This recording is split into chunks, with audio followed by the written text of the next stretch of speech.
Yes. Welcome to the December 2nd Planning Commission meeting. Not to sound like a broken record, but we have a long agenda today. Let's start with the minutes. Did everyone get a chance to review the minutes from November 4th? Yes. Can I get a motion? Motion to approve the minutes from November 4th? Any comments? I'll second. All in favor? Aye. Aye. Thank you. I want to turn the meeting over briefly to Steve Cooper, who is head of our nominating committee. The nominating committee had a meeting, and we would like to nominate Julia Hurl as the chairwoman and Skip Kunda as vice chair for another term, if they would be so kind as to accept the nomination. Okay. And do we have a second? I'll second. All in favor? Aye. Aye. Thank you very much. Thank you. We're going to get even. No. No. Okay, we are going to move the agenda around a little bit tonight to try to be as efficient as we can. We want to give special consideration to the Villanova ordinance plan. I shouldn't even call it that, the Comprehensive College Integrated College Development Use Ordinance. At several of our meetings, they got pushed too late, and we felt that we were not able to give them as much time as we wanted, so we want to make sure that that doesn't happen. So we're going to take three very short items first, which we don't think will take even an hour. Then we're going to go into Villanova, and then we will finish after that. So the order of items is going to be Village Associates is going to be first, Overbrook Golf Club will be second, Enrico Partners will be third, then we're going to Villanova, and then we're going to do 115 Strafford Avenue. I know that's probably annoying to some people that we've changed the agenda, but I appreciate you realizing that we've been having trouble efficiently running the meetings and we need to make changes occasionally. So is someone, who's here for Village Associates? Good evening. Good evening. Rob Lewis from Kaplan Stewart, representing Village Associates this evening, along with Jeff Martin to my right. Excuse me for a moment as I was not ready to be first on your agenda, but do appreciate that. Thank you. I'll be very brief. As you mentioned, you have a long agenda. Village Associates, the owner of Eagle Village Shops, formerly Spread Eagle Village, is the owner of the property, which consists of about 5 parcels. Really at issue this evening are 2 of those parcels.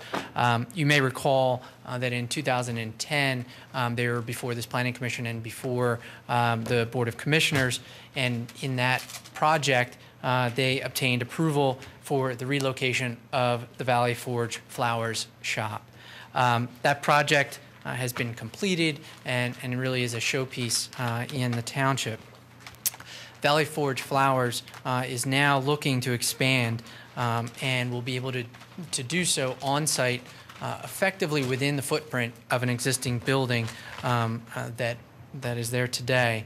There will be some modifications to that building, and in fact, the project is extremely minor when looked at from a land development, true land development aspect. Really the only expansion of the existing facility in terms of footprint is a small vestibule. But for that vestibule, this would probably be handled as nothing more than a grading permit and building permit. But because of that construction and because of the desire to participate in the public process, we filed an application for land development. So we are seeking one of 2 recommendations from you this evening, or possibly a recommendation on both, and that is a recommendation for approval of a preliminary final land development, or a recommendation that the formal land development procedure should be waived. Either respect, we want to get to the finish line and we want to construct the expansion, which I'm going to let Jeff handle in a moment.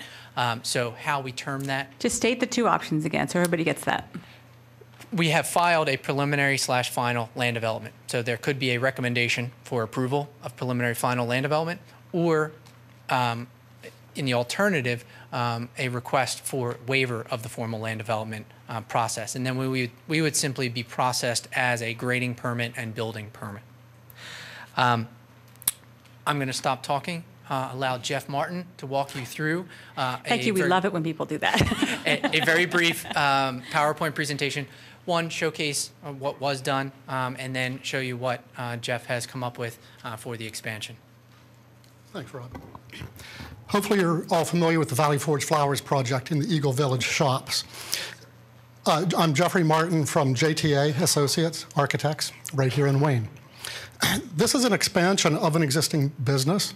Valley Forge Flowers is a business that sells fresh cut flowers and a lot of gift type items. The expansion is going to be for a garden center, so it will be an expanded use of that existing facility, but it will give the opportunity for some outdoor plants, potting benches, small wheelbarrows, things in that nature, kind of taking the place of Waterloo Gardens. Let's see here. The site, the building is on the northwest corner of the site. It's currently what we call the Village Hall. It's basically a vacant building. It is used on occasion for charity events. It's a difficult location for retail. It has very little visibility from either Lancaster Avenue or Eagle Road. So to have Valley Forge Flowers expand into that space is kind of a blessing for that space. On this first site plan, you see how it exists today. You'll see on the north side of the building, there are 3 little pointed bumps. Those will be removed. Also, the parking spaces along that north side will be removed. By removing those parking spaces, it gives us the ability to do a fenced-in exterior garden center. You'll also notice a round portion added to the building. That's our vestibule, which is actually going to be a silo. You notice we're calling this the barn at Valley Forge Flowers. It's because the building will look like a barn. This is the existing building on the site.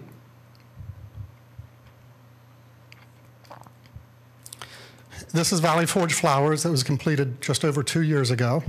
And we're going to be building in the very same flavor, and that is our proposed rendering of the barn. This will have cypress barn siding, a stone silo, and a metal agricultural style barn roof. There will be a lot of skylights in the top so that the inside can be as much of a garden center as the outside. And you'll notice our fenced area along the front. Part of that fence is solid, and part of it is transparent, so that when people are in the parking lot, they can actually see items in that outdoor sales area. This is another view from the other end. You'll notice the volume, given the large barn roof. We're going to be adding a second story to a portion of it.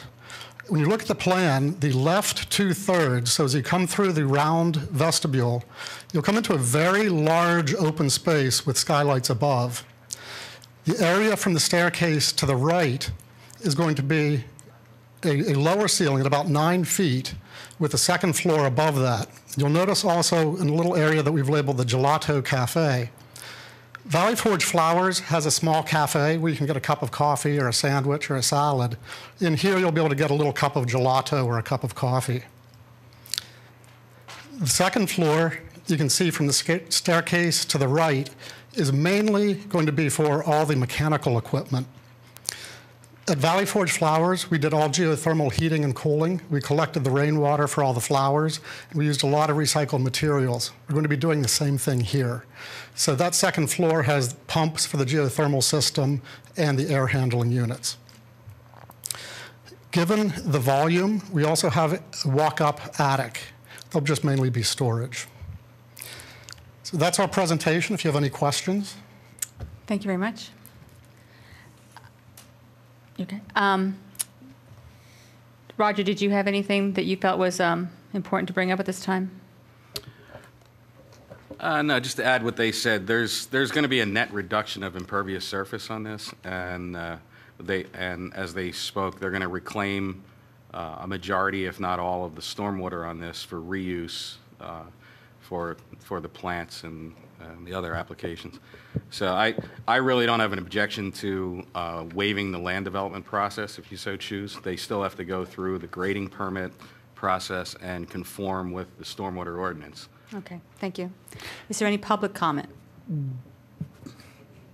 Board comment? Yeah, I saw a thing there. There's gravel areas or something out there. Is that going to be impervious? The water can go through? Exactly. In the outdoor garden area, we have 3 large squares that will be gravel. We're going to take up the asphalt paving that's there currently and let that become a pervious area. Now, you're taking away 6 parking spaces. Is that going to have any effect on parking density? We already have a surplus of parking in this facility as it is. Famous last words. to remove the 6 should not be a problem. Okay, can I get a motion? Excuse me, just for a minute. It's Amy speaking. I'm sorry, Amy, go Hi, ahead. Madam Chair. It's okay. I had a comment in there about the ADA facilities and upgrading them since they were doing some work on the site. And I'm not sure if that could be handled as part of the grading permit, but I don't know how the applicant feels about that. Have you seen Amy's review letter? It has a blue thing at the top. Well, her comment is that the ADA facilities adjacent to the building, including existing pedestrian crosswalks and curb ramps, should be upgraded to meet the latest ADA requirements. Yeah, I don't think that's unreasonable. And Jeff says it can be completed, then I'll rely on Jeff. okay, and that's something that will come up in the grading. Well, we're going to be doing some curb work around the building and relocating some handicap parking spots as it is. So to redo some crosswalks, I don't see as an issue. Yes, we can We can- make we sure can- that that's You can just addressed. double check that when Yeah, it comes we- through. Yes, Okay, absolutely. thank you. Yeah, we can accomplish Everybody's good that. with that. As part of the grading permit review, there's going to be a zoning review to double check on the parking spaces that are required. So I think it is covered. Is there any possibility that under zoning they decide not to allow them to take away the parking spaces? Is that going to potentially represent a problem? We've reviewed that as part of the review that we've done so far, and they do have a surplus of parking spaces. So. Okay. Anyone want to make a motion? I'll make a motion. So make a motion to be able to allow them to proceed without going through land development, to be allowed to do the building permit and the soil and erosion grading permit without having to go through land development. And as long as the comments are met by Gilmore and Associates about the ADA, and there was a comment as well that they be allowed to capture with their underground tanks the water to be able to do the irrigation for their plants or to provide water for their plants. Just to, Elizabeth, to tweak the language, I would call it a recommendation for a waiver of land development. Sure. Thank you. Second? All those in favor? Aye. Aye. Opposed? Thank you. Thank you. Good luck. Thanks for your time.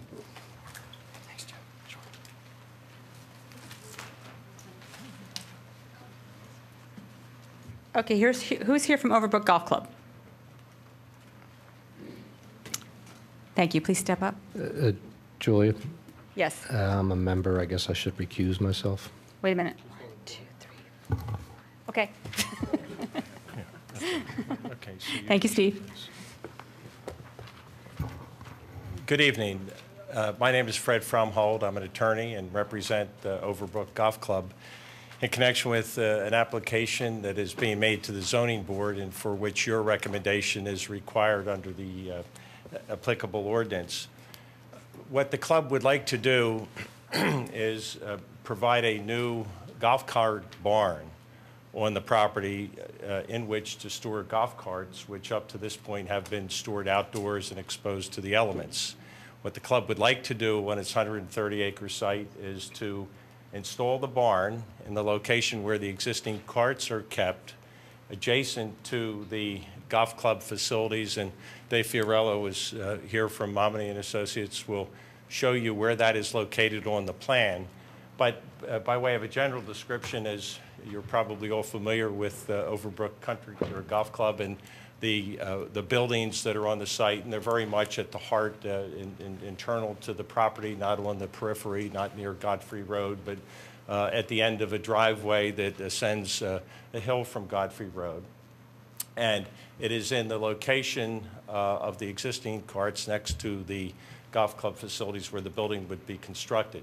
The building itself will not be built on steep slopes. However, some of the grading that's immediately adjacent to the building will touch slopes, and we have about 560 square feet of steep slopes that will be disturbed, affected, regraded as a result of this project.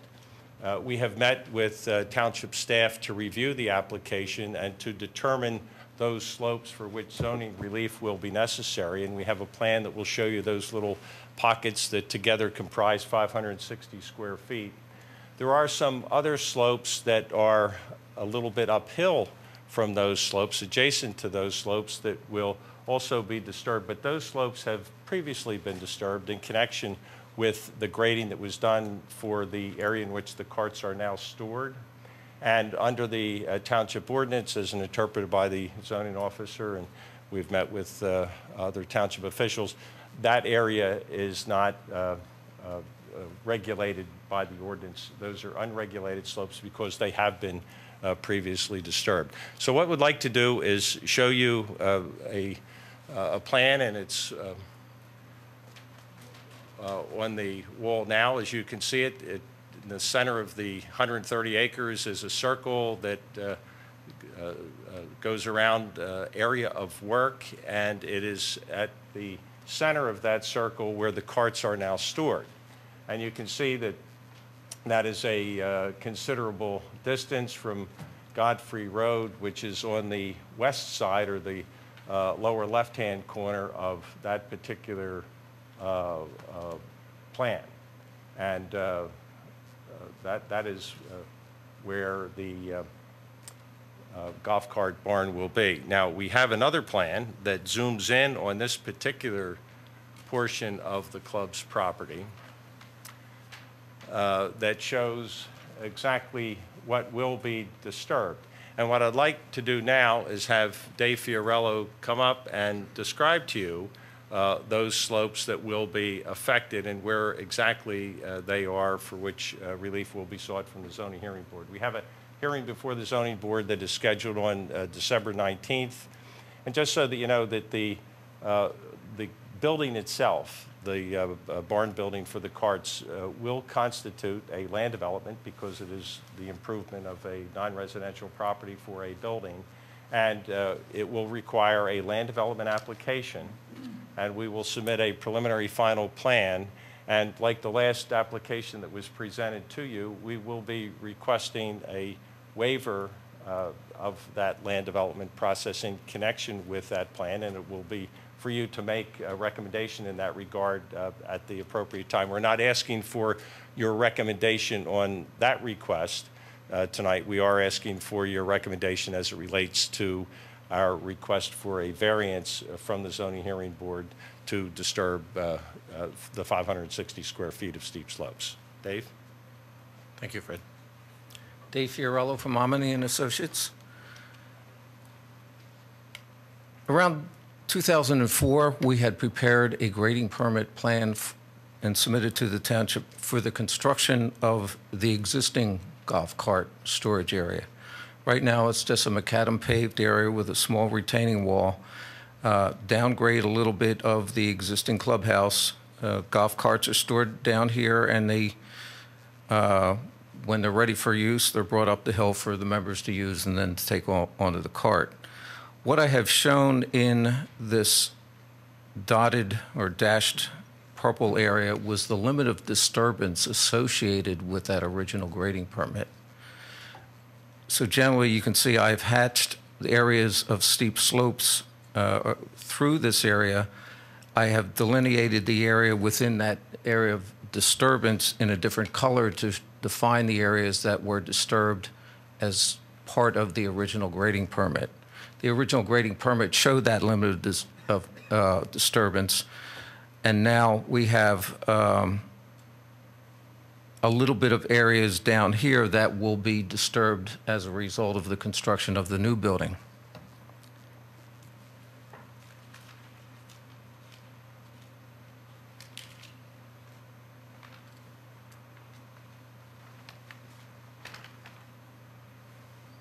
This plan shows in brown the area of the new building. There will be a pathway down the slopes around here to access the interior of the building. Our original plan was, the intent was to access the building through the side, but because of the steepness of the slope and the roundabout ways, in order to get a vehicle safely into the building, we changed the pathway into here. We're not disturbing areas out of here. So you can see that most of the disturbance area is already within the area that was originally disturbed. There are a very few small, there's 4 small areas of disturbance of steep slopes that would be required as part of the grading for this new building, and they are highlighted here in red. There is grading associated with the building. The building is set down lower than the elevation of the landing area up in front of the clubhouse, and the area we have sloped driveways down to access the building, another driveway access way to come back up, and the area in front of the building will be sloped and filled in there, but part of that filling, as you can see, encroaches on these areas of steep slope. And this is the area that we're requesting relief from the zoning hearing board. Is that a vegetated area? Right now it is lawn or grass. It's part. So it's not like a large trees. There are a few trees there now. We have some photographs that may bring this to life a little bit for you. Dave, if you want to just review these. That shows the clubhouse. This is looking in a general northerly direction, if you will, up towards 320 Sproul Road. The clubhouse is on your right. That's the pro shop portion of the golf club facilities. And you can see just below it to the left, the golf carts peeking through.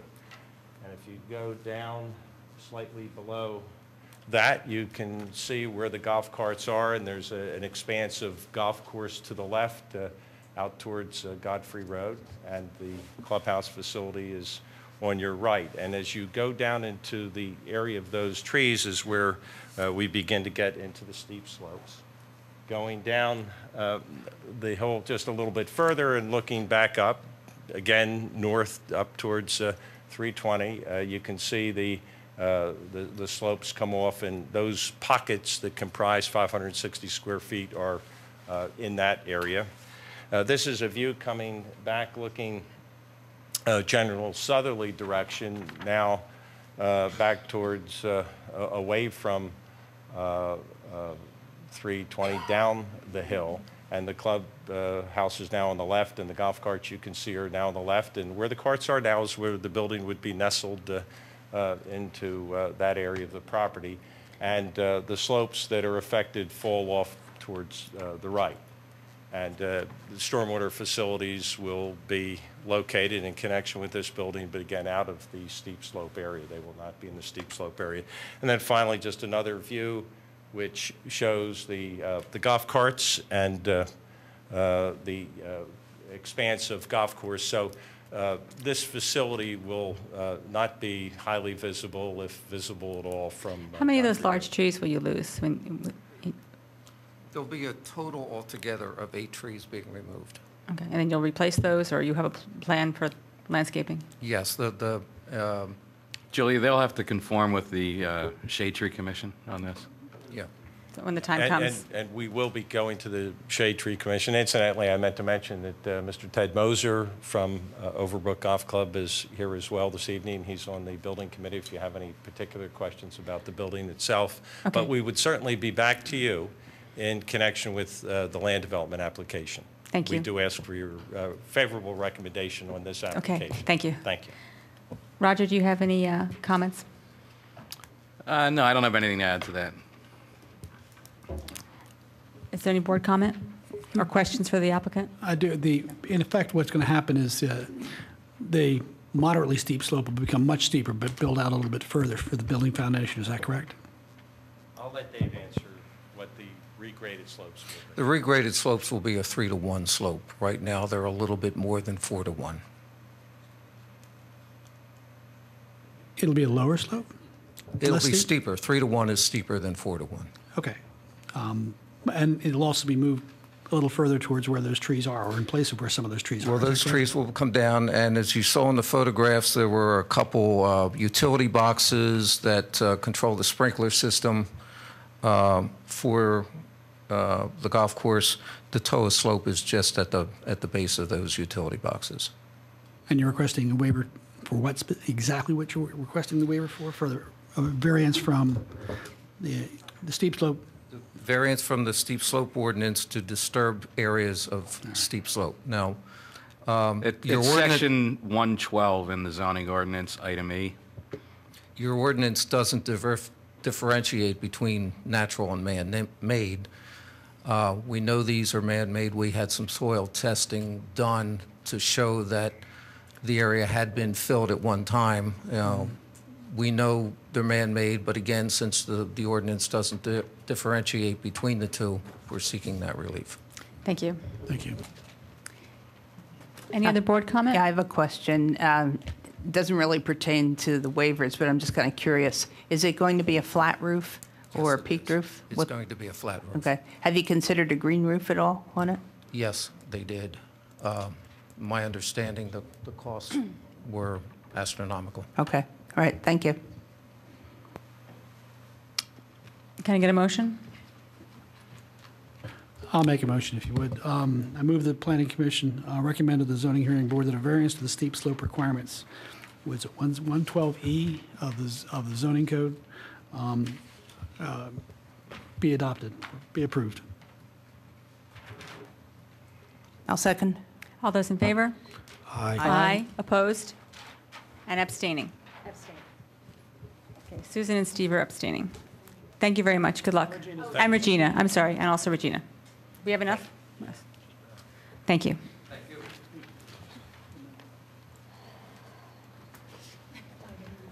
Okay, how are we doing? Okay, we're doing good.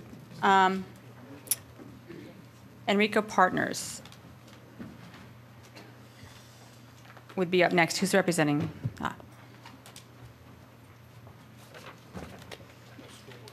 Did you see how quickly those last two went?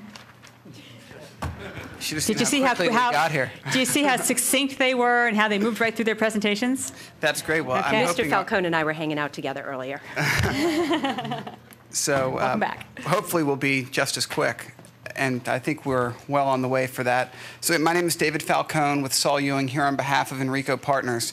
Just a little bit of background on this application. The development of this property is subject to a settlement agreement and court order that was put in place in 2003. At the time of the agreement and court order, the property which we are looking at, the portion of the property, this front portion and the development of this building, this portion was not owned by Enrico Partners at that time. However, in the settlement agreement, it was contemplated that in the event Enrico Partners acquired this property, the development would be made subject to and under that order and that settlement agreement, going so far as attaching a plan to that agreement which showed a proposed new single building on this portion and laying out the criteria under which that building would be subject, as well as the remainder of the Villanova Center. So, just for orientation purposes, and I believe the Planning Commission has it, but I'm going to hand out a copy of the plan that was attached to the settlement agreement so that the Planning Commission can see what was contemplated back in 2003 with respect to this portion. The reason we're here tonight is because we are seeking to deviate from what was attached to the plan by actually making the building slightly smaller and orienting it in a different way that we believe better serves the property with respect to access as well as view and travel in and out of the property. So I'll just quickly hand out this plan.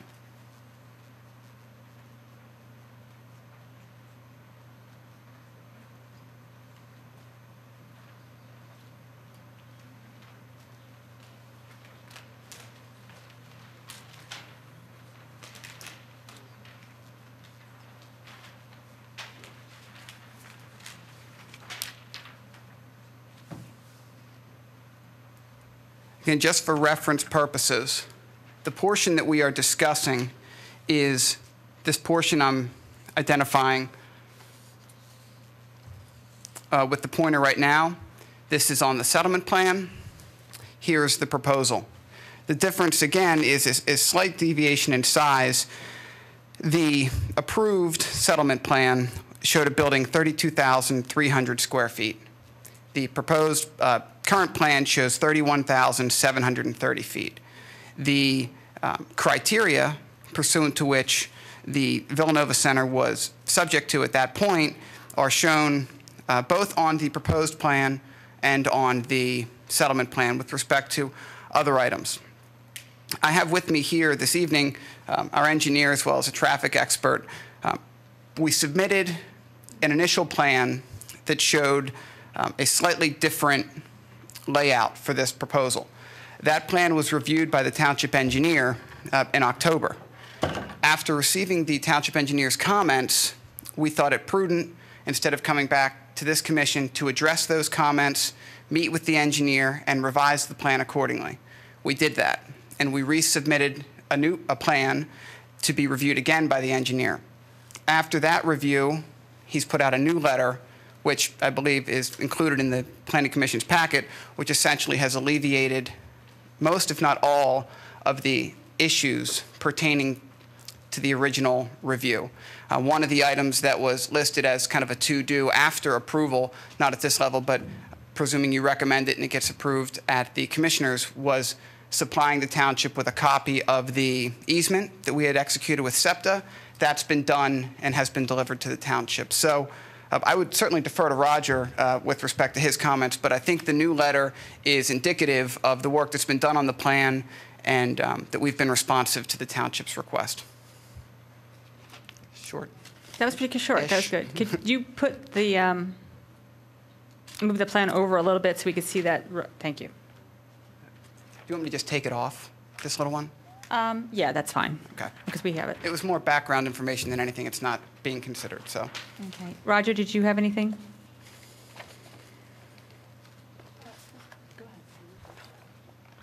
No, I don't have anything. I agree with what Dave said. In my letter that's dated November 25th, it requested the SEPTA easement, which I received last week from Dave. A highway occupancy permit is required from PennDOT, and I believe that's either been filed or is in the process of being filed. It's pending, that's correct. And this is a final land development plan. Is that correct? Yes, well, it was previously approved as a land development plan, and this is subject to that settlement agreement. It's an amendment to the It's an final amendment to the plan. final. Yes. Okay. That's correct. And sewage facilities planning needs to be addressed, and again, that's something that's taken care of as a condition after approval. Amy, did you have anything? I did. Was the HOP submitted? Because I don't remember seeing a plan submission. We'll have an answer for you in All a right, second. that's fine. And then we had done a review on the TIS and the parking analysis, and while I greatly support the idea of the shared parking, if we could, there were just a few questions, and I'm not sure if you've seen my review letter or not? No? The only review letter we received was the November 25th Okay. from Roger. I don't know if you want to take a minute to go over it, Sure. or what you would like to do. We don't have a copy of it. Yeah. Here you go. If we could take 1 minute and just take a look. Take a minute. They're could I very ask a minor. Yes. I was just going to ask I had two quick questions. So am I to presume that the original settlement plan predated some of our parking lot requirements? Because the original settlement plan and the new settlement plan doesn't always have islands every 10 spaces and some of our new. So did this plan predate some of those requirements? Yes, it predated most of the current ordinances that we have now, Okay, and including stormwater. So there's no provided stormwater in this plan? They have stormwater controls on site with existing inlets and a network of piping, but it's not subject to the current stormwater ordinance that's in place now. And I was just having a little bit of trouble. The shared parking, the SEPTA that's to the very, very west, It's the gray. I can't read the size of those. I assume they're all to code the 9 by 20 or whatever it is we're supposed to have? Yes. Okay, I just couldn't see the numbers. David, in regards to that SEPTA, that's not part of this parcel, right? That's in there, that's all.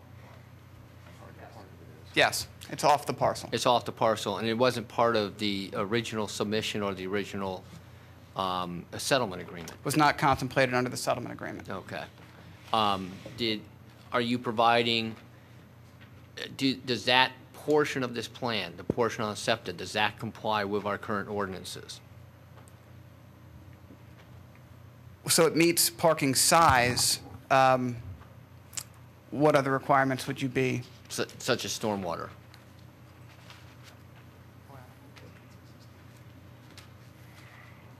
Peter, are you talking about the strip? Yeah. Okay. Ron, do you want to address that? 1 second, Peter. I had one other question, if I have a minute, for Amy. Amy, when I read your traffic study for this letter, this plan, and I didn't bring, I don't have the letter with me. I think I read the, no, that's TPD's. I think I read the analysis where you were saying that it was going to generate 102 more AM trips in the peak hour. 120 in the morning and 87 in the PM peak. Right. Can you walk me through how 30,000 square feet is only going to give us that many additional trips? There's pass-by credits for the restaurant and retail, and there's a previous use in there that's going to be eliminated, and I'm assuming would be subtracted from it. If I could get a nod from over on that side. No. I'm surprised it's such. I'm surprised it's so high, that it's 120 additional AM peak trips. Is how I read that. That's what the study showed. Amy, that's a single hour? And we checked that information. Sorry. Just during the peak hour, yes. So was the calculation for that drastically different from what we've been talking about with some of the calculations for the must ordinance? And I don't want to get into the must ordinance. I was struck by the vast difference that this is 30,000 square feet is projecting 120 more trips per hour, but 700,000, 2 million up on King of Prussia Road is I can't remember. Is far fewer than that. Okay. I was struck. I don't understand the difference in the way that the numbers were calculated. I'm not looking at the study, but I believe that there's a Starbucks on site. It's depending on the uses that are coming into there and the intensity of the uses during the peak hours that determines what those numbers are going to be. So the must ordinance didn't include any kind of Starbucks, Dunkin' Donuts, something along those lines, which is very intense during the morning. So that was the high turnover restaurant high turnover restaurant. Is that what they're planning? I don't think that they had the high turnover restaurant would be more something like an Applebee's. I believe that they had a bar or lounge with it, if I could get a nod from the other side of the room. So they've contemplated something like an Applebee's, a high turnover, plus a Starbucks kind of a place. Well, I think there was a bank with a drive-through facility. No, that's been eliminated. Offsite. Okay. I can't remember exactly specifically but what was included in the TIS was what we had discussed when we met with PennDOT previously. And I did go over the trip generation numbers and determine what was in there was correct. So the numbers that I'm giving to you are accurate for the site for the number of new trips to the site. Great, thank you. On that high traffic restaurant category, and even though I don't want to necessarily discuss must either, I will, though, anyway. It seems to me that if that's a defined term, that might be something that we have to look at more closely. Well, actually, the interesting thing on the high turnover restaurant, it's not high turnover restaurant. It's, I can't remember the category, but it is like an Applebee's or a TGI Friday, something like that, that has a bar or lounge area that's adjacent to the site. That has no peaking in the morning. It's not even open in the morning, so it's minimal AM peak hours. So the peak hour trips are more associated with the work side, the work that's... Yeah, I guess what we're thinking is if the must site had a Starbucks, that might be actually, frying pan and fire at the AM peak hour. There's no drive-through for the must. So No. you've eliminated that type of a generator. I thought you were saying a Starbucks is just a high-intensity use with a lot of traffic. No, with a drive-through facility, you get that high intensity. You don't think it's high-intensity without a drive-through? It's somewhat, but not anywhere near what it generates with the drive-through facilities. So I feel like we just, And that's why we eliminated them in the must, that there would be no drive-through facilities in the must, although we're not going to talk about the must. I just get the slightest sense that there's more that we should know about uses than what we're using Well, to define If we want to talk mixed about use in the must, we started with the most intense use, which is We really your don't want to workers. talk about the must. All right. We want to keep this in mind Okay. and talk about it when we talk about the must. All right. All right. We can talk afterwards. Thank you. Other board comment? Is there any public comment? Oh, I'm sorry. Go ahead. I was just curious if there was any contemplation of adding some greenery. I mean, I got that there's not it's not by ordinance, but I was just kind of curious if the developer's going to rip out 2 buildings, that's an awfully big sea of parking in there. One concern that some of us have is that looking from Lancaster Avenue up the hill, because the building has been oriented in the other direction, you kind of got that sea of pavement, and it's very long. And so there is a concern that without additional greenscaping in that area, it's not going to look good it's not going to be the look that we want for our community from Lancaster. Good evening, Ron Klaas from Bowler Engineering. Hi. This may help a little bit, this plan. There are going to be some trees planted along that area, that corridor, as you're saying, coming in up off Lancaster Avenue, along with landscaping along the frontage.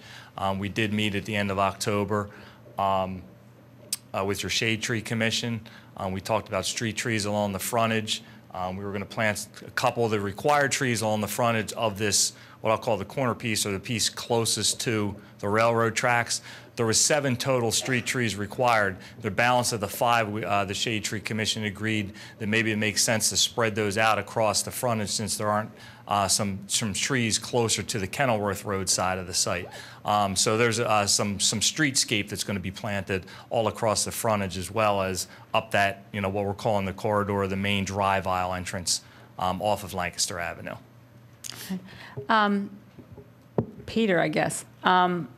If we're concerned about the fact that there's not much greenery here as you look from Lancaster Avenue directly pretty much north into a sea of parking, is that something we can make recommendations on now, or is that not something we can recommend or be concerned with because of the settlement? I think that's ideal for you. This is a planning commission. That's a planning item. But that's not something that's already been settled because of the legal... No. Okay. Can we force them to do it?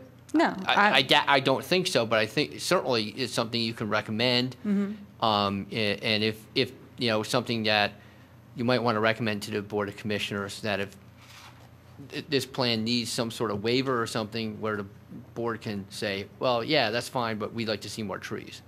Okay. So, but yeah, certainly. Along those lines, just the greenery, this colored one is actually bringing up something I had in my mind.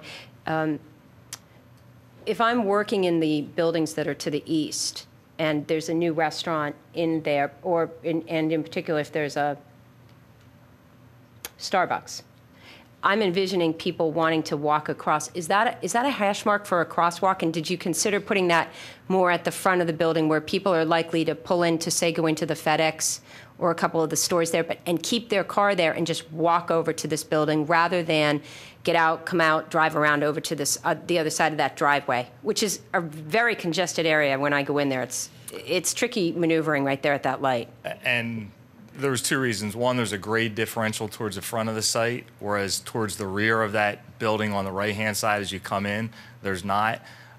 But also to get them away from that busy intersection, I think it makes sense to have the pedestrians crossing further away from the Lancaster Avenue intersection.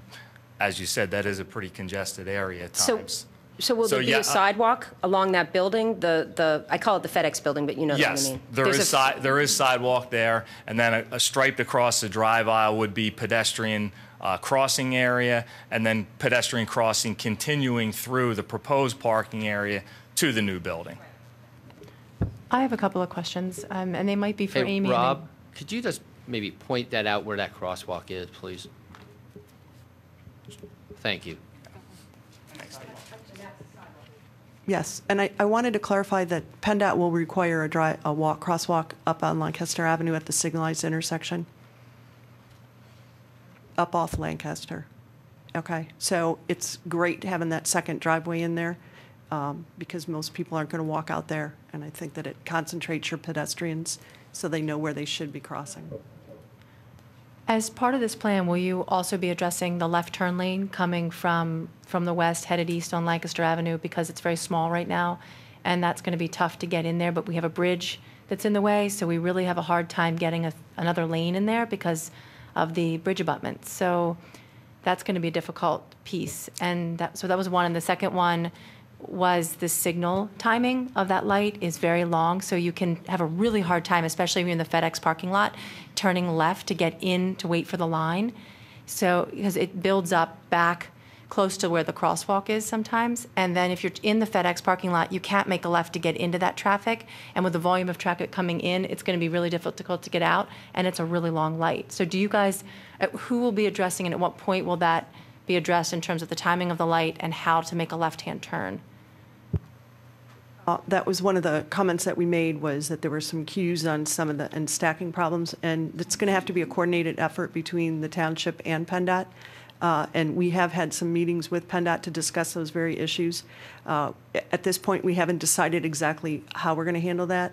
One of the recommendations I had made in that was a traffic adaptive system, which would connect the two intersections and allow to potentially reduce the queues based on what's going on an as-need basis, so that we don't have set time that create extensive queues on site that are blocking the movements in and out of the other driveways. Is there any chance that the bridge for the SEPTA line would be looked at in terms of its size, the opening size, just because of the fact that you come up to the bridge quite to the right, and you have to neck in to go under the bridge, so you, especially at nighttime, you're coming in at kind of almost facing traffic, and then you're immediately coming right back out to the right when they first put that left turn lane in there. It didn't used to be like that. Like before that left turn lane came, once you went under the bridge, you continued straight. Now you have to immediately get back over to the right again. Is there any way they can address that abutment? I'm not, are you talking about heading westbound on Lancaster Avenue or eastbound? Eastbound. So coming eastbound. Like from 76, 476. When you get to that SEPTA bridge, it used, before the turn lane ever went in, you went under the bridge and went straight, and now you go under the bridge and immediately have to get to your right again. So it makes for a little precarious situation under the bridge sometimes, especially at night. Would they ever look at redoing that? It would be great if we could widen there. It's very expensive and difficult, and I think it's one of the things that would be too expensive for this particular applicant, but it is something that could be considered in the future. One of the things we talked about is we understand that we do need a longer left turn lane to get into this site, but because of the bridge, we're not going to be able to make that happen. One thing that could be recommended, and I haven't looked at it and wasn't aware of it, I didn't notice it when I was driving, but I'm not down here a lot at night heading through that area, but some signing could help out with that to alert people what's going on as you come into the bridge abutment. So there's some things that we could do that might help out with that from a safety perspective. So I can definitely keep that on the radar and consider. And that'll all be coordinated with PennDOT during the permit process.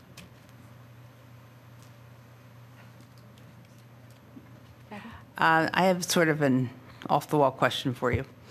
Has there been any discussion or contemplation of access through this property to a possible recreation site further back in the track?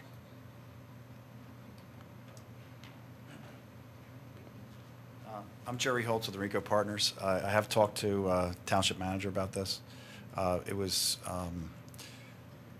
not so much for recreational use. Well, a property back there for access. I've been talking about access, yes. But the use that the township was proposing was not for recreational use. Okay. So I've had no discussions. All right. That use, is it very traffic intensive? And when would that use be disclosed or possible use?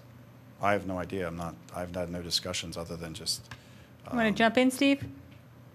No, I don't have anything on that either. It's as far as Okay. what was discussed there. Does anybody from the staff know anything about this? Would like to enlighten us? I would if I could. It makes it I don't have difficult working in the dark on things that I've heard rumors of down the road, and Kathy, which property? there's some Is the rumor properties about? back there that are landlocked. Back there up to the Up north? near, The township owns the Chew and Young tracks. Yeah.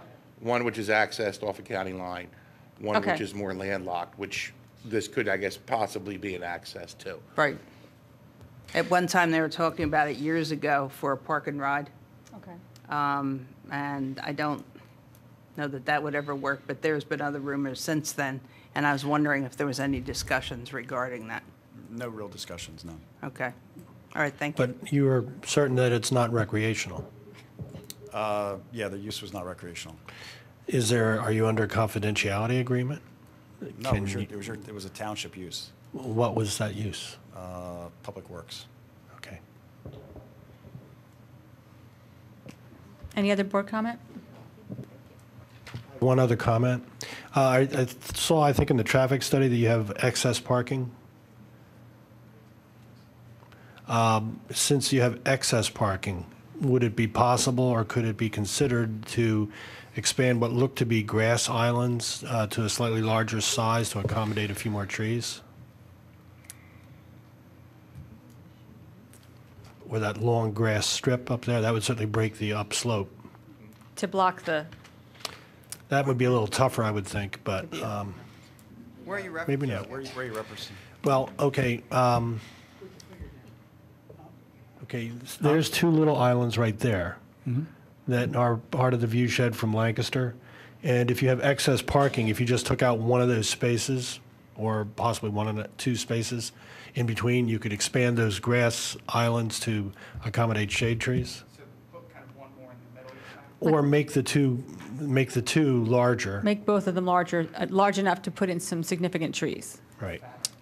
Let me just point one thing out. There's a lot of trees in this area right here. It's not being shown on here because it wasn't an area of disturbance for this project, this part of the project. So there are a number of shade trees there, and I don't have a problem adding a shade tree or two and doing what you're saying, but I'd rather keep the view shed open and potentially put them somewhere else or do something lower, because what we're trying to do is create the view to the back.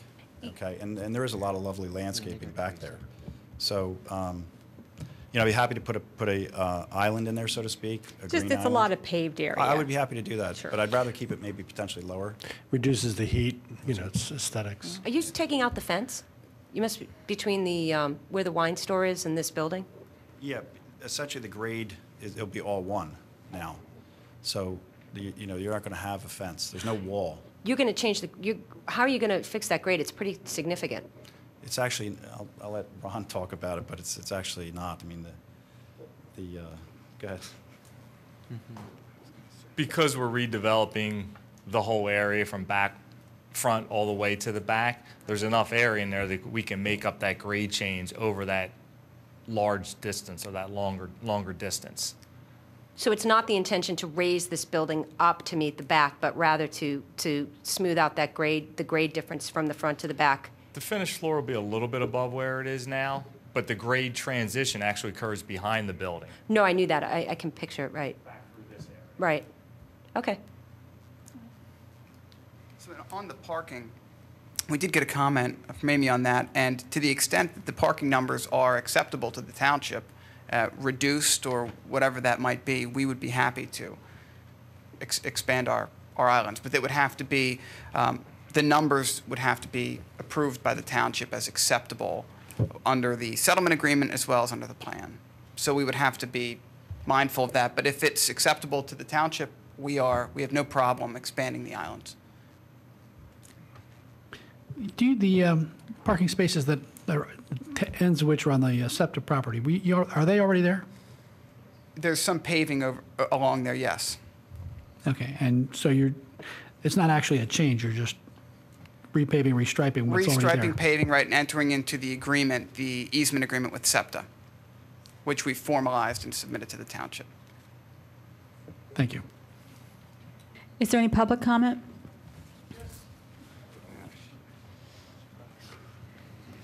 I missed him, that's all I can say. Yeah. Hi, Jim Schneller, St. David's. This is a good time for me and I'm pleased that there's an opportunity to mention that the intersection is horrible for pedestrians. It's one of the rudest places around. It's akin to the block by CVS, because I'm just hoping there's some kind of calming measure or other way to get people not to block the crosswalk and to be friendly to you if you're trying to get in front of them. This is along Lancaster Pike. Thank you. Thank you, Jim. Any other public comment? Thank you. Any further board discussion? Can I get a motion? I just wanted to ask, I mean, is there any consideration that you would incorporate stormwater even though it's not required? Wait, I think testimony is that there is stormwater, but it's not current standard stormwater. No, there's stormwater systems, but not, there's no infiltration and there's no. Correct. There's an Right. existing stormwater system in this area that was built when that rear building was built. Some of the stormwater that in and around the area will be diverted in there, but the remainder that is from the building forward is then just going to be collected in inlets and then piped into the crossing underneath the SEPTA right away. Where does it go? Is that what that gray line is? Where's it go on the other side? That's where the crossing is. So all the storm from this parcel goes into that crossing under the SEPTA right away and goes to the west. But where's it collected on the west, or you don't know the answer to that? From where it goes there, I'm not quite sure. Thank you. Peter, I'm sorry. So because of the existing agreement, settlement from 10 years ago, this is not a situation where we can, I mean, I would think Steve would have some opinions about some kind of stormwater system here, and we are basically, our hands are tied here in the front part of the property? Yeah, there's an existing settlement agreement that does not allow us to require them to comply with our current stormwater regulations. Ran into that early on. So, and that covers, it covers this parcel, even though this parcel was not originally owned by this applicant. The settlement agreement contemplated this applicant purchasing this parcel in the future, and so actually specifically stated that if it was purchased in the future, the agreement would extend and cover this land. Okay. Well, I mean, I guess I would just say this. Since we have our new stormwater fee and this property will be, billed for it, and hopefully soon we're going to be able to create credits to offset stormwater fee, you might want to think about putting in something that would be the kind of thing that would be giving credits for down the road. It would be good for the township and good for your wallet. I mean, clearly we can't compel it, but that's, that is the conversation here in Radnor, so. If I can add one thing, there's a stormwater collection system that they're installing here. There's several inlets in the parking area. It's not like it's going to be free-for-all running down the driveway. It just doesn't comply with the current stormwater ordinance with retention and infiltration. Right, so it's going to go down the stream to basically to Villanova, who, it'll eventually get piped into the inlet that goes to the place that's right behind one of our later applicants, right? I mean, I think that's the direction in which this water goes. No, this goes the other way underneath the SEPTA tracks. Okay. West toward the high school where there's also a creek. Got it. Okay, thank you. I guess just my recommendation is that during the construction process, it's fairly inexpensive to put in something simple like a rain garden for, dual purpose for green space as well as some infiltration. If you can incorporate any of that into your design, it would be to your advantage later down the road with the stormwater credit. To put that in later would be much more costly, so that might be something you'd consider. Need a motion, right? Does anybody else have any comments? Oh. I'm liking the rain garden comment because that we could take care of those islands. Yeah. But, okay. Anything else? You saying the rain gardens in lieu of expanding the islands for shade trees? No, make them rain gardens. Oh, make them rain You can have gardens. trees in rain gardens. Okay. Yeah. Sorry. I don't think that space would be large enough to accommodate that. But I think the trees are important because we want to break up that expansive pavement. I don't mind that they're lower down closer to Lancaster Avenue because I can understand that they want to open up the view to the buildings on the north side of the property because I can see how, for business purposes, it's not good if no one can see where your buildings are. I mean, the Staples was a problem, yeah. But at the same time, we want to balance that with not just looking at a sea of parking, and the larger trees are what makes the difference, and not just the green space. So you need more than 2 parking spaces worth of green area to establish those larger trees. Okay, now would anyone like to make a motion? Before you make a motion, I'm not sure that we addressed the traffic comments or if we've heard back on any of the traffic comments. I'm or sorry, anything. you're right. Did you get a chance to look at that traffic memo, that Amy's most recent memo? Yes, Greg Richardson, Traffic Planning and Design. Good evening. Yeah, the comments, the brief time that I had a chance to look at them, there's traffic study comments and the parking study that we had performed. And I don't believe there's anything in here that is in the area of where we can't overcome an agreement with working with your staff. The one area that we would have to really look at would be the traffic adaptive traffic signal system. And again, I agree with Amy. We could work with you, work with PennDOT, because it's the main access to our site that is signalized too. So it's to our advantage to make that work more efficiently. So we look at that. And as far as the parking, the comment that was made earlier by Dave is about the whether we can reduce the number of parking spots that we have on the site and obtain some more green area. What Dave meant by what his comment was, and Amy, I think you were questioning what the meaning was behind the comment, was that if we can come to an agreement on the methodology of our study, the final numbers that the township feels comfortable with as far as what our parking demand is and what we're providing, then I think we can look at it from that aspect is if we can come to some middle ground and remove some parking spots, gain some grass and some green area on the site, that we're all for that also. So I don't believe there's anything in here that's that we can't get around. And again, going back to the earlier comment about PennDOT, we've made 2 submissions to PennDOT on a preliminary basis of the traffic study and the plan. So we haven't made a formal application for the driveways and the changes to the driveways. So we will, once we make that submission to PennDOT, we will copy the township, and you'll be, at that point, be able to review it also. Thank you. Okay. Amy, if we include in our motion that the 2 items, increasing the green space for large trees, and also that the applicant will coordinate and meet your requirements, how do we phrase that so that that works for you? I would recommend that your motion include both Amy's letter and my letter, that they resolve the remaining comments in those letters to our satisfaction. Okay. And I would support that also. Me too. Okay. Plus our green comments. Okay.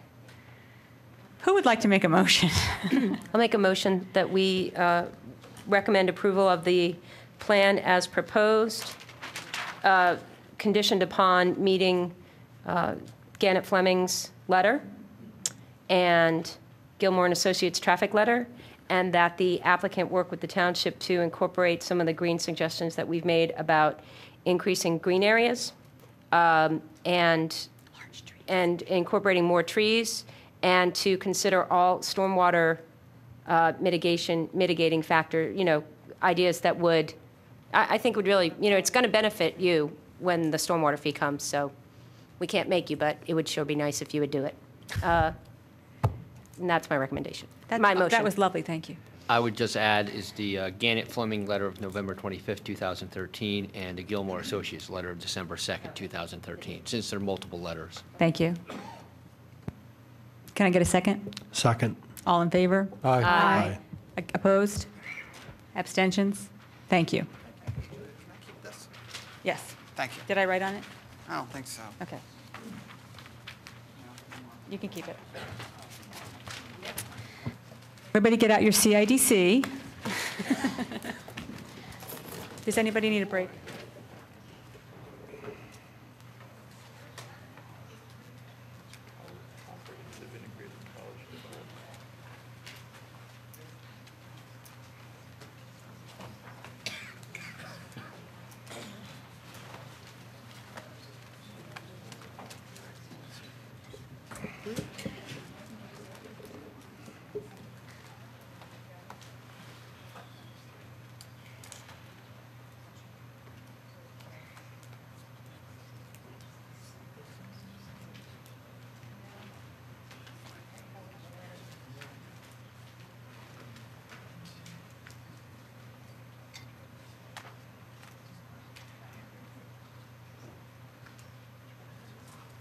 Okay. Steve, can you start us out with just saying where we are and what Sure. the our goal is tonight? Sure. Thank you, Madam Chairman. So what the commission has in front of them is Ordinance 2013-21, Comprehensive Integrated College Development as a new use within the PI zoning district. And in that packet, you have a clean copy of Ordinance 2013-21. You have the red strike-through version of 2013-21. You have a memo from my colleague, Kevin Kashansky, which I'll touch on. There's also a memo from Peter Simone, landscape architect and land planner. There's a memo from Honorado and Van Riker, also attached in there. And there's also the latest was a 1017 Delaware County Planning Commission review. And I'm just going to touch real quickly on Kevin Kashansky's memo and paraphrase a little bit and move down. And he is very supportive of this ordinance, and there was validity to the concerns that were raised when he met with some of the residents and neighbors. He recommends and encourages you to recommend approval of this ordinance as amended by staff, which you have in front of you. And he believes this ordinance is consistent with the purpose of PI. And planned institutional districts are designed to provide for the special needs of regionally oriented institutional uses. Among other things, PI districts are intended to preserve the open character of large areas of the township, which are now dominated by or are peculiarly suited to institutional and quasi-public uses. And two, to encourage a harmonious pattern of institutional development which can mutually benefit the township, the immediate neighbors of the institutions, and the institutions themselves. So if you take a close look at this, you'll see, I think my recommendation would be we proceed as we did with Biomed at the last meeting and really start to concentrate on the items that you wish to concentrate in a very specific fashion, which we could start to note and provide that to the Board of Commissioners as your recommendation. Okay. Does that sound good? We could do a quick summary of points I think that we, in a majority way, supported. But, and then people can jump in if they don't like that or not. Or we can hit them as we go through. Okay, whatever you like. If that's right with you. My question, Steve, is do you think it would be more effective to have our public comment at this point or to wait until after our discussion? Because I want to be sure to, I know that people have come to speak, and I want to be sure that we hear what they say before we make any. Perhaps to make sure we get all the public comment in, and I think it's great that you moved this portion of the meeting up. It gives the public, the possibility to make those comments, and perhaps have the applicant put forth what they need to, and then we'll do our discussion. And we go right through it. Okay. Where's the applicant? Would you like to take over? And would you like to do would you have something you'd like to say before public comment? Or do you want to wait? I guess it's better to wait. Yeah, because then you can respond. Yeah, and I'd like to respond to whatever comments you guys have, too. Sure. Yeah, we'll give you an opportunity to do both of those things. Okay, we are open for public comment. Thank you all for coming. Hi, thanks for moving public comment up. We really appreciate it. My name's Kate Long, Aldwin Lane, Friends to Preserve Radnor. This is in reference to the item that is in your packet, which is our edited version by our professional land planner, E. Van Riker, and lawyer David Honorado. Both of these professionals were instrumental in working with Kevin Kashansky to craft the amendment that you reviewed on November the 4th. However, as you will see, there was language remaining that needed to be included. Please pay particular attention to their recommendations with regard to setbacks, minimum building area, buffers, off-street parking, mechanical, electrical equipment and trash, site lighting, and architectural regulations. These standards are reasonable and provide only a minimal mitigation of the issues that will eventually arise from a development of this magnitude. There's no reason why these standards shouldn't be included in the body of the ordinance. This is the most significant ordinance amendment in the history of Radnor Township. Friends to Preserve Radnor respectfully requests that the Planning Commission accept and incorporate this proposed zoning language into the CICD amendment you forward to the Board of Commissioners. This proposed language is in accordance with the recommendations made by the Delaware County Planning Commission on November the 21st. We also request that this edited document be included in the minutes of the meeting. Many, many thanks to the Planning Commission for your efforts to evaluate this zoning amendment carefully and thoughtfully. This matter deserves your full attention. Your task as the Planning Commission is to represent the electorate on behalf of our commissioners. You clearly have demonstrated that you have Radnor residents' interests at heart. The citizens of Radnor thank you for your service. Thank you. Thank you, Kate.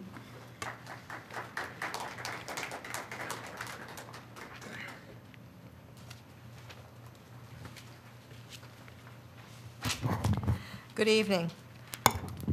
I am Roberta Winters, President of the League of Women Voters of Radnor, for whom I am speaking. As you know, we've been long involved with land use planning.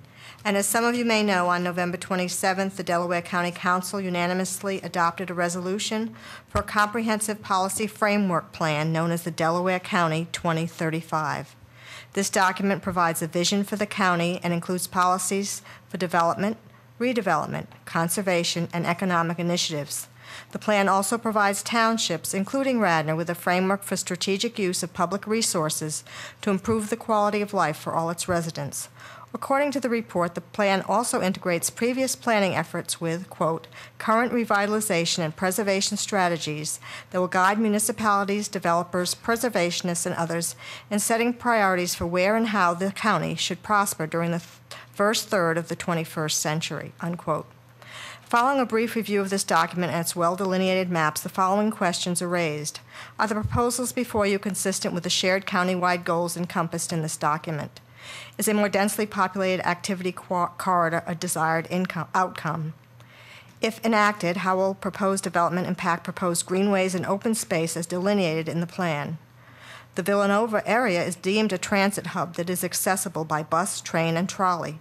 Does this proposal adequately consider the multimodal transportation of the future as envisioned by the county plan? And Delaware County 2035 underscores the importance of a multi-municipality planning process. Given the township's experience with stormwater management, is this development looked at as a multi-municipality collaborative effort with Villanova's closest communities in Lower Marion and Upper Marion townships? The League encourages those involved in the development and decision-making surrounding this proposed ordinance to review Delaware County 2035, as well as Radnor's comprehensive land use plan for guidance as what is appropriate in our community. Thank you. Thank you, Dr. Winters.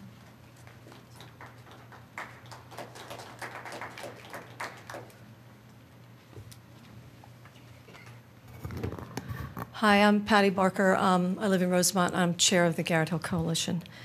My message is simple. Please incorporate the ordinance amendment language submitted to you by the Friends to Preserve Radnor, their lawyer and planner last week. This document supports reasoned and reasonable development. Please incorporate the setbacks and the standards set forth in that document. There is very good reason to include standards at this juncture. Why? Because the time frame of the conditional use process, approximately 3.5 months, is inadequate to deal with a project of this scope. Additionally, I support the incorporation of the suggested language submitted today by the Delaware Riverkeeper Network with regard to riparian buffer, stormwater management, and the development impact statement. Please continue your careful, thoughtful deliberations with regard to the zoning amendment. You, the Planning Commission, have shown real concern for the potential and irreversible negative impacts of what would be the largest zoning exception ever to be considered in the history of Radnor. The residents support Villanova's desire and right to develop. All we ask is that due diligence is exercised and that unintended consequences are explored, mitigated, and rectified. Please protect and defend the interests of the residents. I respectfully request that you incorporated the suggested amendment language submitted by the Friends to Preserve Radnor and the Delaware Riverkeeper Network. I would support Kate Long's request that both of these documents be entered into tonight's minutes. Good zoning and good standards make good neighbors and create beauty. Thank you. Thank you, Patty.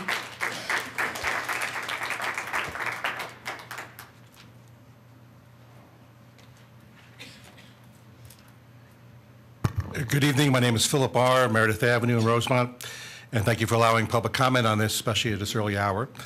I'd like to briefly address the issue of setbacks and ask you to affirm recommendations of at least 60-foot setbacks from arterial and major collector streets, for example, Route 30, Lancaster Avenue, and 50-foot setbacks from local and minor collector streets, in this case, Ithan Avenue.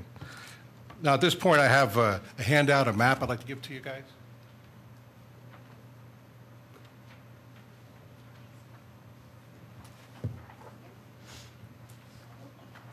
I can pass them out if you want.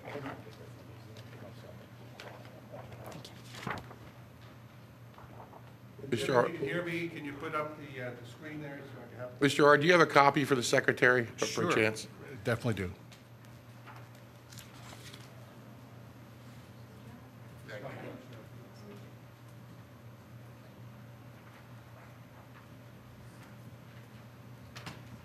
Great, thanks, Jim. Can you zoom in just a little bit more? Okay. There we go. Okay, thank you. All righty. Now, it's been argued that a 35-foot setback will not change the character and scale of this area. And yet, somehow, to a lot of people, 4 stories at 35 feet setback from the street feels like it will be different. So I set out to get the facts. Now, this is a map of Lancaster Avenue from the Blue Route down to Lowry's Lane. Myself and 2 others, Patty Barker and Rick Leonardi, measured the actual street setbacks from buildings to curb of all the buildings in that section. It's very revealing, and you can see why it feels suburban. Most, I don't know, here we go. Most are over 40, 60, 70, 90, 100 feet from the street. The couple at 38 feet, there are one small at 1 and 2 stories. In addition, there are areas of no or deep setbacks with nothing in there. And to the west of the Blue Route, which is up here, is Radnor High School area, which is deeply setback, and Martha Brown Woods, which continues that same pattern. So you can see why it feels suburban. Now, in fact, the best visualization of the competing street setbacks actually turns out for the wall of dorms that would be down there on that south side. It turns out to be, too, the tall press box bump out that's on the stadium. Now, that's at 38 feet. That's already close, but it's 3 feet further away than the setback of 35 would be. Okay, that's that bump out that comes out. Versus the Nevin Fieldhouse at 62 feet. You can picture the difference, can't you? Now, to help you with that visualization even more, prior to the meeting, we took a marker. And Ms. Hurl, right in front of the dais, right where you're sitting, from that spot to a yellow tape right there, about a foot or 2 from the back wall, that's 35 feet. So now, right, figure that for argument's sake, the back wall, let's go up 4 stories, and that's what you've got. A wall going down 100, 200, 300 feet down Lancaster Avenue. It feels different. Now, a reduced 35-foot setback creates a precedent-setting corridor facing in the wrong direction. First, there's a current pattern right now that has sustained this suburban scale for decades. A new 35-foot setback from the south side for long 4-story buildings presents an entirely new and urban scale and feel. Now, averaging it out doesn't really work and would create actually mixed messaging for this area. This is truly an exceptional exception. And exceptional standards very easily eventually become standard exceptions. So we please recommend against setting this precedent because it is too close and it will expand. Now, secondly, the additional 25 feet to make 60 overall means a lot to the residents and travelers in this area. You have been presented a false choice. The issue is not where do we push around some big buildings, closer to the residents, closer to the street, because that presumes that the dimensions of the building are fixed, which they are not. The setbacks from both residential and street should be set before development, and the building needs to conform to this ordinance, not the other way around. The 60-foot minimum from the arterial streets is needed to preserve the suburban scale and character of this area. That's what's in it for Radnor residents and travelers on the Pike. Aldwyn residents are also served by keeping this scale. This is not a matter of pushing these big buildings closer to the street. It's a matter of laying down reasonable setbacks and making the buildings a little smaller. Now, as we speak, Radnor is promoting the merits of spending millions of dollars on purchasing perimeter sections of our Drossen in the name of open space and preserving view shed for hundreds of residents and travelers. Good. Is this view shed on Lancaster Avenue in the true middle of Radnor any less worthy of preserving for the thousands who travel it?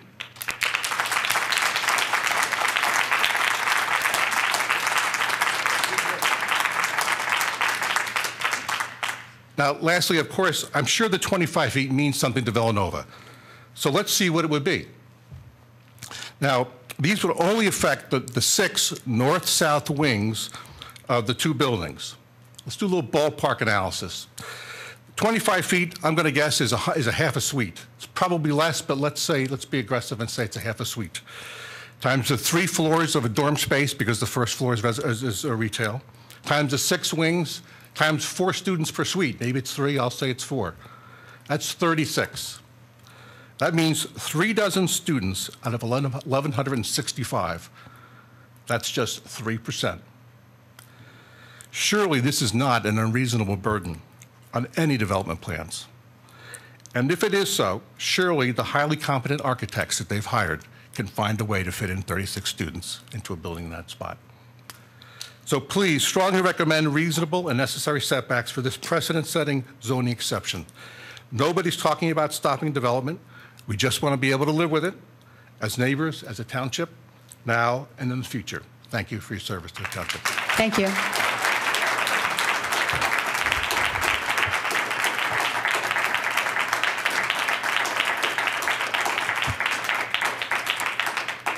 I just had a request. Obviously, people are very enthusiastic, and thank you very much for your map. That's very helpful. I want to ask you all to keep the clapping to a minimum. Obviously, we're enthusiastic, but there may be people here who want to express a different point of view, and we don't want them to feel that they're not welcome and their opinions aren't going to be taken just as strongly. So, please just keep it to a minimum. Thank you. Next.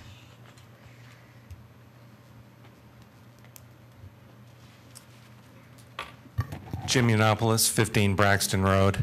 And as I've mentioned before, I am president of a homeowners association with 51 members. And on this particular issue and the information you have in front of you, I did poll our members on this. So I can tell you that all of our members do support the amended language that was presented to you tonight by Friends to Preserve Radnor. I think what Phil just presented points out the reasons that we support that language. And I think it also highlights that while the neighbors have sometimes been depicted as, by the proponents of this ordinance, have been depicted as having our heels dug in, that's far from the case. I think this presents a very reasonable compromise. It does allow Villanova to do what they say they want to do. It allows them to achieve their goals. It also allows them to go still twice as close to the road and twice as high as the current PI ordinance allows. So, I think it's very reasonable. It allows everyone to move forward in a reasonable way that still protects the township. Thank you. Thank you.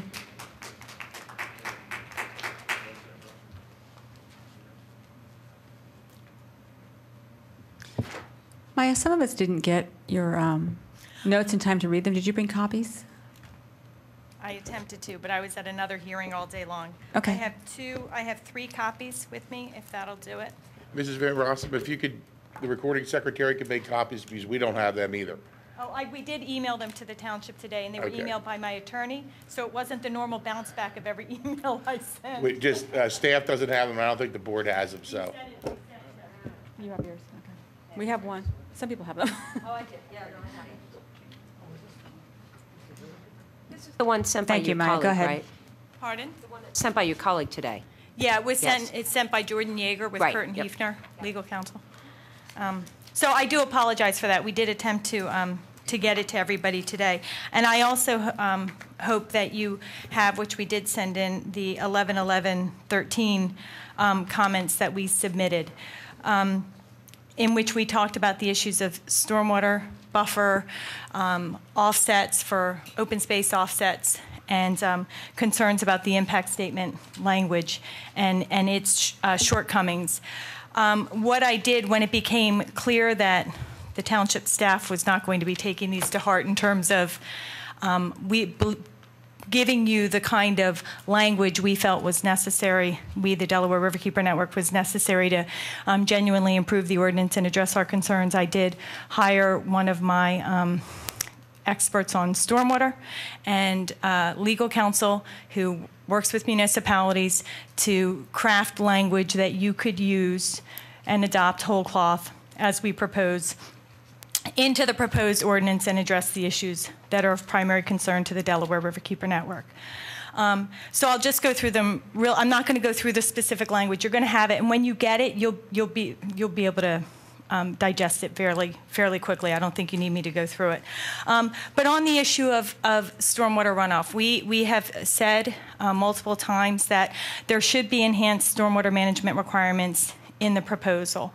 And I was disappointed to hear township staff say, I think it was at the Board of Commissioners meeting, that it would not be appropriate to include enhanced stormwater requirements in the zoning ordinance change. And I find that very perplexing because we're talking about a change in the zoning ordinance. We're talking about different building standards. So we are going to be talking about different stormwater ramifications. And it is very appropriate, therefore, to include enhanced stormwater requirements in the proposal. The ordinance language that we are proposing, and it's really just a whole section on stormwater that we're suggesting that you adopt, it is to carry forth the most up-to-date thinking by the U.S. Environmental Protection Agency on stormwater runoff. There's a technical guidance document that I had identified or commented on in my 11/11/13 comments. A technical guidance document that came out of the Environmental Protection Agency in order to implement the Energy Independence and Security Act, which deals with stormwater. So we're talking about very serious issues to the government. But anyway, it's the most up-to-date thinking. It's the most progressive thinking. It's government thinking, so it's not way out there, right? I don't want, actually, most progressive thinking is probably a misnomer. If it's coming out of the government, it's not the most progressive thinking. But it's pretty darn good. Okay, and it gets you a lot further along. And, you know, Villanova presents itself to the world as a leader in stormwater management. And they have their stormwater conference, and they go out and they get buco bucks from the Environmental Protection Agency and others in order to tout the message of good stormwater management, of avoiding runoff volume, of capturing runoff, of infiltrating runoff, of doing all the great practices that are in fact included in EPA's technical guidance. And I don't think it would be too much to ask Villanova and the other colleges that might avail themselves of this zoning ordinance change to use those best practices on their own site. And in fact, Villanova is getting a whole lot of money from EPA right now to use these best stormwater practices in the city of Philadelphia. Well, if they're happy to do it in the city of Philadelphia, then they should be happy to do it in their hometown here of Radnor. And I think that we should expect that of them. Rob Traver, who's one of the experts put forth at Villanova as you know, a leading stormwater expert, Rob Traver is on the record saying that this EPA technical guidance is sound and should actually be included in Pennsylvania's BMP manual, which is currently being discussed, or updates to the manual are currently being discussed by a wide variety of experts from around the state. So If Rob Traver likes it, if Villanova's happy to do it in the city of Philadelphia, then let's do it here in Radnor Township. The other language changes, I've talked to you multiple times about the benefits of buffers for streams and 100-foot buffers to 300-foot buffers, depending on what kind of stream quality you're talking about. There's language proposal in the materials that we have provided, will provide to you today. I was actually quite surprised to see at the last version of the ordinance proposal that I saw that the open space, the additional open space requirement was tied to building coverage, not impervious coverage. To me, that is very backwards. We should be tying additional open space requirements to impervious coverage, because it's the imperviousness that causes the problem, whether it's in the form of a building or a parking lot or a big massive patio like they have all over Villanova's campus and other college campuses. So we do have a modification that suggests that the additional open space preservation requirement be linked to impervious coverage, not to building coverage. To do it any other way is a huge gaping loophole that you can drive a truck through. We also provide some additional or some language to tighten up the impact analysis that is included in the ordinance. We really felt that we have a lot of concerns about that analysis, and we don't actually think that it gets you a whole lot, except perhaps some very good information, but as written doesn't give you a whole lot of strength to say, well, you've come forth, Villanova or other college, with this great analysis of the impacts on our environment and our community, but it's great information, but we don't know that we can use that information to necessarily reject your proposal. And that's just how, if you comply with the objective standards in the zoning ordinance change, then you get to do the project. And the fact that you have all this additional information doesn't necessarily help you say no. But anyway, we do provide some recommendations for tightening that section up as well. So that's just a summary of what the Delaware Riverkeeper Network has provided. Again, I do assure you that a stormwater expert provided assistance on the language for the stormwater requirements. Legal counsel who does work for municipalities has actually done the legal languaging for you. And so we believe that what we are providing you are modifications that you could say that you appreciate the concepts, you think that they're important for Radnor Township, and you'd like to see the language as proposed move forward with the ordinance change. And I think that that's it. Thank you so much. Thank you, Maya.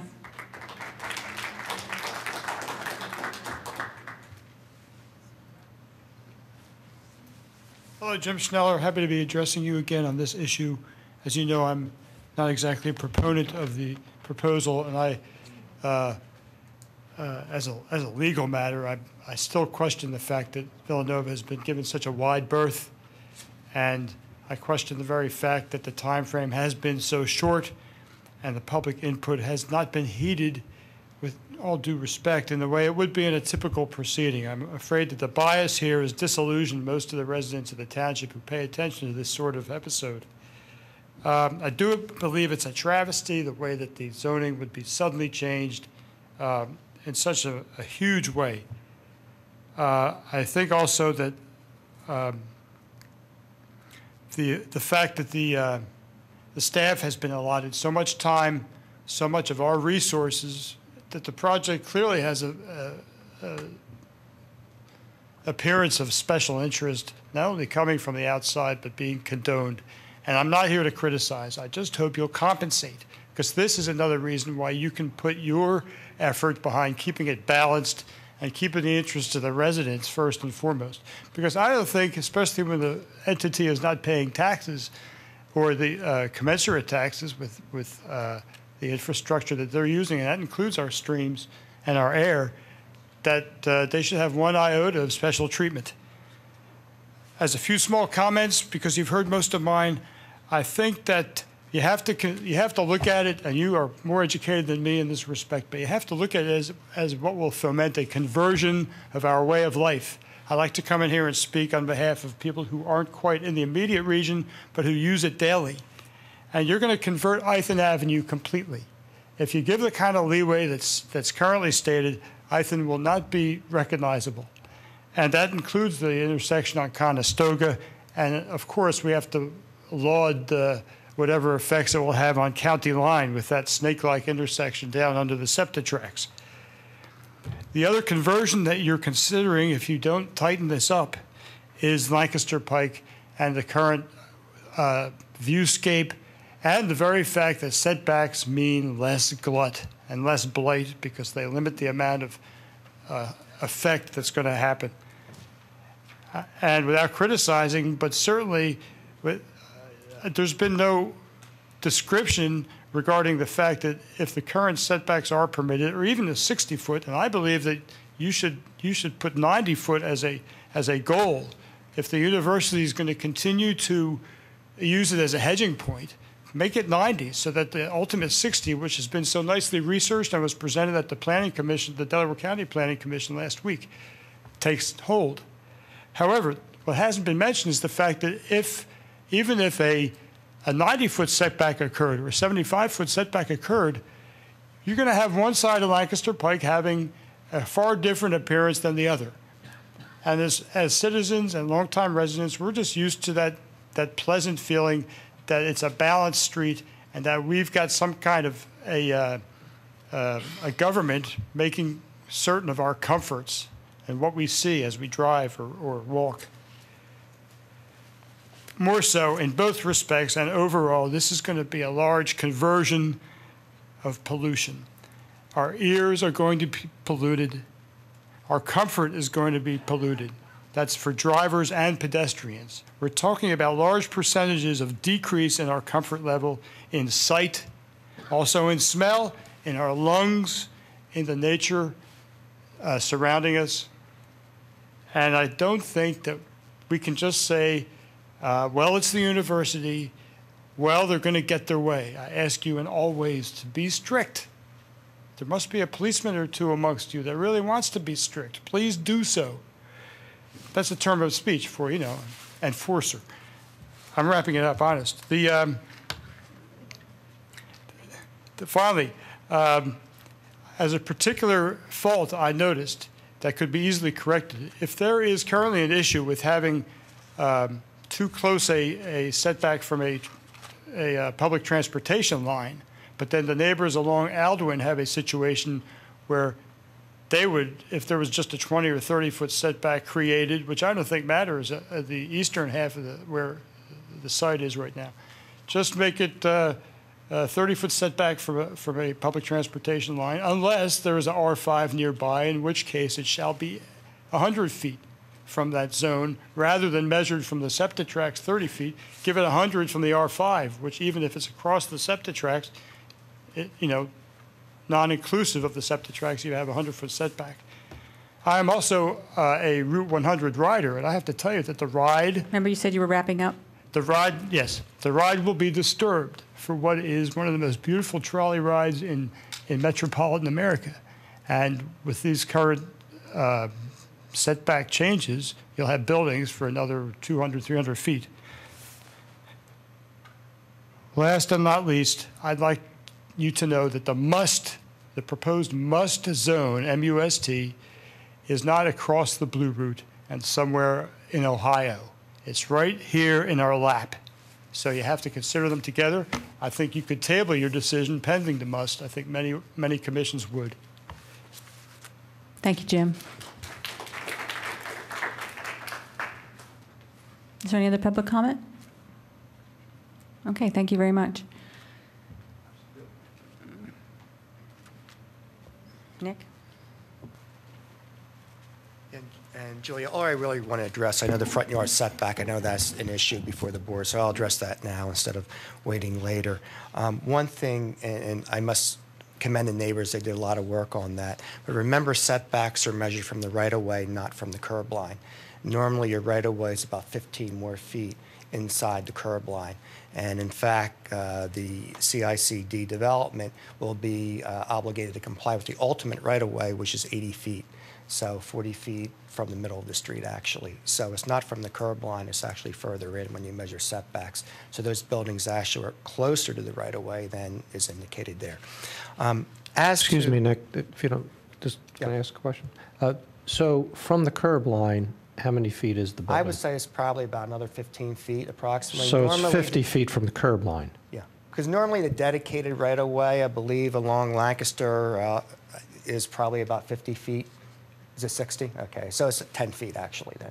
If it's 60, so it would be a total of 80, so it would be 10 feet on each side. So is that 45 feet now? So from the curb line? From the curb line, it would be another 10 feet inside the curb would be the right-of-way. Okay, so it's 10 for the curb plus 35 for the setback, so a total of 45 feet from the curb line to the building, approximately. Correct. Correct. Okay. Correct. So if there's something shows on here, say the Nevin Fieldhouse has 62 feet, it's actually 47 feet from the right-of-way. But if it was 62, it would be 52, right? Roger, you said about 10 feet? Yeah, it varies. I thought we were told at one time, like maybe it was when we were out on the parking lot, that the right-of-way varied along there. And I believe is the ultimate right-of-way is 80 feet, so I would assume. Yeah, so I don't think that's a hard fast rule. I think it varies. Yeah, the curb line is not consistent, but the right-of-way is, and it's measured from the center line of the roadway. Okay. And that's why that's why our ordinance, and you always use the right-of-way as opposed to the curb line. Remember, there was discussion before about using the curb line. Just as to the setback, and the Radnor Code already permits smaller setbacks in similar type developments. You may be aware. You know, the code is old. It was in the 1960s, and you know, we've talked about that before. But in 2004, actually, the code was amended to permit the R6, which is heavy residential apartment type use, and that's along Lancaster Avenue in Wayne. And that setback is 30 feet. And actually, the building and impervious coverage for that area is 70%, and the rear yard setback's only 25 feet as well. And that provision there called for high density multiple family development, which is very similar to what we're doing here. As I said, that front yard setback was 30 feet. The C2 was amended in 1999, which again, further down in Wayne, and you're looking at a front yard setback of 15 feet in the C2 district. And then, as you're aware, the town center residential and town center mixed use in Wayne doesn't have any front yard setback requirement. So this is not that unusual for Radnor, and that's all I just wanted to bring up is the fact that there are other front yard setbacks in Radnor for similar type developments that are actually less than what's being proposed here. Thank you. Okay. Steve, do you want to take us through what we talked about at the beginning of the meeting?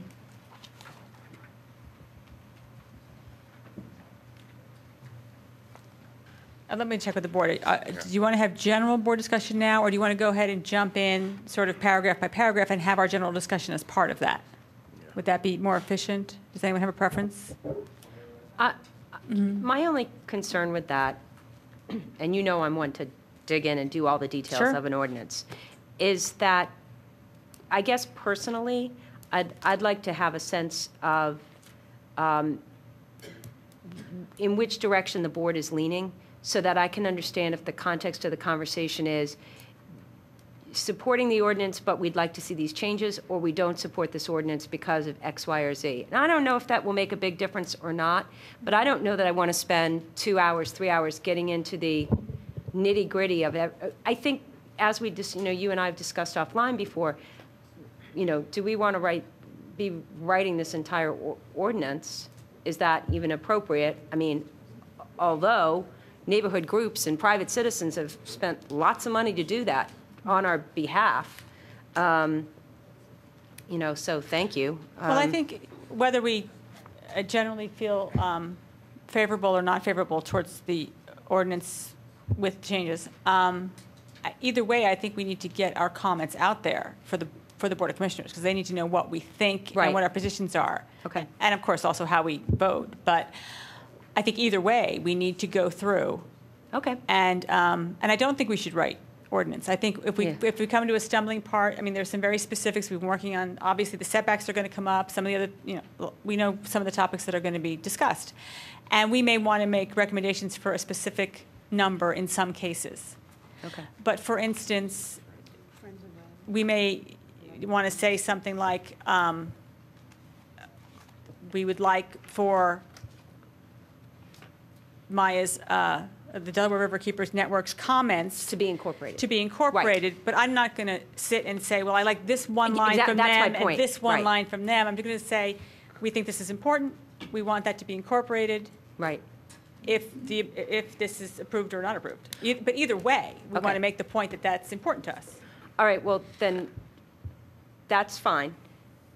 I have two questions, because I'm still struggling with them in my head before we get started on this. But if that's the way you wanted to approach it, I don't know if everybody has it, but for me personally, I'm going to be working off of the version, the Friends to Preserve Radnor document, in terms of that general conversation. And that was in our packet, I believe. It was, so yes. Everyone should have it. And the reason I'm going to do that is it's already taken into account many, many, many comments. Now, that's not to say I absolutely agree with every single one of them, or that the will of this board as a recommendation is going to take every single one of them, but they took the time to incorporate the Delaware County Planning Commission's comments, which, you know, there's a lot of people in Radnor with very strong feelings one way or the other about this.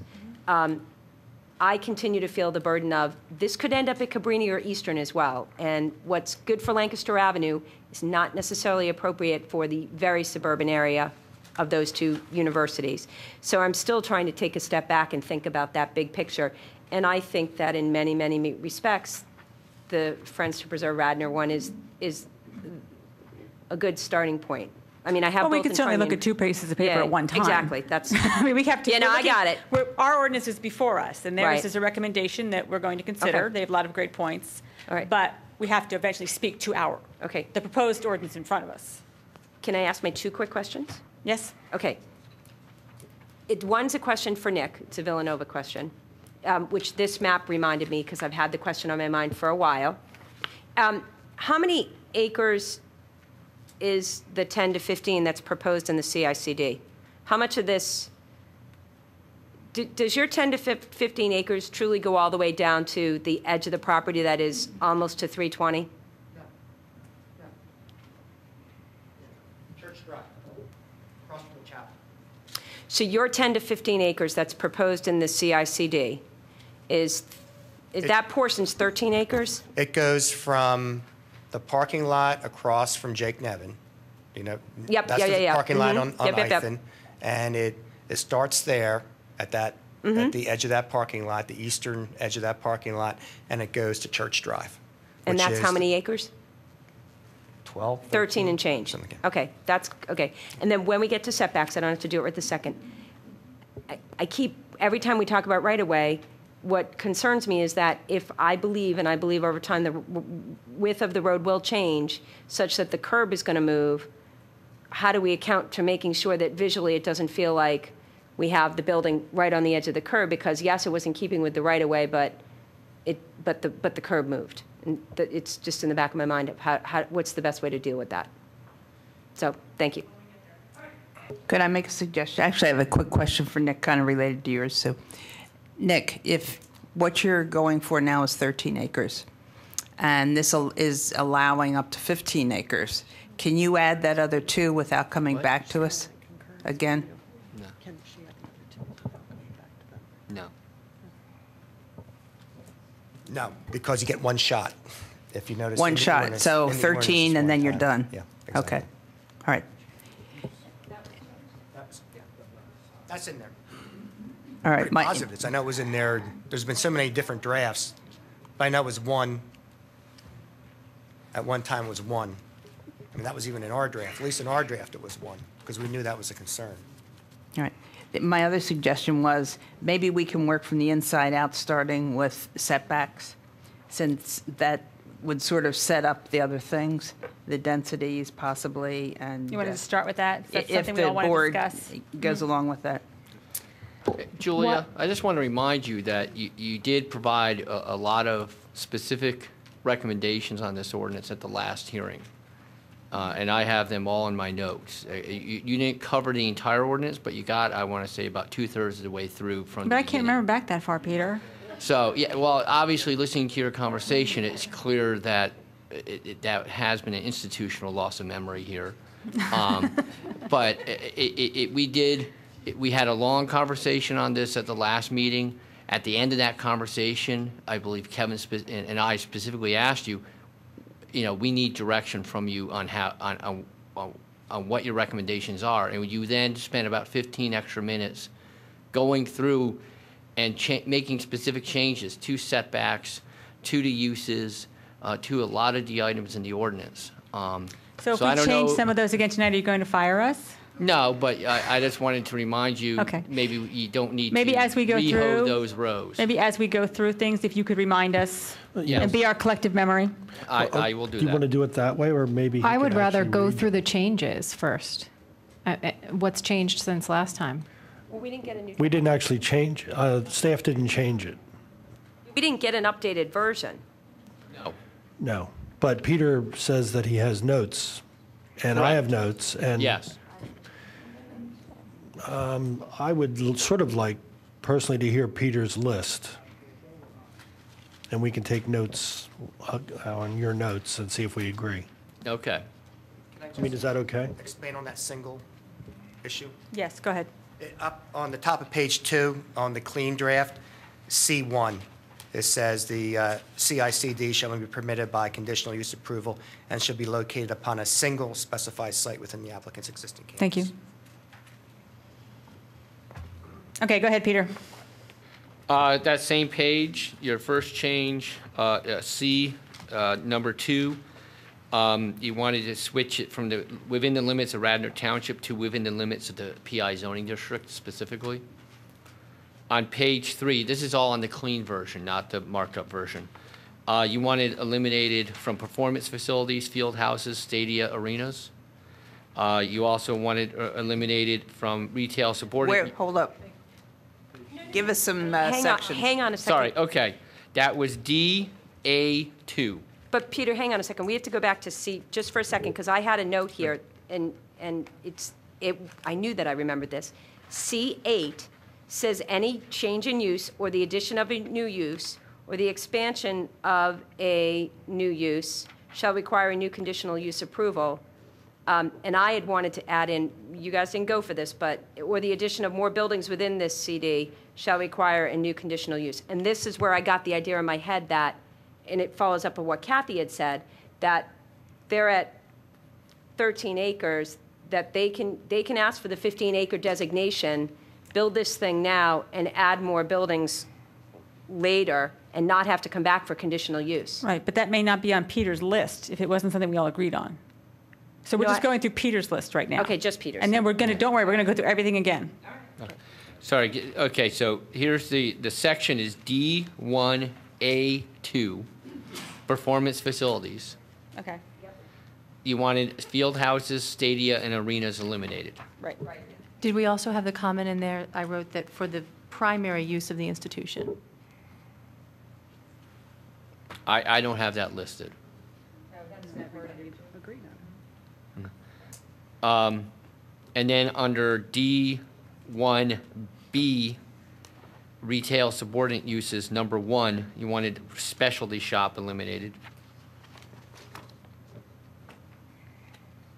And similar use. And there was a question with alcohol. No, alcohol didn't fall. Yeah, the alcohol went away. I don't have anything on similar use. And I'm not going to say I have the 100% accurate notes, but these are the notes that I took. Keep going. Then going to the next page, under D2, dimensional regulations, setback from arterial streets. You wanted recommended all except for parking structures, which is 120. All the other setbacks you want to change to 60 feet. The setbacks for major collector, you wanted to keep the same. Setbacks from local and minor collector streets, that's subsection C, you wanted them all changed to 60. I guess surface parking lots already is 60, but the rest changed to 60. Setbacks from, this is D, setbacks from railroad property lines. You would like everything changed to 60 except for surface parking lots, which you wanted it raised to 20. On the next page, under E, defaults and exceptions concerning setbacks. You wanted number 2 regarding elevators and stair towers deleted, and you wanted number 4 also deleted. Under F, maximum building area, there was concerns regarding the individual building coverage. I think you wanted that language reworked. We wanted to rework the language. You didn't like the way it read. Going on to the next page, we're now on 3, special regulations. B, buffer planting strip. You wanted the phrase on the 5th line, unless waived by the Board of Commissioners, you wanted that deleted. Under just generally, I have notes here under special regulations regarding preserving land. That's C. You wanted to make sure the land was in Radnor. You wanted to make sure the land, any preserved land was used to buffer nearby residential properties. And you wanted to exclude setbacks and otherwise other undevelopable land and preserved land from being re-preserved, basically. And Peter, I think we said we did not want the buffered, if we're talking about the same thing, the preserved land isn't to be on the other side of the arterial. Yeah, that was my next note. Okay. Yes.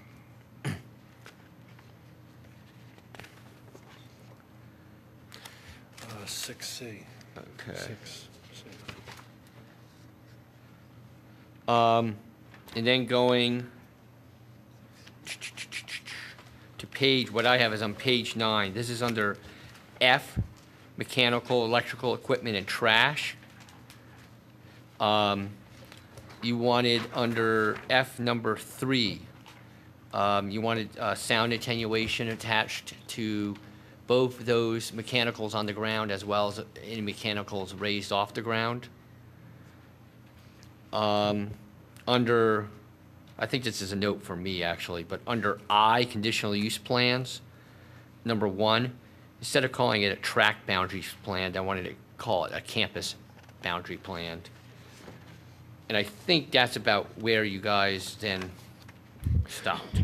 Peter, one other comment I made, that Simone Collins analysis had a minimum lot for the preserved land of 15,000 as their recommendation, and staff had 10,000 prior to getting Simone Collins analysis. And I think as a group, or at least I think as a group, we wanted the minimum 15,000. That's Okay, Skip has just informed me that I wasn't at this meeting. It's not a memory problem.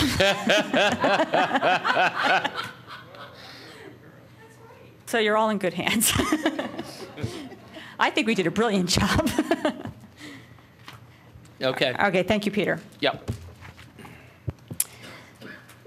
Okay, let's go back to the beginning.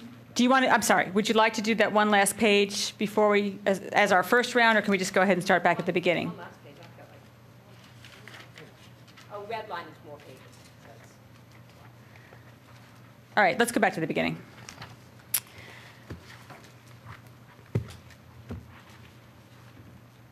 Anything else on, I'm working off of the non-red line draft. So let me know. I'm off the red line. You guys are all off the red line? Yeah, I'm up. The other thing is you wanted to do this side by side. The neighbors. Right. But I'm working, but the one, for the language purposes, the one I'm looking at is 1020. Make any changes to that. Okay. Does anybody have anything on the first page? It's the basically the purpose and the definition. Peter, may I ask you a quick question under purpose and intent? Yes. Is it okay that it just says land currently used for college and university purposes, but that we don't say in that purpose and intent that it has to be zoned PI and used for college and university purposes? No, I mean, you have to remember, this is going to be a specific use that is only allowed to be established in the PI Okay, zoning so we don't need it district. specific there that it has. No. Okay, all right, good, thanks. Okay, anything else on that first page? Page 2, 5. Okay. The CICD shall be limited to a contiguous site, area greater than 10 acres, but no more than 15. That does not say that if you're going for 12 now, you couldn't add the 3 later. I think the first one does. It says if you go in, you can't go in any more than once. It says you can only do this once. So once you come in, you're like you're done. But I they could- actually disagree. Peter? I disagree with Nick's interpretation. Okay, Peter, what is your? If you look, as I think it was Susan who pointed this out, at C8, any change in the in blah blah blah in use or the addition or the expansion of an approved okay. CICD. So you that could would do 15 acres once and you're done, or you could do 10 acres the first time because that's the minimum, and then you could do 2 acres, 2 acres, 1 acre. Each time you add you'd have to something, come you'd have back. to do a new conditional use and go through the whole process again, but it's not a one and done deal. Okay, but it would have to be contiguous to the initial. Exactly, yes. Okay. You'd still have to meet all the other We have requirements. to be an expansion. It'd just be an expansion, yes. You know, I think this is one of the circumstances where everybody agrees. Nick interprets on behalf of his client that it's a one-shot deal. Can you just draft language so that it's a single application based on size and there's no deviation or expansion in the future? Yes, you could do it. Can you? But we also want to be sure not to I can write not anything you provide wish, for yeah. some very minor expansion that's going to fix a problem. I mean, things change over time. Well, and there's a way to come back and. Counterpoint to this, which Kevin mentioned last month, and it was, if we make it that, and I see Kevin's point, but I also I see number 8 a different way. I interpret it slightly differently. But what Kevin said we didn't want to have happen is we don't want an applicant to come in and we don't necessarily want them to do the entire thing at once because they only get one shot and one shot only. Susan, I meant lot size. I mean, well, see, that's where in 8, I can see how a lawyer could read and interpret this 2 ways because I see the expansion of an approved CICD shall require a new use. I could read that as an expansion of they have 12 or 13 and they want to go up to 15. Or I could read it as the addition of more buildings within the designated CICD that they have. And I don't know which way most people would interpret that, but that's why I wanted to say, even if you have your 13 acres and you want to add more buildings within there, which is, by the way, not a change in use, and it's not the addition of a new use, it's an expansion of an existing use. And the expansion of an existing use in your CICD, the way this is written currently, would not require a new conditional use approval. Not the way I read it. No, I would. Peter? I disagree for two reasons. Okay. One, I think if you're adding additional buildings or changing an approved CICD, that's going to be you're expanding it. Okay. It's not just geographical; it's intensity-wise. Secondly, when you do conditional use and you issue a conditional use decision, that decision is directly linked to the proposal that was presented at the hearing. If you're adding buildings or adding additions to buildings or changing things up, you're changing that proposal. You need to come back and get, at the very least, an amendment to your original approval, and most likely it's going to be a whole new approval process. It also gives us the opportunity, right, to say, in other words, if a code's been updated like stormwater, to then enforce the new codes on the new expansion. Yeah, if it's a new application, they need to meet all the ordinances at the time that the new application is filed. I'm okay with it the way it's written. We're giving them 10 to 15 acres, and if they want to come back later and do it in pieces, they'll come back. Okay, anything else on that page? I'm on page 2, C, designation of location. Well, I was going to ask about 6. The idea that one can, for the purposes of the CIDC, the site may include contiguous lots that are separated by streets classified as local streets or minor collectors. I don't buy that necessarily. Say it again. What don't you buy? That you can call a contiguous parcel as something which is divided by a public street or local street or a minor collector. Well, that's kind of a legal point. Let's ask Peter. It's however we define the site. I mean, we can define it that it could be crossed by an expressway. It's how the language of the ordinance reads. If you don't want it to be crossed by any streets, we write it that way. We want it to be crossed by certain types of streets, which is the way this is written. You can do it that way. It's just how, it's not a legal issue, it's just how you write the ordinance. It's your choice of how you want to define it. But you see, my point here is that you can call it a single contiguous site or parcel. But Doug, can I jump in for a second? Because I think this is, somebody got up earlier, and I can't remember who it was, who said that the design shouldn't drive the ordinance should drive the design. And C6 is a perfect example of the design that Villanova wants to do, which includes the Performing Arts Center on the east side of South Ithan, is the reason that this particular definition is written the way it is. Because if it had to be contiguous, they wouldn't be able to put the Performing Arts Center on the east side of South Ithan Road. So we have to think for a minute, the way I think Doug is asking us to think, away from the Villanova project, would we normally can say that a contiguous lot or parcel is something that would have a street running through the middle of it? And I know that in the case of Villanova, they're making the argument because they own both sides of the street. But the fact is, we wouldn't normally, a contiguous parcel is not normally separated by a street. So Doug's questioning, because it is unusual in and of itself. We know it in the context of the plan that Villanova has. And that's why, so then we have to think, just run through our heads for a minute, is there something at Eastern and Cabrini that this would be a really bad thing? And as Eastern now owns... Well, the one place you tend to have properties that go over streets would be universities.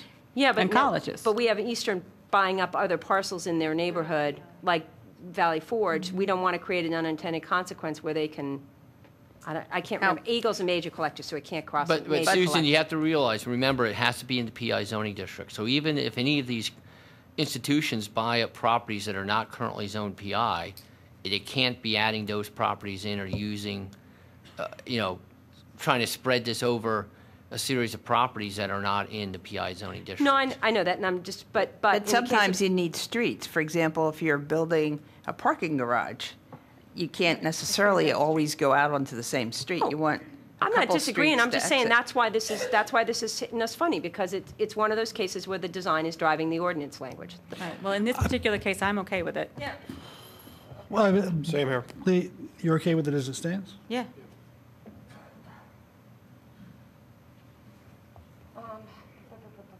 Some of the trade-off, Doug, and I see your point, but some of the trade-off is that hypothetically you could do the CICD in the heart of the campus and have it just as dense and jammed up and all that, so to speak, because you don't have any setback issues. Well, but to me, what this is doing is saying that because it's all within the CIDC and it constitutes a contiguous parcel, that it doesn't have to meet any kind of setback requirements from the street. I guess but there are setbacks. I'm sorry, your concern is that it will negate the setbacks? Yeah. No, we're not. Not at all. No.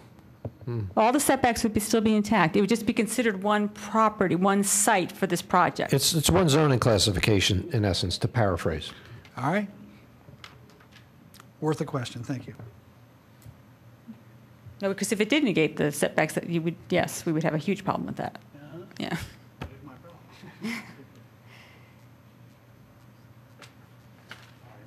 Okay, going on to D, regulations. We already took out field houses, stadia, and arena from 2. Is there anything else there that anyone wants to comment on? And Sue, are you taking a look at the Friends for Radnor one as we go? Okay, and you'll let us know when we get to the points. Thank you. You said we took it out, but isn't it there? No, just now Peter had said we had planned earlier to take out field houses, stadia, and arenas. But I'm saying we're still. You would still like to have that out, right? Wait, everything is still there right now. We're taking it out, so to speak, right now for the first. Okay. we're reviewing that. Anything else there? Everybody's good? Under B, retail subordinate uses, Peter reminded us that we'd like to remove specialty shop from 1. Or similar use. Well, the similar use It's like a refers similar use will to refer the to ones, the others. the other ones. Is that it would then read clothing shop, bookstore, variety store, bakery, ice cream, drugstore, or similar use. Is that okay? All right. Yes. Okay. Anything in the rest of that page? Okay. Now we're at the fun part. Well, hang on subordinate retail use size. Yes. Somebody told us that Micro Center is 10,000 square feet. Somebody said a big CVS is 10,000 square feet. Too. That's what- No, a big CVS, actually, CVS now and most of the drugstores now start at a minimum of 14,000. They probably Okay. push up 15, 16,000. So it was the Micro Center? Okay, so Rite Aid, because I remember from the approval, is like 13 or 14,000 square feet. Right. So we're saying that all the retail use is, the total of it could be 25,000 square feet? Is that what we're saying there? But no, You're in B, no right? individual. You're in 6B? Yes, I'm on B. I'm sorry. Yes, 6B.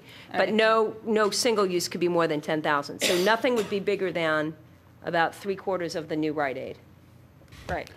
You know, the Rite Aid and CVS doesn't have to be the standard Rite Aid and CVS. I mean, if you were in an airport, It could be a little one. You wouldn't have 15,000 square feet either. Oh, no, I know. I'm just trying to get size in my head. It wasn't about those, it was about just getting a sense in my head. Do we have an idea of what 5% of the total gross area of this project would be? In 6B? Has anybody ballparked that, Villanova?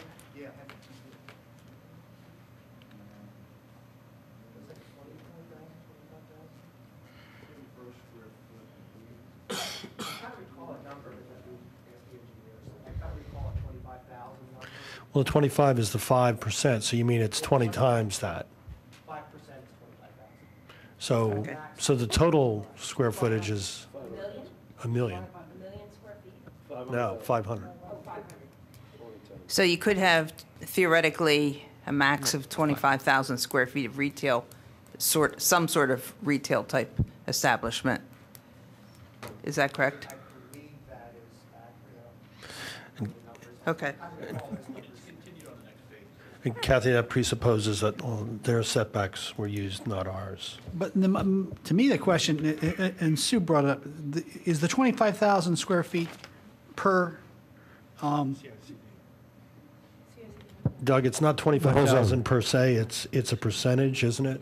It's 5%. It's 5% of the total being proposed up to a maximum of 25,000 square feet. Okay. And that would be the maximum that could be established on a single CICD site. but that means that you could only have 2.5 stores of 10,000 square feet.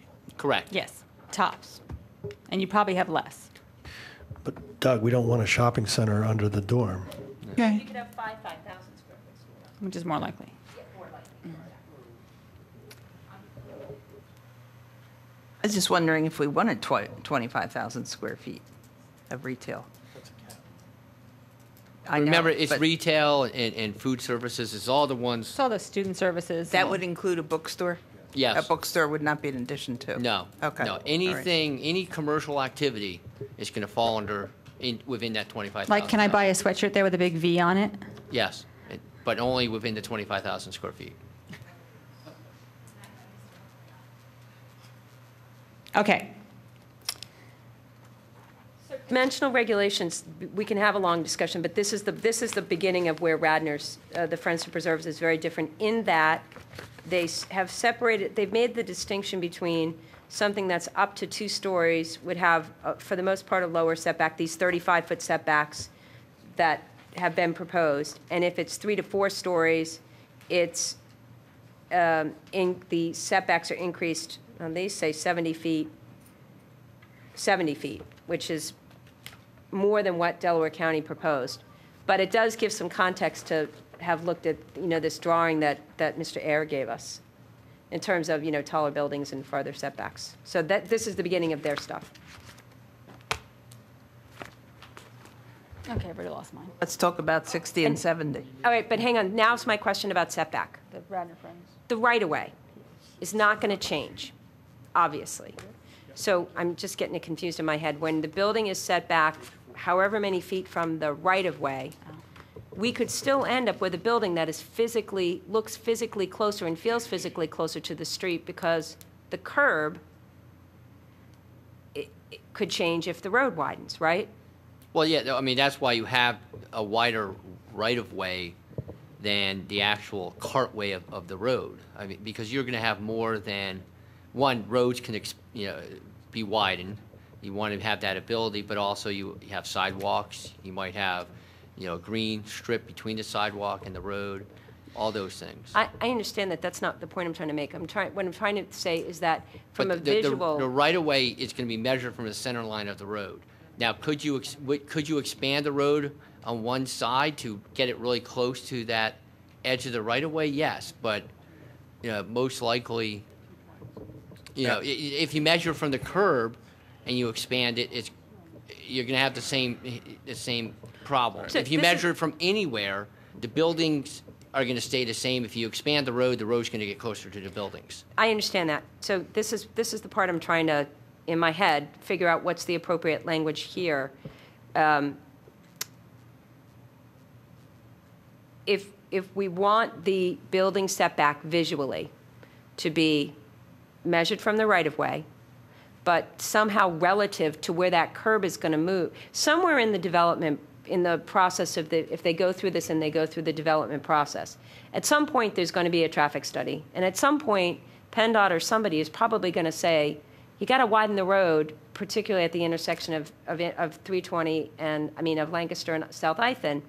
So how do we make sure that we have these visual setbacks, but that we don't take it back from ourselves by needing to widen the road? So is there language that we can create where Perhaps we could say that the setback is from whatever right-of-way we end up with after they've gone through the design process. Well, That's actually how it works. Yeah, that's how it works. It's not some predetermined number. It's the right-of-way that's dedicated as part of the land development. And let me just that's ask, because people might be worried, but what are the chances that Route 30 would really be widened by lanes? I mean, I think don't mean pretty the good. corner down by Ithan. I mean the actual roadway. What do you I think? think there could very easily be turn lanes to get into some of the parking. Turn lanes? I think it's going to have to be. And bigger than Ithan, bigger than Lancaster, I'm frankly more worried about Ithan. Right, so if the language is, if it's assumed, if what the staff is telling us is that that is already taken into account, that whatever setbacks we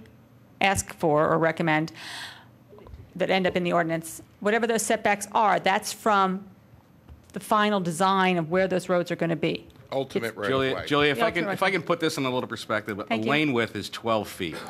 So if you had 5 lanes there, which would be 4 travel lanes and a turn lane, you would have 60 feet. Your ultimate right-of-way is 80. So you would have 20 feet additional from what you would then call the curb line or the edge of those outer lanes until your right-of-way line. And then the setback goes from that right-of-way line. But to add that fifth that'd be 10 lane, feet on either side, right? 10 feet on either side, yes. yeah, but to add the fifth lane, if it's 12 feet, you basically would theoretically move the curb 6 feet in on this side and 6 feet in on that side? Not necessarily. Oh, so it could all be on one side? If you had a turn lane, it would be on the side at which you were turning, unless it was in the center. Well, I think what you need to figure is in reviewing the setbacks, don't take into account, there's an extra 10 feet between or 15 feet between the right-of-way line and the curb line. Just measure it. Just say, what's it from the right-of-way line? What does it mean? And then any extra that they don't use for the road is bonus. Well, that's what I wanted to make sure, because we kept saying, well, it's really only this many feet because we're adding this 10, but that road could widen, and then that gets taken right back away. That's what I was trying to, yes, thank you. Yeah. Okay, so we're on the setback page. I have another idea to throw out there. This is, I think I had a conversation with Liz and I think Regina. We were talking. I'm concerned with also the intersections coming into that property at Ithan we were thinking there might be a way to design, I don't know how to put it in the ordinance, but we were thinking that once the setbacks were set, even if they were less than 60 feet or at some other number, would there be a way to require setbacks at the intersections that are quite a bit bigger so that we get that open feel when you're entering the site and you're at the intersection, so that you can have more greenery, you can have a less urban experience at the intersections where it has the most impact? And how could we, first of all, is that something that people think is a good idea? And secondly, how do we do that?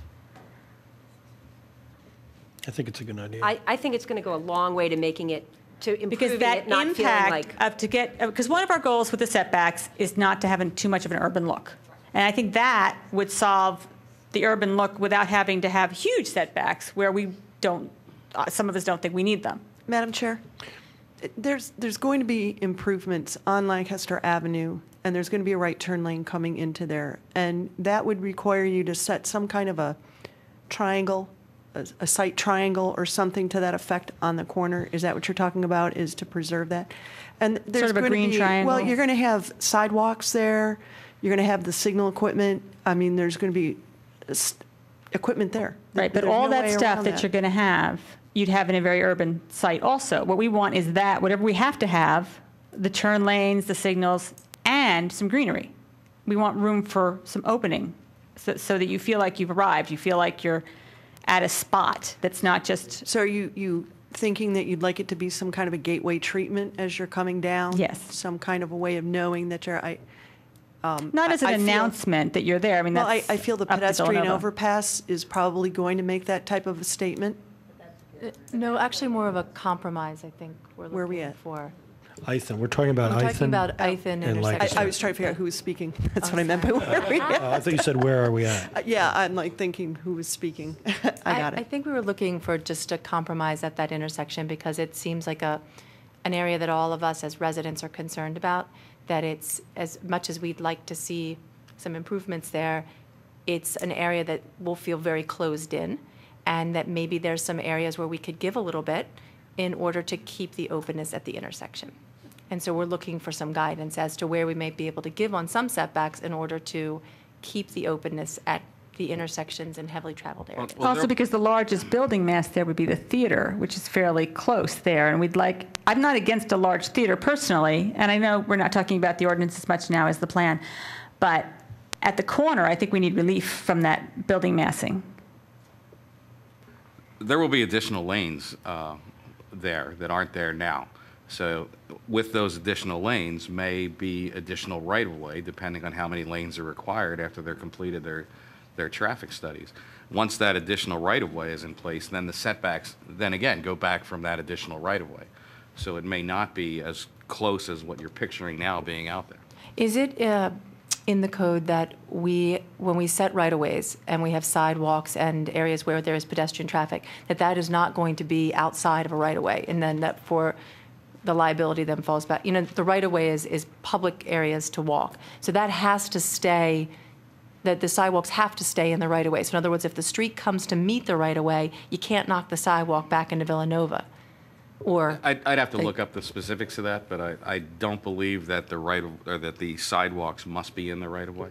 I think actually that they're supposed to be out of the right-of-way, and that's PennDOT's preference now because they don't want to take responsibility, and I believe that that's the direction that they've gone on that. So definitely on Lancaster Avenue, they would be outside of the right-of-way. If you're really concerned about that, then you may want to have a special section provision for corner situations such as this, that you would want to ensure that there's a setback from both of the corners. Not that I'm trying to delay the process or make it longer, but I'm hearing. But we could put in our comments that that's something we'd want to see. We don't have to write the text right now. Correct. Right. You wouldn't have to write the text, but you'd have to kind of give us your direction as to how far back from those intersections you want that clear area to expand. If I follow what you're saying, you're almost looking like putting a big square around that intersection as Right. I think of it as an oval, but yes. additional setback area. We would need that direction, whether you're thinking 20 feet, 50 feet, 100 feet. I think when we were talking, we were initially thinking to really hold what Delaware County or the 60-foot setback in this area. And then, Yeah. The only comment about this box is that Nevin is already at 62 feet. So you really can't do the whole square. 'Cause you're not And gonna that's, tear and it. that's from the curb line. So Nevin is actually existing, 52 yeah. feet from the ultimate right-of-way. But in the new areas. Yeah. Well, then Nevin would become non-conforming, I guess, and then someday, if they ever tear it down, they have to Well, push it back. Nevin's not. That's not even included it's in not that in the area must, that we're. or not the must. Oh yeah, the CICD. That's right, okay. I would let me one comment. We were talking. Someone made the comment ago that by giving a greater area around this intersection, we could somehow give elsewhere. We don't have to give. I think you're misinterpreting the intention. The intention here is that at the intersection, to have a clear area, no buildings within, say, 60 feet for a distance of maybe 100 feet from the intersection in either direction. Is that what we're talking about? Yeah. But if we're thinking 60 foot for the setback, generally, I'd like to see it be bigger, like 90 or 100 feet at the intersection. 60 feet from the right-of-way because the right-of-way may expand in those locations. Yes. No, So- I think Julia's saying I'm saying 60 feet 60 feet generally. and generally, but at the 100 feet- intersection, 100. 100 feet near the intersection. Or do you think that's too much? Well, I guess I'm good with the 35 because really the 35 is 45, and I understand visually what that means, and I think it is fairly consistent with some of the other ordinances, as was pointed out earlier, for development of this type of development where we're looking in towards Wayne and things like that. They're much closer, so I'm comfortable with the setbacks as they are on the main street. I'm not. It's at that intersection that I have a problem. So if anything. Okay. We could just quantify that those would be increased, if you want to do it that way, increased from whatever you're proposing elsewhere, because we're all in agreement that it should be increased at the intersection. Is that okay? Is that Well, all intersections? We can talk about the numbers for the setbacks, because that's specific. Why don't we just make a note And do that to think first. about doing that, but I think we have to back into it once we get the other numbers set Okay. on there. And another thing on the intersection, why you want more space, is because you're going to sort of have a holding yard there for students when they're waiting for the light to turn. And outside of the Performing Arts Center. Yeah, you'll have a backup There will of be people milling at the outside of a Performing Arts Center.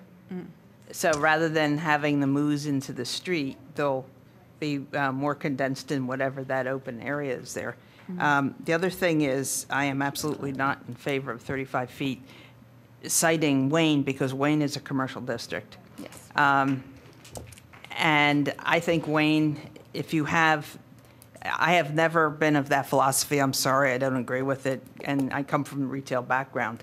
I'd like to see more space in front of the building on there, but I won't go there now. But in this case here, I'm definitely not in favor of 35 feet setback. Okay. I concur with much larger setbacks, 60 and 70. So is everybody comfortable with the 60?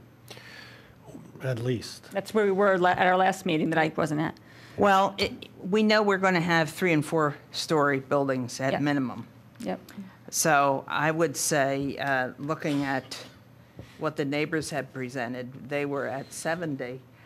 I could live with either 60 or 70, but I think we know it's not going to be 2 stories. I have a concern with that because in the must ordinance, they talk about the buildings being different heights.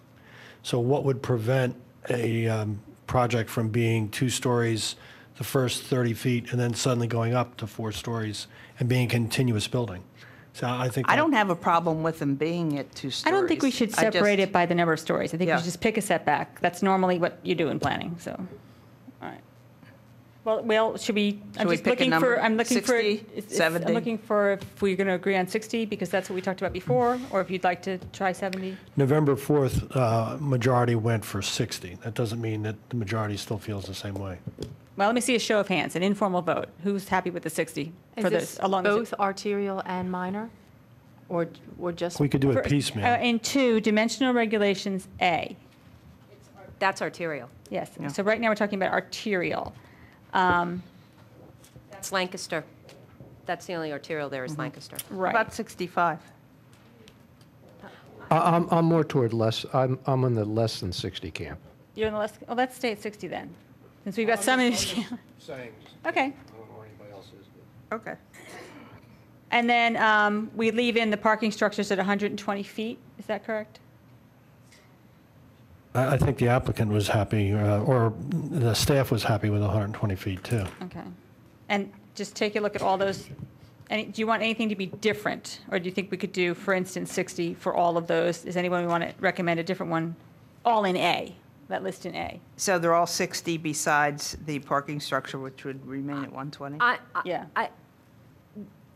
You might be shocked to hear this, but I'm trying to understand the rationale of 60 feet back for the surface parking lot. So that there can be buffer? Versus what? It's a green buffer. It's a green buffer, then I'm okay with it. Well, it's not built on. It's not impervious. And sidewalk? Okay, can I see And do remember that that's 60 feet back from the edge of the ultimate right-of-way. That in fact, as the road is currently existing, it could be 70 or 75. It's Right. just that we're... But it could be 60, so. I think we have to work from 60. Let's not back up. Yeah, we're done talking about that. Okay, so I'm going to ask for a informal vote for 2 dimensional regulations A, that we would recommend 60-foot setbacks for all of these categories except for parking structures, which would be 120 feet. Show of hands. Opposed? Okay, that carries. In section B, we're looking at the major collector streets as defined in Saldo. Bryn Mawr, Eagle, Conestoga, Matson Ford, North Wayne, Radnor Chester, those streets. Okay. So this is more the applicability to. This is more keeping it more suburban. Yes. Well, and where our more suburban campuses currently are. Right. Okay, does everyone? I'm good with this. Is comfortable with that section? Any objections? Okay. Section C. Let's see what they have. In our previous discussion, we again had changed these to 60. Any objections to staying with our original? Okay. And in D, we had 60, except for surface parking lots, we had 20. What do you think about that? I think that I think that's too much from the railroad property line. Okay. To say 60, because I do take Villanova's comments genuinely that if we make them do this too much, I can't remember the width. We were talked 13 acres, but I can't remember the depth of this. It was I actually think that helpful came to up see this in our tonight. discussion previously because there were concern that if there wasn't room for buffering, it could affect residences, but then we decided there's no residences. Well, no. So I'm okay. I would do most of these. I would do a lower setback from railroad property lines and rights-of-way. But one thing that I would change is ultimately what we know is the case is that behind that there's residences. And so what we were trying to prevent is a building being right close to the railroad, fine, but that's, then it's right in somebody's backyard. And I don't know if there's a way to word this where setbacks from a railroad property line and rights-of-way, however, has to be X number of feet away from a residential kind district. of a double setback. Can we have that, Peter, where it's not a double setback, but it's... Whichever is greater. Whichever is greater. Yes. And the fact that the residential property line is not connected or adjacent to the CICD, I want to make sure that we word this in such a way that that doesn't matter. That it's just, you can't be within X number of feet of a residence. Because this is the part that is going to really impact the neighbors. Sure. From Is the that a visual. property line or a house? A residential property line? Property line. Yes. And, Okay. The whole thing about, well, it's right next to a railroad, but, trains only go through once an hour, once every hour. A building 25 feet from your house is there 24/7. Yeah. I mean, that's the difference. So what number would you put for D? I'm more want to find out what's the proper language to put there to say what I'm trying to say, And then whether this is 50 or 60, matters. I won't say it matters less to me, but it's more about I want to make sure that the So proximity what to is the residential- total, let's just start with this question then, answer this. The total distance you want, the total distance from the house, from the property line that you're after? I would want 120 feet at least. Who said 120? I said I would want at least 120 feet between a property line. Yeah, so yes. And a large building. Yeah. Yes. But I don't have a strong feeling that these need to be higher for, No, I don't either. I'd say leave Well, this. you need to keep in mind access for emergency vehicles like fire trucks.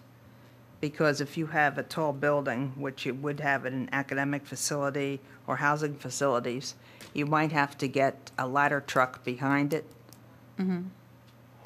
So I'd be fine with these being lower than 50, though. I'm thinking 35 for academic facilities, performance and social facilities, housing facilities.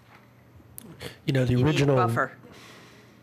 the original version from staff has mainly Right. 50s. Okay.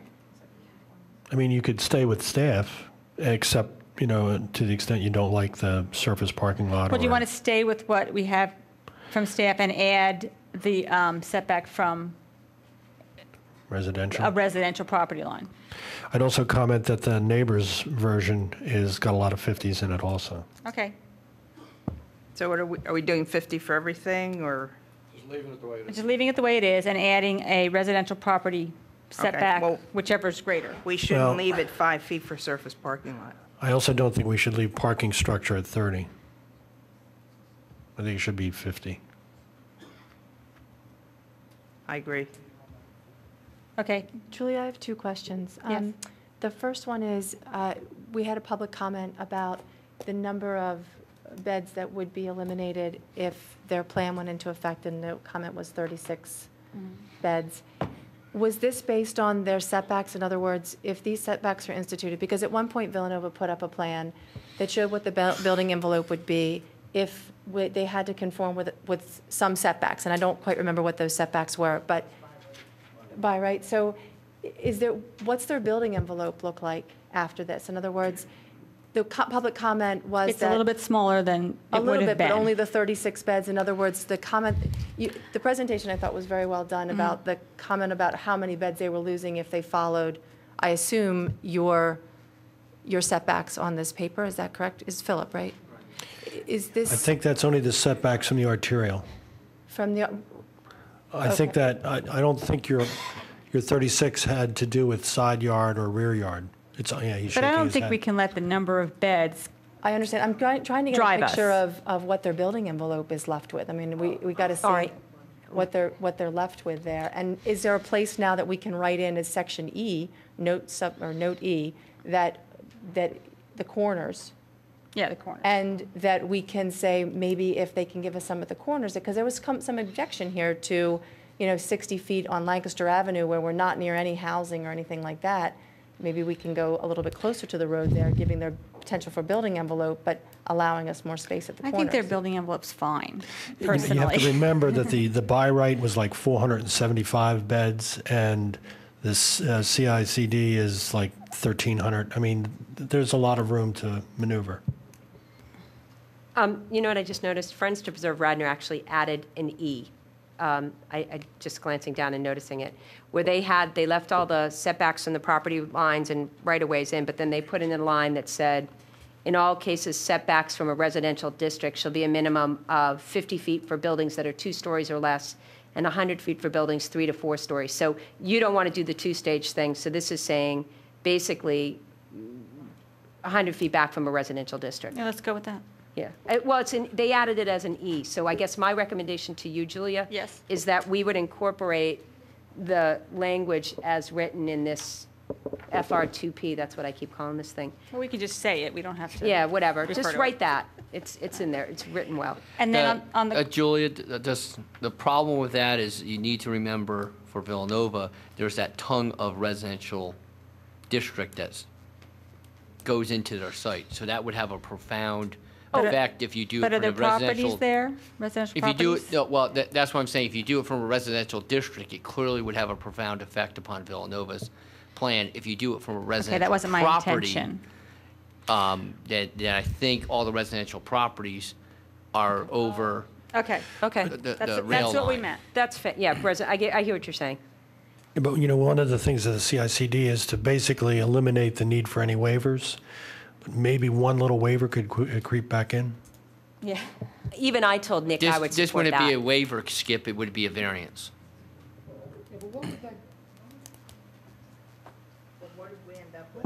What would that do to the houses on Barleycone Lane, right next to where they want to build the Fine Arts Center?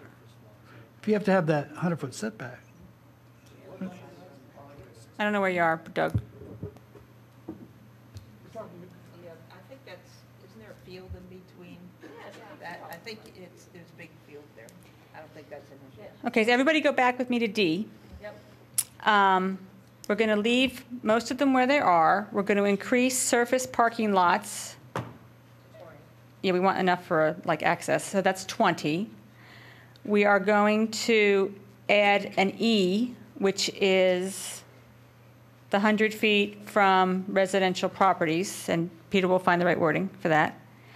And then do you want to add? And Skip the parking structures across from, my understanding is it's between Lancaster, the Arts Center, and apartments they already own. This has to be general. But this has to be generalized. This is ordinance level. And, it Right, could be right, right, Cabrini, too. Okay, so what did you want for that, Skip? I think we said either 50 or 60. I think 50. Let's do 50 because we did for all the other railroads. And what about the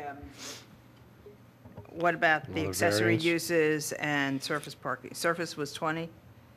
Surface parking? Structure, accessory uses and structures? And then 20. accessory. I'm okay with that. Okay. 20. And accessory uses and structures? 20. Why? Well, the Well, staff let me did it, just- neighbors did it, and Yeah, I was just going to say, I'll Everybody let else. you know if they didn't have markedly different. Since we, Then should we withdraw the thing about the corners? Since we've increased these? I don't think so. I still think the corners is a valid because issue. of student safety. Okay. The holding pattern for crossing We the need street. a little bit more breathing room at the corners. Yeah. Mhm. Okay, I'm not going to put a number to that. I need the staff to do that. Yeah, let them Okay. work on it. So that would be F. Right. Okay. Is that at every intersection or just the intersections along Lancaster? I would say Oh. the major intersections, Is there which a way would be to say major Ithan- intersections? Well, I mean, we could do it at any Arterial. intersection between an arterial and A I major think collector. major collector. I think Ithan is a major collector. Yeah, that sounds good. Okay. Yeah, because a small, tiny street, we're not, no. Okay. And maybe maybe you want to do it any intersection between an arterial and a major collector, or two of those streets, because you'd want setbacks for Eastern and Cabrini. I believe King of Prussia and Eagle are both major collectors. You probably want greater setbacks there also.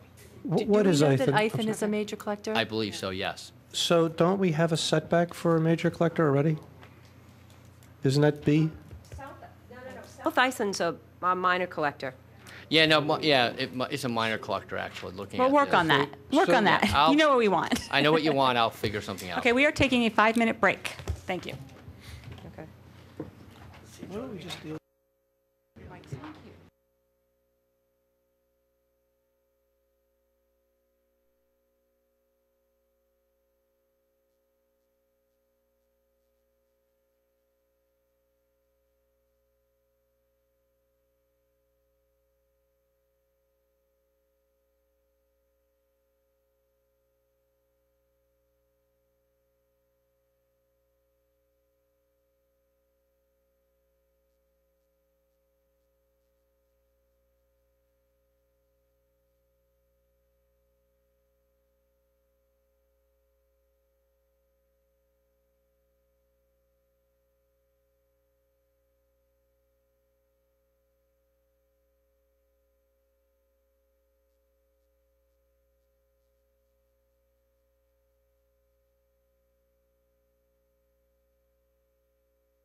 Thank you.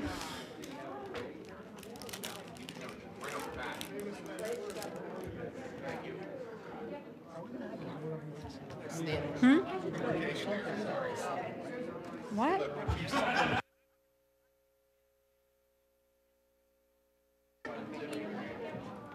Can we call the meeting back to order, please? You okay? Okay, we are moving right along. We have wrapped up section.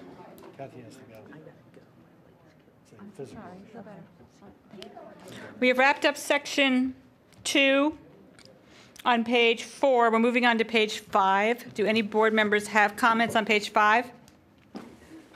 It starts out with E, defaults and exceptions concerning setbacks. Okay, I know we wanted to rework some language in F, maximum building area. Skip, what was it? Why don't you take that one? Do you remember what was talked about? I don't know that that Peter took notes on that. I think this was about the spot that we had gotten to. And I think that we actually hadn't discussed it, except that we didn't like it. Okay, let me read it again. Total building coverage. Not more than 30% of the CICD site may be occupied by buildings. The total building coverage may be increased to no greater than 45%, subject to the land preservation standards of this section, provided that in no event may the total building coverage of the applicant's entire campus, I can see where you had a problem, within the PI zoning district exceed 30%. For purposes of calculating the total building coverage in the CICD, parking structures shall be included in the building area. Now, is this a language problem or is this a numbers problem for people? Well, I think it's a language problem because one of the public comments was, okay, what's the difference in terms of stormwater runoff of if it's a building or whether it's impervious surface like a parking lot? I mean, if you use this language, it's quite conceivable that 90% of the property could be covered by impervious surface and still meet this requirement. Right. That. Can you turn your mic on? I think the concern here is more about yield, like how much you can build on the site rather than stormwater at this point, maximum building area. All right, Right? Steve, We have a stormwater limitation, don't we? Like, in other words, a maximum impervious surface regardless of CICD, correct? Yeah, the way the CICD is campus-wide, it's a 45% maximum impervious. In fact, and that's why I believe the ordinance is written to allow increase in building area. It's not going to increase, there's no increase in the impervious surface. So you can't increase the impervious area, the building area, but the impervious surface is going to remain the same. Now, with Villanova specifically, there's a different situation because they have an existing impervious that they're building on, so they're grandfathered in. But for a virgin site, it's not going to have any effect on the impervious. Okay.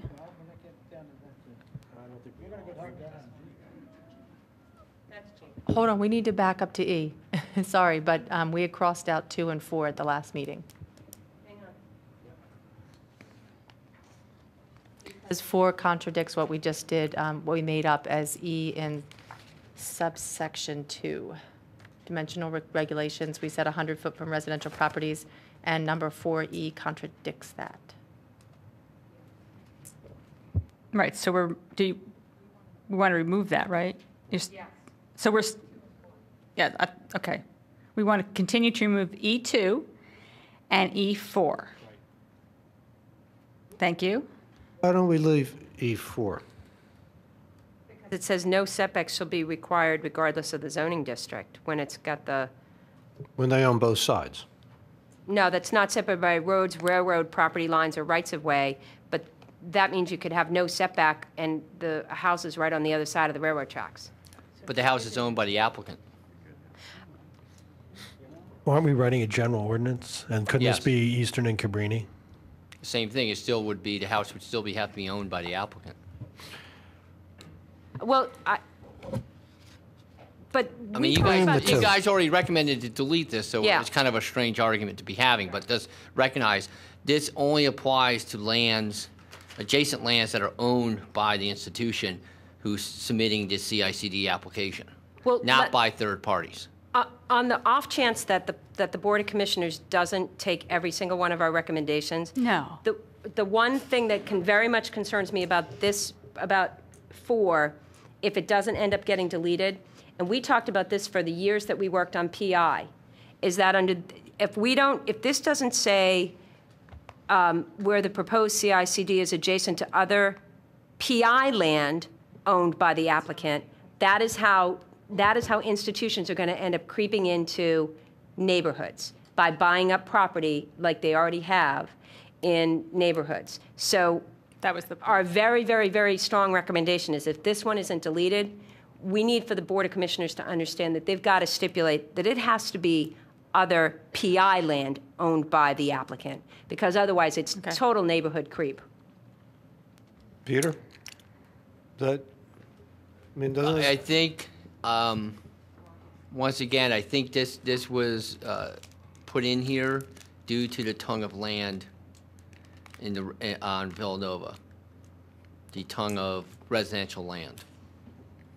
But I don't want them to be able to have no setbacks in residential land just because they own it. I don't want that to count as part of their setback. That adversely affects their next door neighbor and the houses across the street. Is Barleycone the one that they own basically the whole west side of the street? Or whichever is this first street. Oh, she's North Blackfire. You know, they own the whole west side of the street. If they get to start counting that as part of their setback, that's neighborhood creep. That's not fair to private property owners on the east side of Blackfire or anybody else. It's PI land. That's what it is, PI land. I mean, it's up to you guys. It's your recommendation. That's well, my Susan, would you be more comfortable if we recommended Oh changing it to PI land and leaving it in so that that's there? Or do you want to just take it out? No, I was just saying it's very important to me that it either come out or that... Okay, we've already said we're going to take it out. That the Board of Commissioners takes it out. But that's all I was saying. We can only recommend to them. I got that. Okay. Okay, I'm not having a problem with F1, but I've got a big question mark here saying we're having a problem with it. So is somebody having a problem with it? Okay, I'm going to say we're okay on that. The one thing I keep throwing in here is total buildable coverage of the applicant's entire campus, and I keep saying within Radnor Township, because there are places like Valley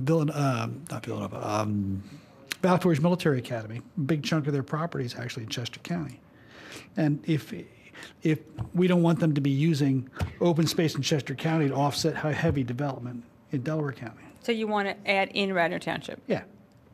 I mean, it sounds, it's not unreasonable. After entire campus on the fourth line and within Radnor Township, or something in there, so that. Is that okay, Peter? But, it says within the PI zoning district, that has to be Radnor anyway.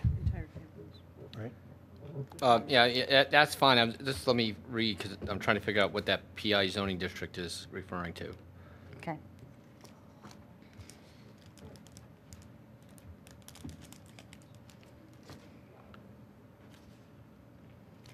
Is there anything else on that? Yeah, I mean, that's what what it's saying is the entire campus within the PI zoning district. So it's limiting it to not only being within the township, but also being the campus within the PI and not parts of the campus that are outside of the PI zoning district. And I think what we need is a second comma after district to make that clear. All right. Okay.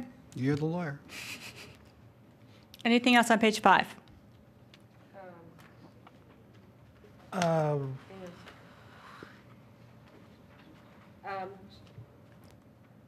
Well, yeah, this on G there talks about the big, the impervious surface ratio shall be 45% or 10% less than the existing impervious ratio based on the whichever is greater. We wouldn't. I don't know if going back to what we talked about before with.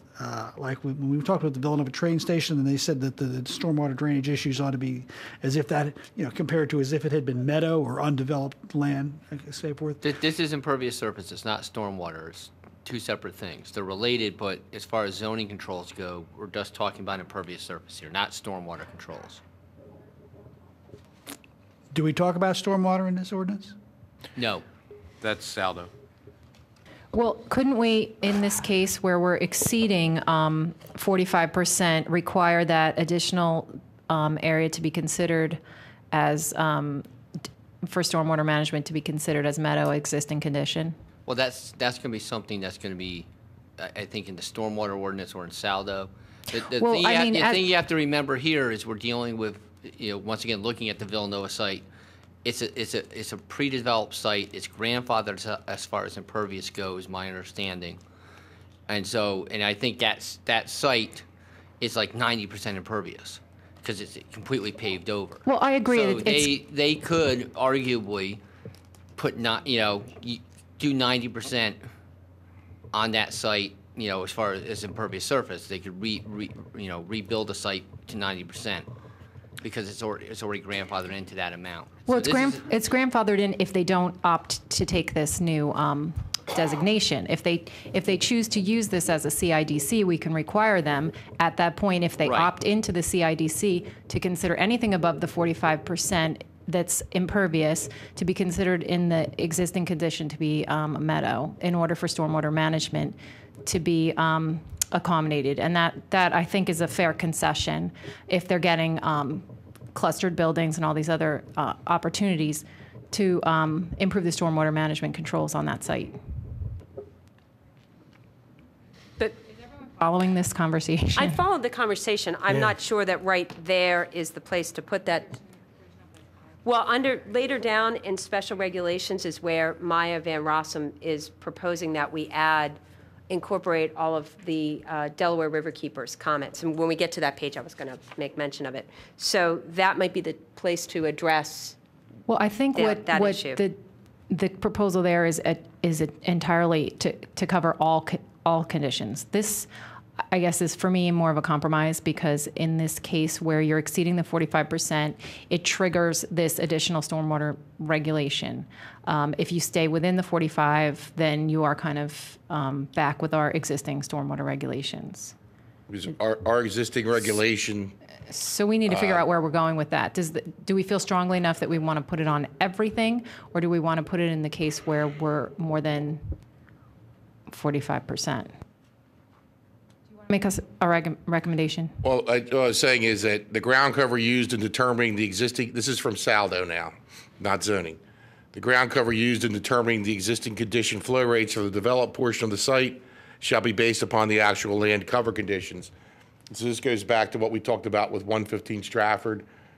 So Villanova is going to be basing their stormwater calculations existing on all impervious. But as Roger has said, it's usually an issue we would address in Saldo. I don't know that this is the appropriate.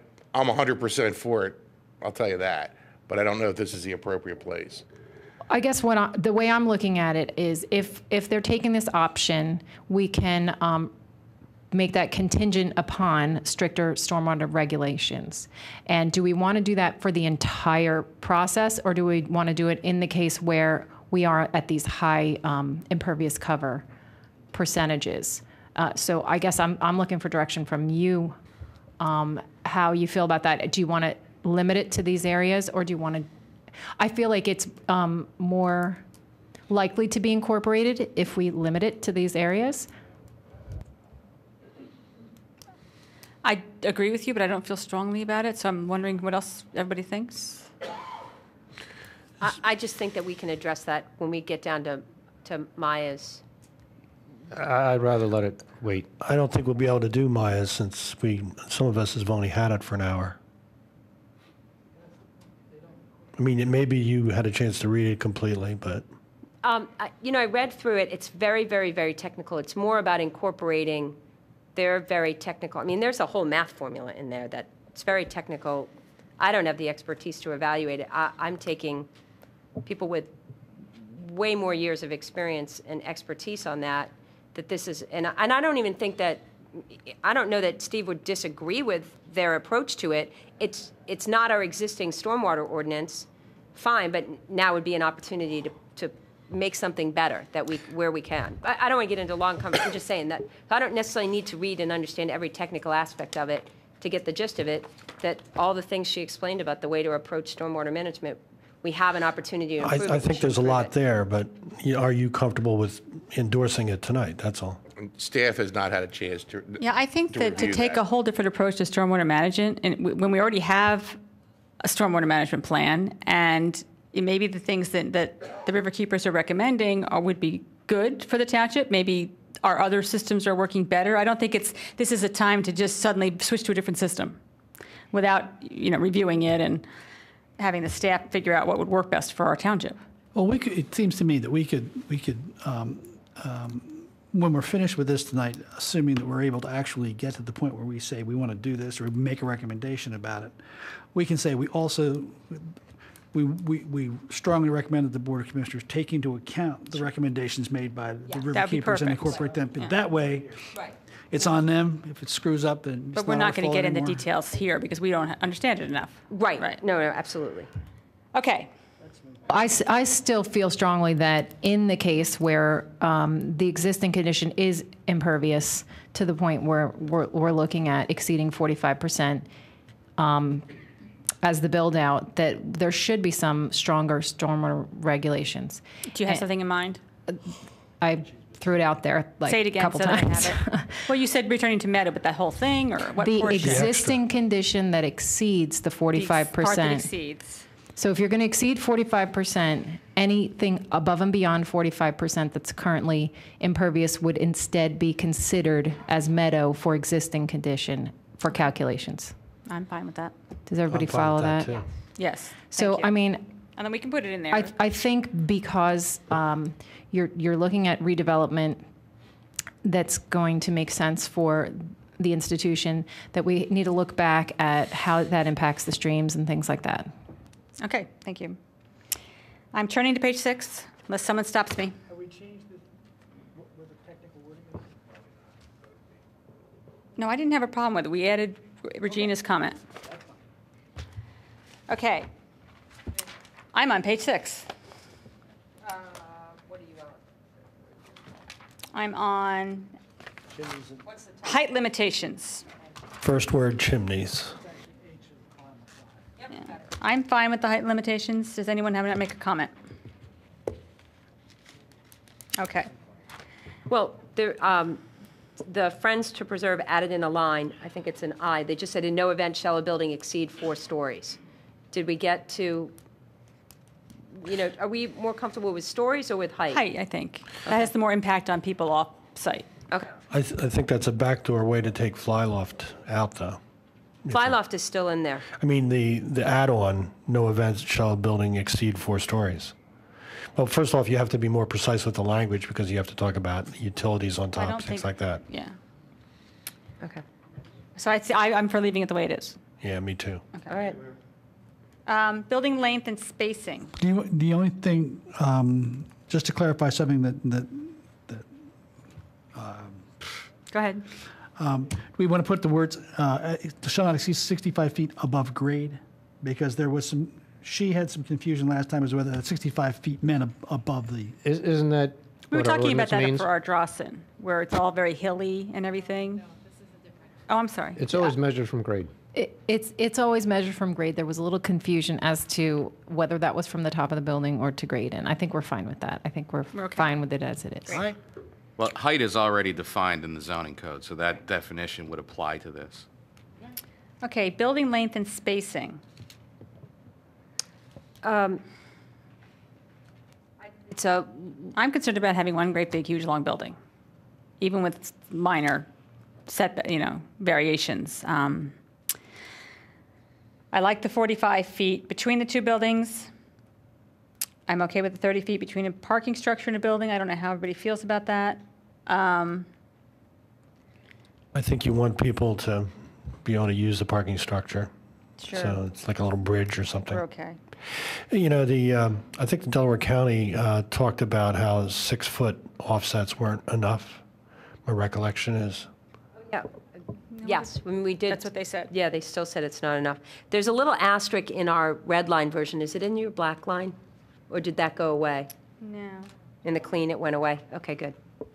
Because the asterisk ended up getting deleted, so then I wondered if that went away. There was a comment that the 6 feet, it's a 3% change.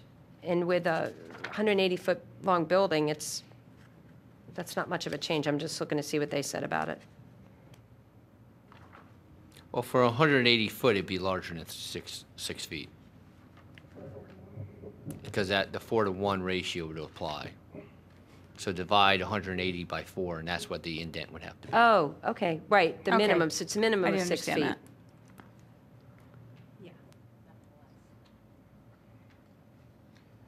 Yeah, Okay. Are we clear that I'm okay with That's that. for me, then. Yeah, are we absolutely clear that the building can't be more than 180 feet on a particular side? Are we saying that? Is that what this It says? says building length, all buildings and parking structures 180 feet. Where does it says, it doesn't say, okay, I see the 180 feet. No, but that's a measurement of unbroken facade. Right, and then If you the have to go facade is in, and broken then you by can get the- another 180 feet. But Yes. you can't get more than 90% of the, 90%, right, of the length of your, So you can I have, think that was actually deleted, the 90%? yes. so you could have a building that's hundreds of feet long with indents, Well, sure. I mean, yes, that's what this says. which don't exist, a building like this doesn't exist in the township today. I believe in the township today, it just says as long as you have offsets, you can make it as long as possible, as long as you want. And there's no definition of what an offset is. It doesn't in PI, but we're not talking about PI as much. No, I think this is across the board. No, I mean, this ordinance is, jumps way past PI, even the existing PI. PI does have a minimum, a maximum building size. But I believe, I'd have to look, but I believe my understanding is that, once again, if you have an offset, then you can continue it. No, I don't think that's the case, but I could be wrong. And I just have a problem with the idea of a 500 or 600 foot building, even with offsets. And I'm laying it out there for the rest of the board to pick it up or not. Well, I think since this is the CIDC, you're going to have big buildings. And you're going to have longer buildings. And it's only for colleges and universities, so you're going to have big, long university buildings. And I don't think having a building that's several hundred feet long is the problem, as long as we have the variations. Is there a limit that you would want? I don't even know how you'd put a limit on that. I think we could limit overall buildings, the overall building length of any building, but if there's enough of a contrast, it's not going to look like one building. Yeah, I agree. I mean, with the 4-to-1 offset, I don't see how it's going to, I mean, you So got to if you have a really, facade that's 100 feet long, you'd have to then go in 25 feet. yeah, it's significant. I'm okay with it, but, what does everybody else think? I wasn't reading the 4-to-1 initially, but that's significant. That's what I didn't understand. Yeah, no, but that's significant. 6 feet wasn't, but that is. And 180 is the maximum without an articulation. Yeah. Which is like twice the size of a suburban house with a garage. That would be 90 feet. I mean, think about it this way. With a 45-foot offset, that's effectively what we're asking them to have is distance between two buildings. And then 45 feet back. 25 feet back. Oh, If it was No, 180 foot. 180 feet, it would be 45 feet, yes. Yeah. Yeah, I think that's fine. Well, it's an interesting thing, though. If the building, you can go 180 feet, move 45, go another 180. That's how they're doing the math. Because otherwise, again, if it's two separate buildings, Skip, then they have to put 45 feet of distance between the two buildings. I mean, I'm not normally one to say this, but I don't want to over-constrain them to the point that nobody could utilize this, and then, I'm not sure what some alternatives would be that might be less desirable. And the 45 is effectively the distance between the buildings in terms of an offset. Okay. I'm willing to be a minority. Pardon me? Thank you. I'm willing to just be a minority on this. Okay, anything in 3 special regulations? On page 6, there's the buffer planting strips. Peter had said that we were going to take out unless waived by the Board of Commissioners, so I'm leaving that taken out unless someone objects. I'm not going to get into the long of it because it's quite long, but this is the beginning of a lot of the changes from the Friends to Preserve, where they, you know, are asking that there be a planting area that is placed and continually maintained. And that's one thing that is, no, it's all part of the buffering strip, but I do think that it says a buffering planting strip shall be provided as defined in 284B in accordance with the following. And the one thing, you know, if you guys didn't have a chance to read through it, but if we could add in either a recommendation that the Board of Commissioners review Friends to Preserve Radnor's things about this. I think this is one of the things Kate Long particularly picked out. But short of that, put in the words place and continually maintain, because one of the things that can happen is, you know, you have an applicant who puts in a whole bunch of buffering and then they don't maintain it, and things die off, and then we're left with, you know, that happened up at St. David's, and that's not actually in here. Okay, I don't mind putting that in there. I'm not that concerned because the universities tend to. I mean, I no, normally their landscaping is good, but I think that's put. Okay. So I just think that that's a best practice. If we're going to ask somebody to put in a buffering. Okay, is everybody okay with that? They have to maintain it. Put it in. Shall be.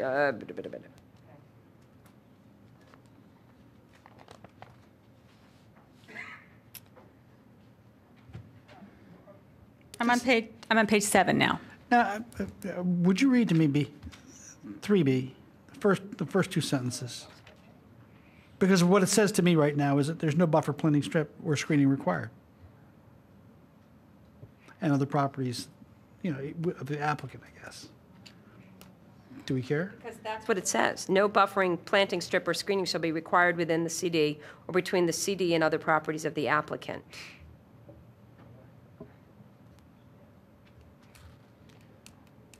So that means you don't need a buffer on Lancaster because they own the other side of the arterial? They own to the center line? Peter, how does this make sense? What are we reading? Yes. What do you want me to focus on? The second sentence. I mean, basically what 3B says is that because you could have a bunch of different sub-uses that normally, if you have a retail use in a dorm, normally you'd require a buffer between those two. Okay. What this is saying is that no, the buffers are not within the CICD, but they need to be between the boundaries of the CICD and other properties owned by third parties. So Okay. it's not between the boundary of the Villanova with other Villanova properties. It's between the boundary of Villanova CDC and, you know, the residents on the triangle, for example. So then how would where are we assured that we get a nice green planting strip along Route 30? Well, to be honest, I don't know off the top of my head, do we require normally a nice buffer strip along Route 30? Well, we've been talking about setbacks, and I think a lot of us in our minds were picturing setbacks as a green space. Well, there's one thing being a green space, but are you talking about a buffer strip, or are you talking about street trees? What are what are you talking about? What would you like to require? Yeah, I mean, there landscaping, would not be screening. street trees required along Lancaster. Right. And those type of improvements. It wouldn't be considered a buffer. And that would be from the But south. I'm not looking for a right? buffer or a screen. I'm looking for landscaping, street trees, And that's addressed in Saldo. and that's addressed. Okay. But there's also a buffer planting strip defined in 284B. At least, well, I'm looking at the. But that's the definition. You know, that's Oh, why. okay, all right. Yeah, So- that's a all right. definition. That's why it's a buffer planting strip. It's capitalized. We're specifically referring to a defined term in the zoning ordinance. And so that's where, if you're going to have to put a strip in, it's not that the developer can just make something up. They have to go to the definition section and say, okay, this is what a buffer strip is. This is what I need to install. And that's the way it works throughout the zoning ordinance. And then I noticed that the Friends for Radnor have a lot of sort of landscapey things, but these are already in our saldo, right? I mean, we already require landscape plans that show and list the locations of trees, that kind of stuff. Typically, I haven't reviewed their version of the ordinance, but Okay. typically, yes. But the thing is that it doesn't say that the buffer planting strip has to meet saldo. It's all spelled out. In the CIDC. It's, Susan? Yes. When they apply for land development, they have to meet the saldo unless they receive a waiver. It's a separate set of requirements.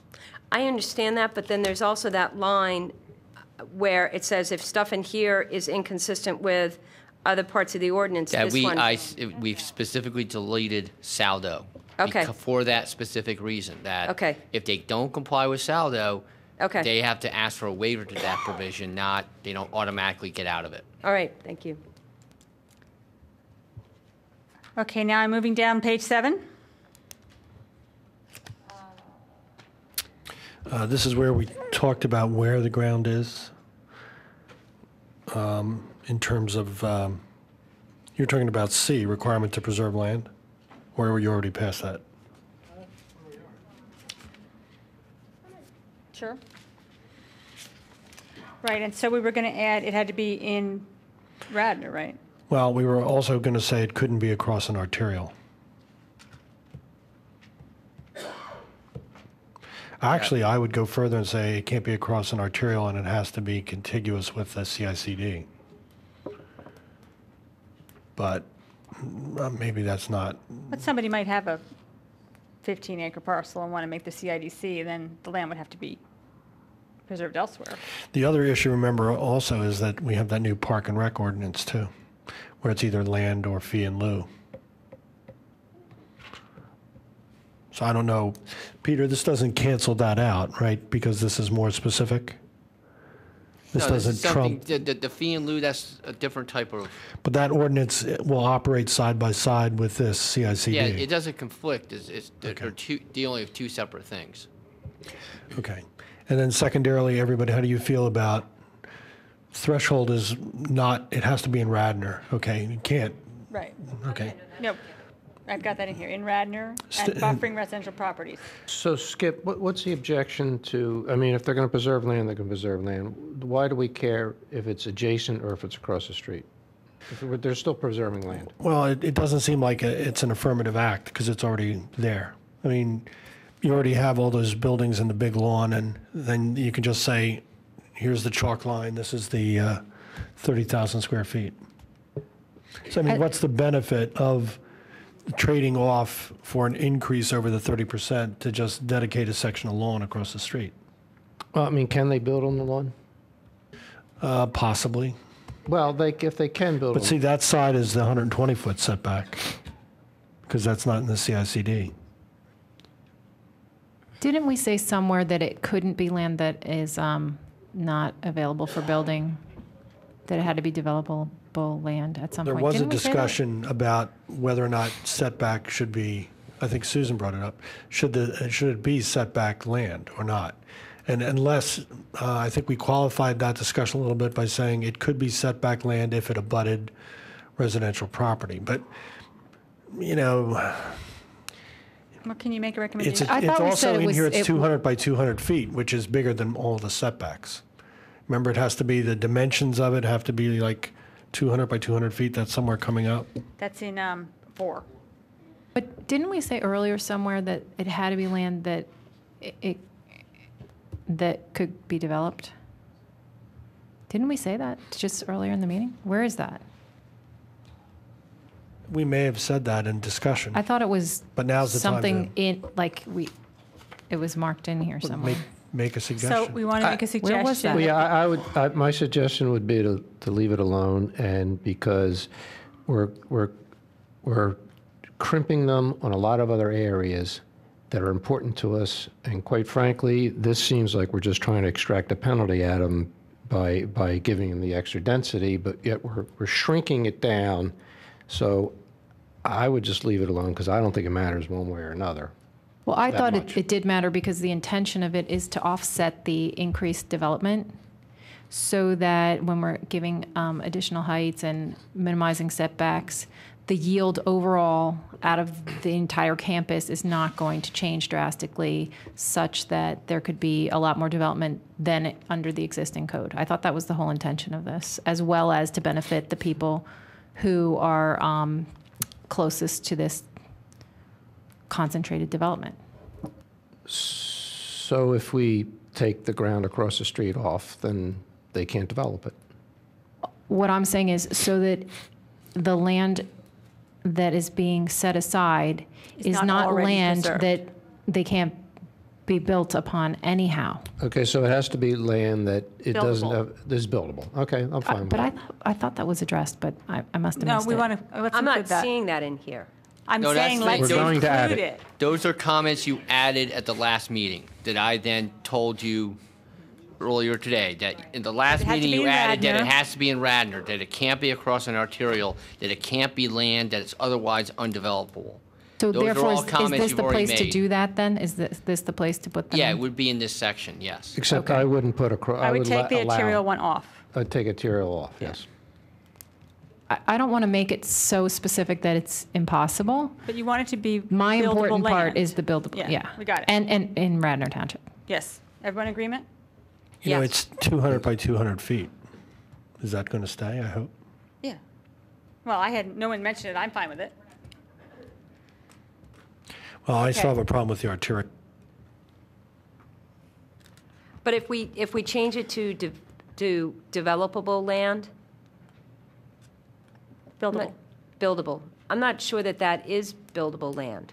The conversation you missed, Julia, was that it's one of those things that's site-specific. I was like, for them to use the lawn in front of the chapel as their give back for being above 30% for buildable area doesn't seem like much of a give back because their stated intention in all their But plans. that is far too specific to cover No, an that's ordinance. exactly right. So what we worked on at the last meeting was trying to, well, how do you, it's one of those things that I would personally have changed this area to an amount of land to be designated by the Board of Commissioners.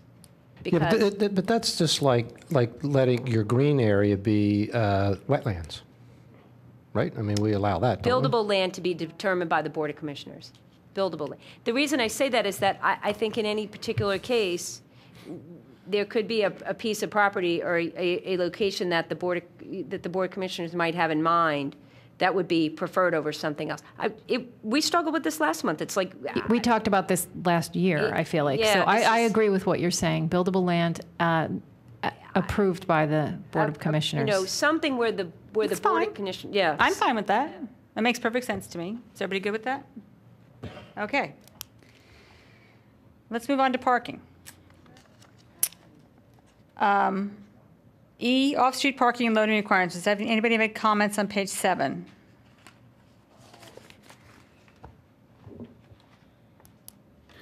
I'm And then page 8, it continues on page 8 with loading, driveways, surface parking. Let's take it down to, let's do all of D. I'm sorry, do all of E.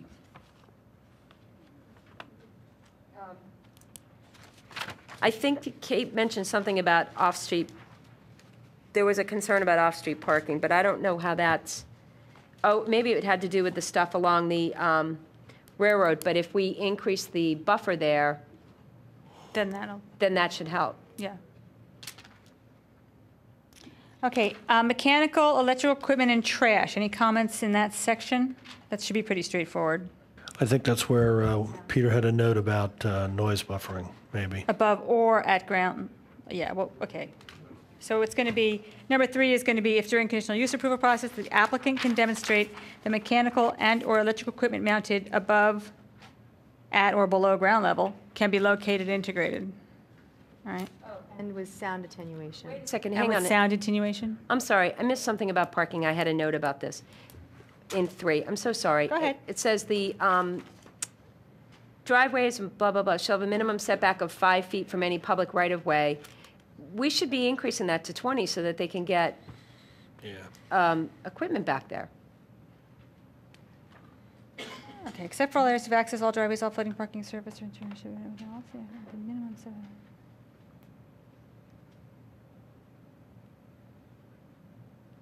I don't understand. Oh, okay, it's not the building, it's just the It's setback. just the setback. I think Okay, we're fine. all right. Okay. Now, I have a note that 20 feet was desirable, but maybe I'm not understanding why.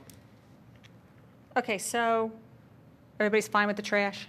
And we changed that to, I don't know, what's the wording for that? We want to do above or at ground level or below ground level? And then you wanted to take care of the sound? Who has wording for that? Peter had it. It's basic. You got it, Peter? Basically, right now it reads that, It's only for the hold ground. on. You have F2.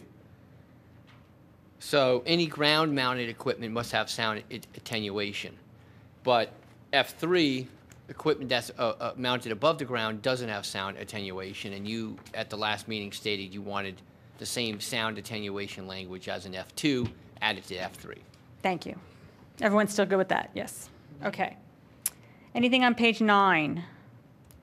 I noticed we've taken out tract and on I-1, changed it to campus boundary plans. Yeah, I think that's more descriptive. So everyone agrees with that. Anything else on page 9? Put your mic on. We're changing the development of the impact statement. Is that a change? Could you speak a little louder, Doug? At the bottom, 281, for any applicant filed pursuant to Chapter 13, Article 13 in this chapter, we just have to have a development impact statement. Where are you reading that? That's Bottom of page Kevin's added that to must and to this. That's a whole brand new section that he put in. Section 3? Oh. Yeah. Section 3. Okay, he said the development impact statement, section 3.1. And what's That- your question? That applies to any conditional use application, not just a CICD, but any conditional use application filed with the township would have, if this was adopted, would have to complete and file a development impact statement with that application. And so this language is also attached, I don't want to bring it up, the must. And, but, so it's just one of these things where Kevin wanted this put into the zoning ordinance the earliest possible time, so that going forward, even if neither of these ordinances got adopted, Kevin would still want this particular language added, so that any conditional use application needed Okay. to submit this. I think everybody's good with that? Yes. Okay. I am now on page... Hang on, you kind of rushing, and Regina had a question. Back under the regulations, I misunderstood where Doug was talking.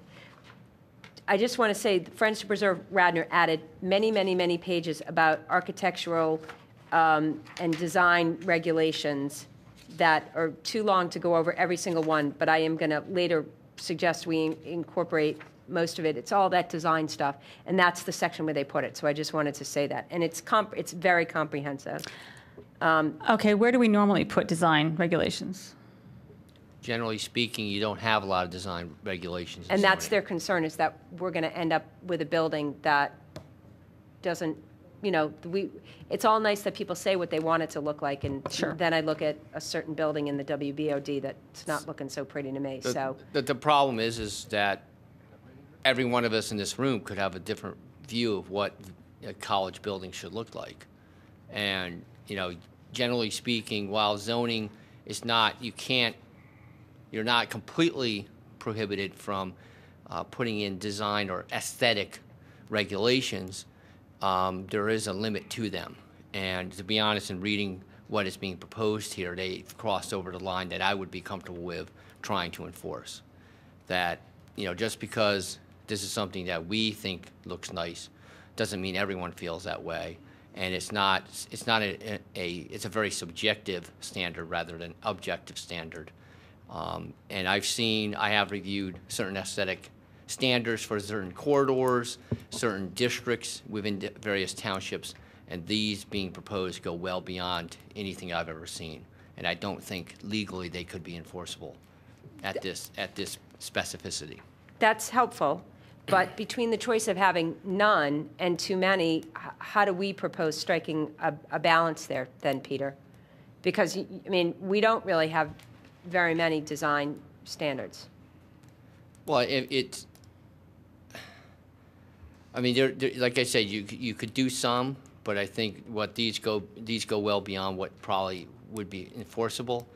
The nightmare scenario, and I'm not saying this could be the case, but if you enacted these and someone decided to file a curative amendment against the township, you know, the way the courts have ruled on curative amendments, if the applicant wins, they get to file whatever they want. So you don't want to leave yourself open to a very easy challenge and then allow a developer put in something that is, you know, much more intensive and, you know, much more dense because you're trying to control how a building specifically looks. I also don't think it's appropriate to put a lot of standards for how the buildings will look in this CIDC when we don't do that in other parts of the township. I mean, they may want to build a really modern building that we've never even conceived of, and it may end up being, you know, the most famous building ever. But we probably would see the plans and go, yuck, that doesn't look like how I pictured Villanova. Fair comment. So would it make sense then, Peter, given that a design regulation that might be appropriate is that in the conditional use process, the applicant provides, you know, sketch renderings or whatever, and that the But they have to go to design review board too. No, but hang on, and that the resulting building has to substantially conform to that. You know, you can't bring us one picture and then build something else. How do you manage that? I believe, and I'm not completely familiar with the language, but I believe the development impact statement has similar requirements regarding needing to provide architectural renderings of the proposed structure. And the way you deal with, you know, with your concern that they're going to pull bait and switch is, once again, the decision should be written in such a way that says specifically you have to build what you're proposing in conformance with what you presented to the board at the hearing. Yeah, I don't see where, I mean, I'm reading that part, so let's stop talking about that now, and we can get to it in a minute when we do development. Okay. If you read on 2B under the development impact statement. I read it. What I was going to say is that what I don't see anywhere in there is that that they have to largely conform with all those standards. That's the line that's kind of missing from this, is that it's all required documentation and it has to include a whole bunch of stuff, but it doesn't exactly say that you then have to conform to that plan. And somewhere we ought to say, if you're going to go to the trouble of making a plan and we're going to approve it as part of a conditional use, you then have to conform to it, largely. Well, it goes without saying, if you file an application and that application is approved, what the application is what's approved, not something different. Well, I think Section 280-137 deals with standards of approval in the existing zoning code for conditional uses. Okay. So that's where the coverage is for that then, Roger? I believe so. And the section 136 and 137, which deals with the application review procedure and standards for approval. So what does that say about once the development impact statement is provided, if there's something objectionable in there, how is that resolved? Is that described in those sections? Not in these sections, because that's a new section that's proposed. I am not very familiar with that. I feel like at the end of this whole statement, I wouldn't have a problem with what Susan was saying, that the development impact statement, you know, if the plans were to deviate from that significantly, they would require some kind of approval.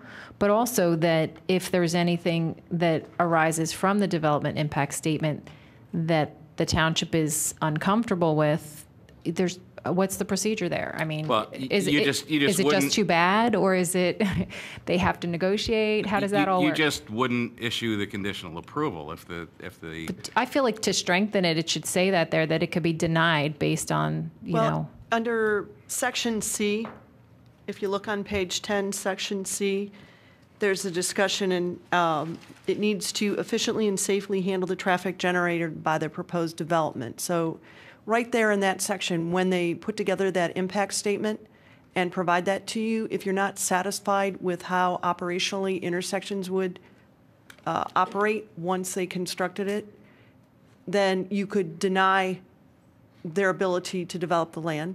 That would be one of your choices. The other choice was that the applicant may offer some improvements to mitigate some of those deficiencies, or you could deny it completely. With that listing, yes, there is a quantifier there, but in some of the others, such as Because, Regina, that's not the purpose of this impact statement. Conditional use, the way the conditional use process works is there are specific requirements in the zoning ordinance for that specific use. Those must be met. There are general requirements in the zoning ordinance that all uses must meet, either throughout the township or within that particular zoning district. Those must be met. Those are the requirements that need to be met in order for you to be granted a conditional use approval. A conditional use approval is already presumed to be allowed within the district. You're presumed to have that right. And you have to, and as long as you can meet those requirements, you need to be, the township is basically obligated to grant that conditional use approval. What the development impact statement purpose is to provide a large amount of information regarding the development being proposed and its impact upon the township. You cannot deny the application based on that information, but what you can do is you can attach conditions to the approval to lessen those impacts, and that's specifically allowed under the law for a conditional use approval.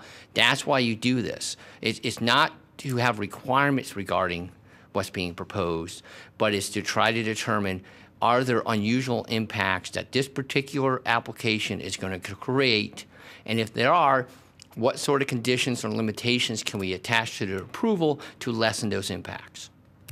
And those conditions they're at the township's discretion.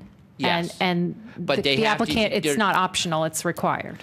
If the conditions are attached and they're legally enforceable, yes, they're required.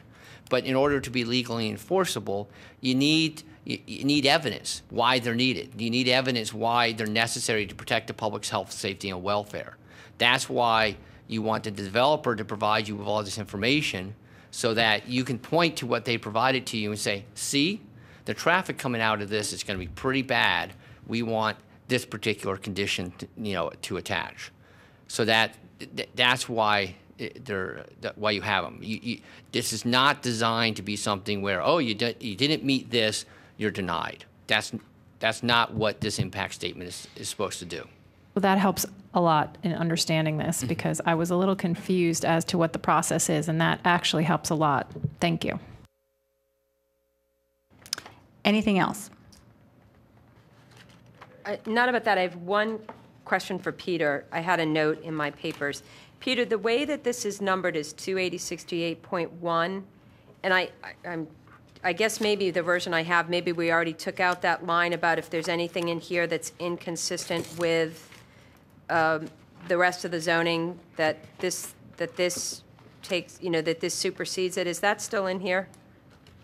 I'm not seeing it. Pardon me? There's still something. It's section 4. Okay, okay. So my question to you is, the way that this is written is 28068.1. The dormitory room regulations, the size of the rooms, as set out in 280-68 use regulations. In this CICD, there's no minimum dorm room size. And there's use and there's use regulations and accessory and all sorts of things, but what's not in here is a statement saying how large the dormitory rooms have to be. And I'm wondering, and so I wonder, does 280-68 automatically hold over and carries into this, or does it get superseded by it, in which case there's no minimum room size? Yeah. Let me look into that, and you guys move on, and I'll get back to you. Thank you. Waiting for me. I remember that came up a lot when we were talking about the PI overall, what those numbers should be. Well, yes, and it dawned on me, I don't know, recently that we didn't have a minimum dorm regulation size in here, and I just wondered which one carries the day. So, thank you. Thank you, Peter. Thank you. Okay, any other comments specifically towards the end of the ordinance there? Are we good? You know, the one comment I have about art and the architecture of the buildings is that if we want to prevent something from being too monotonous, we need to vary it. So I think that although we're looking at variations in dimensions, we're looking at variations in, heights, but we're also looking at variations in design. And if we design everything to look the same, then it's going to be monotonous. So we have to allow Villanova to design. I mean, that's what it is. It's about being creative. So I think we have to be careful about controlling too many aesthetic that's a good regulations. Point. Thank you. Answer, Susan, no, it doesn't apply, because those regulations are under a separate use. And so when an institution is establishing a dormitory use, those regulations apply. Here, they're going to be establishing a CICD use, and therefore those regulations don't apply. So as it currently stands right now, there's no minimum room size for the dormitory rooms? No, I just understood Peter say the exact opposite. No, there are none under the CICD. In my mind, it's very important that we add in minimum dorm size rooms, because somewhere in this myriad of paperwork, I saw an analysis of how dense some of the other dorm areas of the university are, and that relative to its size, this is much more dense. Mm-hmm. And without those size regulations, what size do you like? Well, whatever's in 28068, which is 70 minimum of 70 gross floor area. 70. And that's a very old standard, so.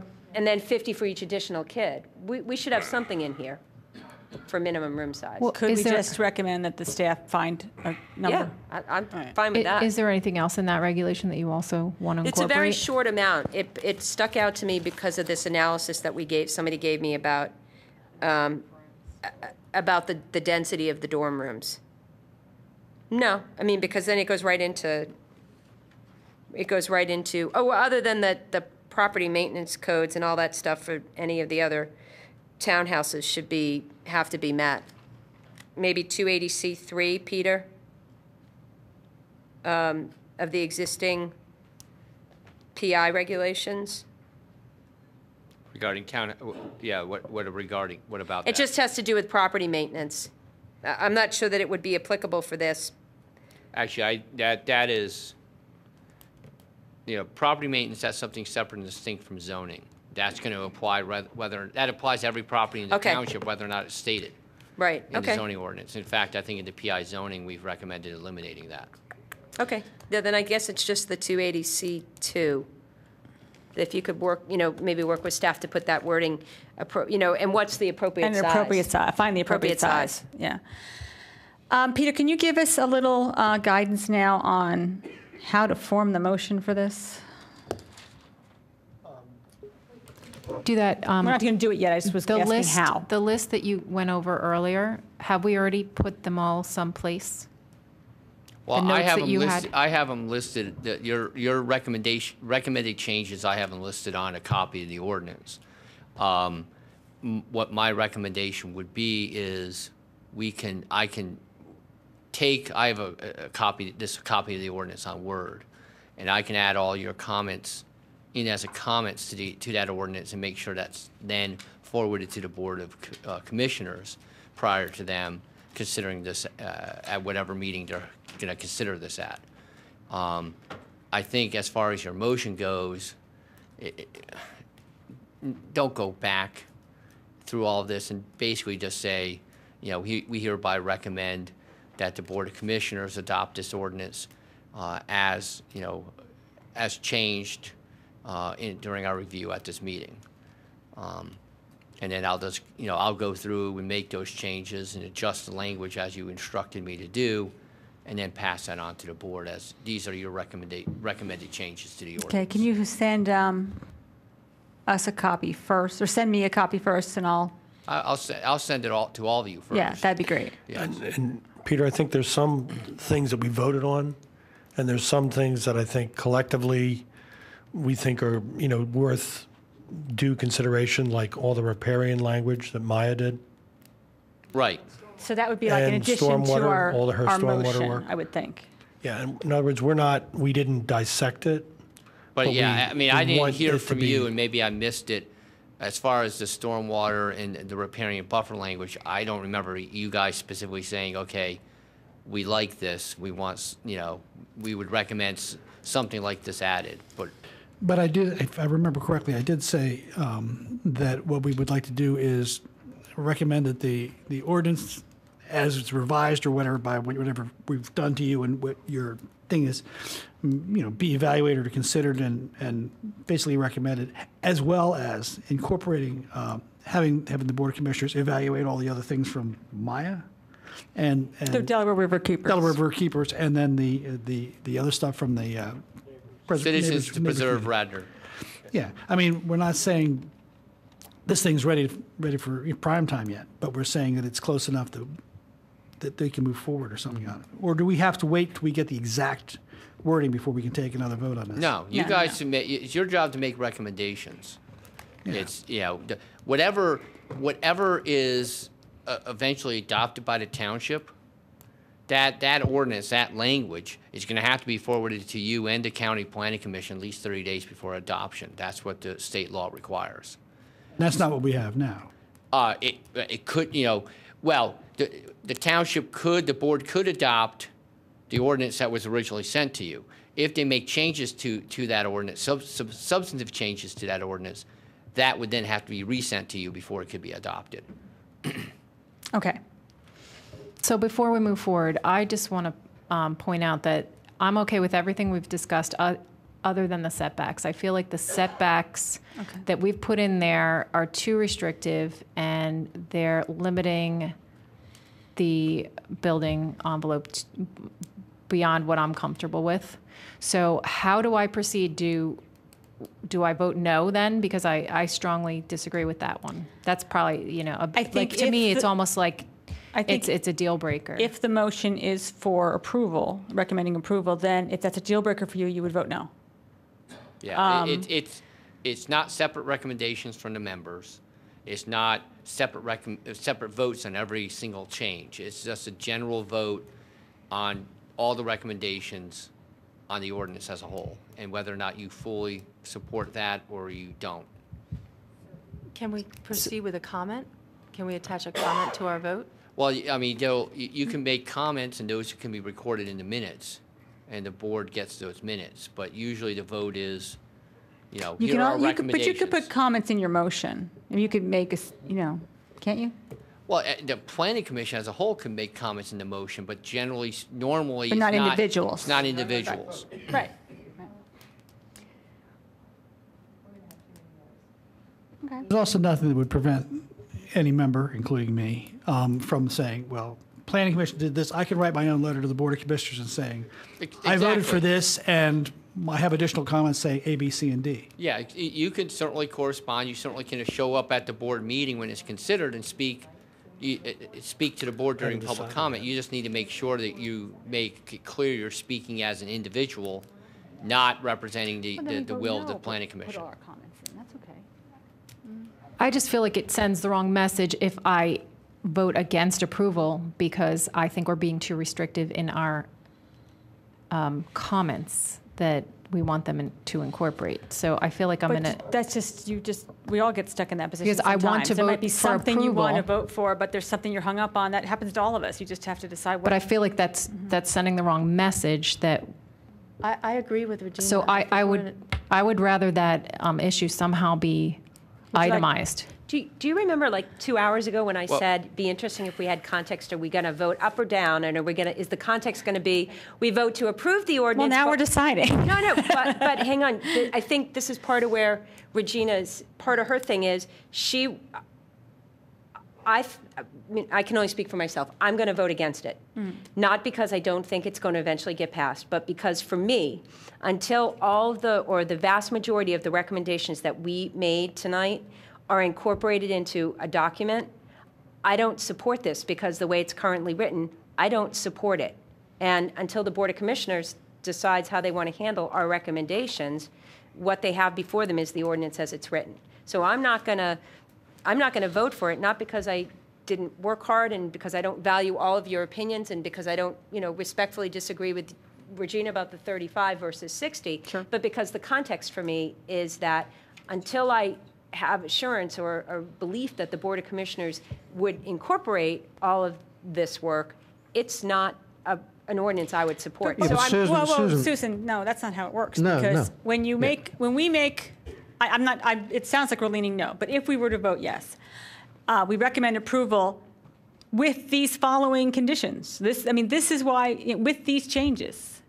And so then they know that except for these very specific things that we've laid out what we want, we think that would be a bad idea. Or we could vote, we don't recommend approval because of these various things. That's my point. That's why I asked you a couple of hours ago about which way we thought the context of the are the same. But Susan, if all the things that are in here that we talked about, Peter, changing, if they're accepted by the board, are you a yes vote or a no vote? I think I would reluctantly support it. Because what the board is asking us to do is tell us how you feel about this. So we're going to send them an ordinance of things that we want to see.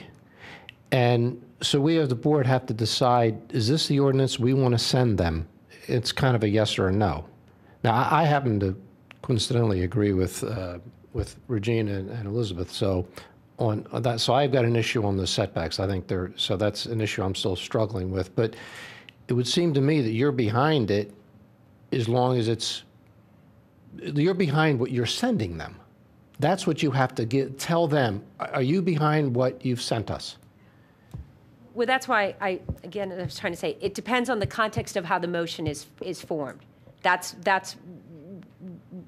what I was trying to say 2 hours ago. Are we basically against this ordinance and want the following changes made, or are we basically for this ordinance and we want the following changes made? And for me, it's a matter of... And we're not going to all agree on all the changes. Absolutely not, and everybody just has a vote. I'm just saying that the subtle word, the wording of that motion will make a difference for me in terms of how I vote. Can I make a suggestion? Yeah.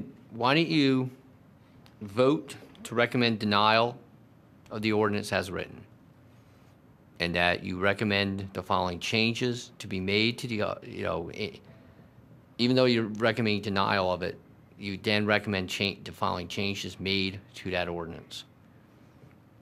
And you can vote on that, and then you can add on to the end of that a sizable minority of the Planning Commission feels that the setbacks as currently written are okay. And it would cover, I think, everything what the Planning Commission is discussing. We could also recommend that they consider, You could add a condition on, that you recommend they consider review the changes made by citizen or not citizens,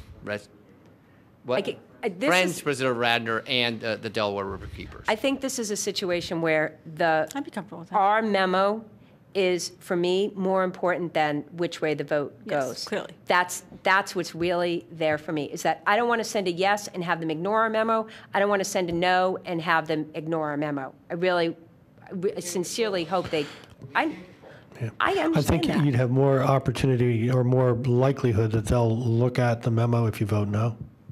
Especially if in 10 seconds after the vote no, you say, but if, and then the memo goes on.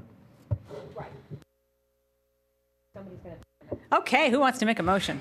Well, I'll take a stab. So I vote that we deny the ordinance as presented. Recommend That we deny the ordinance as presented. However, we do have a list that Peter will prepare and we will approve of modifications to the ordinance that we would support generally as a board, with a caveat that there are 3 of the board members who feel strongly that the setbacks are too restrictive. Are too restrictive and need to be made smaller or adjusted. Well, I think what you were trying to say is the setbacks as written in the current ordinance were acceptable to you. Because they're Because 35. otherwise, You guys were okay yeah, with the 35. we're fine with what's. Nah, that's not quite it. Oh, So, okay. so broad, the leave it broader. proposed, we have to make sure that it's clear that it's the proposed setbacks are too restrictive. The proposed setbacks are too restrictive.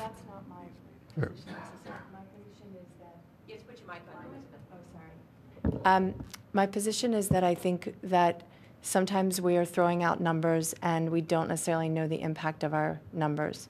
And I think that I am, as a resident, I am completely aware of what the impact of buildings close to the road will do. I live right there. I completely understand. I think that I'm looking for increases in some areas with the understanding that I'm not as places where residences aren't, that we can look at, and there are arterials that we can look at that a little differently. So I'm not necessarily for or against any one particular. I'm saying that maybe there's a give. There's some that can be a little shorter and there's some that could be a little longer. So I'm kind of going both ways.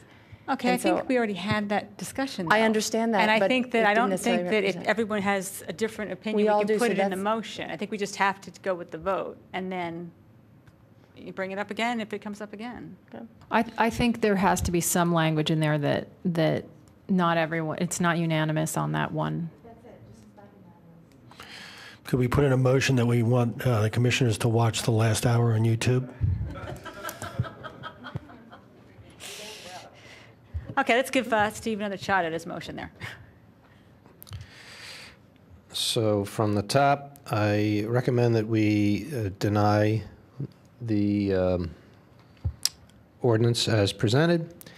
However, that we generally as a board are supportive with the following edits and modifications, with the additional note that 3 of the board members do feel that the newly proposed setbacks are still too restrictive and should be loosened.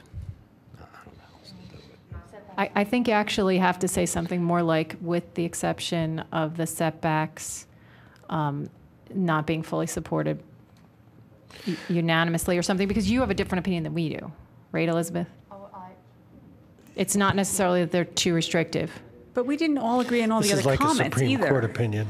But for me, it's a the big main issue. Okay. And there are 3 of us that would be so. I mean, Skip, you did say you could live with that other one, Well, but if Gina, you what wanted wording to, would you like to see? You know, I don't want actually- to. I don't want to put words in No, no, no. Elizabeth's mouth. Is what I'm saying. Okay. Kathy and I would actually go for more restrictive setbacks. Can we just say that something to the effect that We we're disagreed about not in setbacks. concurrence on setbacks? Right.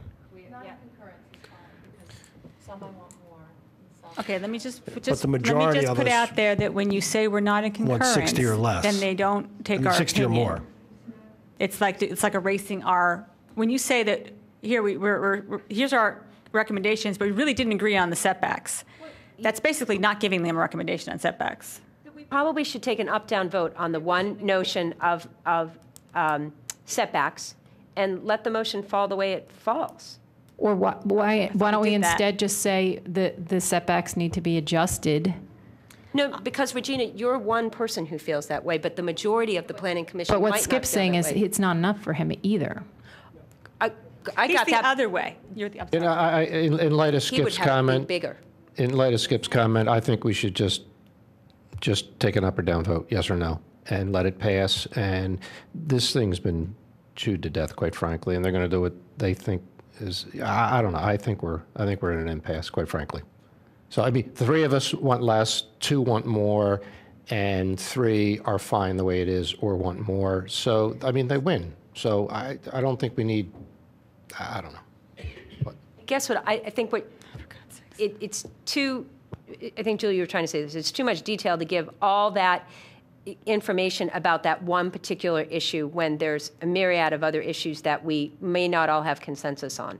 And the straightforward thing, if we feel like we need to take a vote, although I'm pretty sure it's going to go the way, where we would not support the lowered setbacks, and that I like the beginning part of But we already your- took that vote. Right, exactly. Right. I like the beginning part of your motion. Should we say that Peter is going to have a laundry list of things we discussed? And it's not necessarily.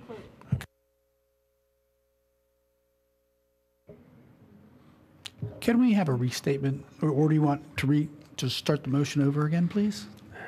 I recommend that we deny the ordinance as presented.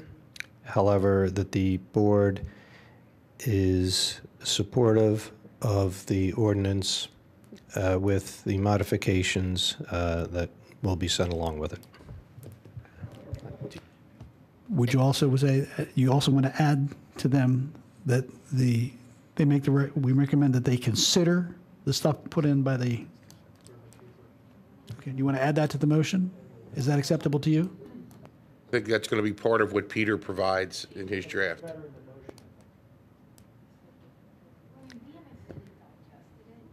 I think let's let Peter send it. They're going to get it. Okay. Do we have a second? I'm going to second it. All in favor of recommending denial and forwarding our recommendations that we would find to improve the ordinance, say aye. Aye. Aye. Aye. All those opposed? Thank you all for your very hard work. I appreciate it. Thank you for your patience in the audience. I'm going to take 2 minutes. Are we going to do 1:15? What? Did you say 1:15? Yes, we're doing 1:15. They've been very patient. You don't mean AM, They've been very patient. right? 1:15? No. This, That was helpful. I like that. Oh, wait, she can't leave it. Oh, see, now all my papers are mixed up again. what? Now all my papers are mixed up again. No, I didn't mix, nothing's over No, there. not you, No, me. no. I just, now I got to find 1:15.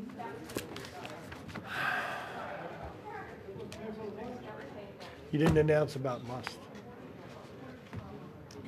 Steve, could you let us know where we stand for our Thursday night meeting? Madam Chairman, as far as I know, that meeting is canceled. There is no Thursday night meeting. So when will we be meeting to discuss the must? That will be rescheduled. We'll have to pick a date and get back to the Planning Commission, make sure that you folks can attend. Okay, thank you. Okay. There's more trees. So wait, there's more trees coming out of this. 7th. So can you confirm our January date?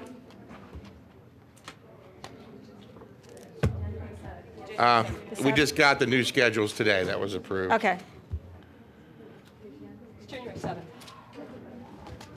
Okay, I'm hearing January 7th. Yep. It is. Thank you. That's a Tuesday? It's a Tuesday. Yeah, I saw, they proved it at the Board of Commissioners meeting last night.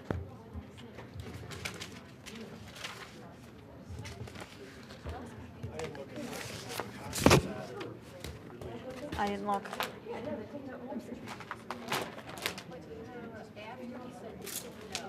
Yeah. Okay, we're going to talk about 115 Strafford Avenue. This is the 11 townhouses in the 4 rows. You want to jump right in? And thank you for waiting, and thank you for your patience. We appreciate it. Yes, I'm Bo Erickson. I'm here with Greg Lewis from Kaplan Stewart. George Brosman, unfortunately, could not be here this evening. No, he had to go to a funeral. Oh, sorry. Yeah, his father just passed. And Chuck Dobson. And we're here to talk about 115 Strafford Avenue. I'm sure you guys are familiar with the plan now after having seen it for many months. And we now have, as you know, we have our agreement with the neighbors. We have gone through the zoning and hearing board approvals. We now have received the conditional use approval from the Board of Commissioners. And we just received our engineering review letters from the Township traffic engineer and the Township engineer. And we have gone through them, and we can address all their issues and comply with their issues. And we're hoping to have you vote and give us an approval this evening.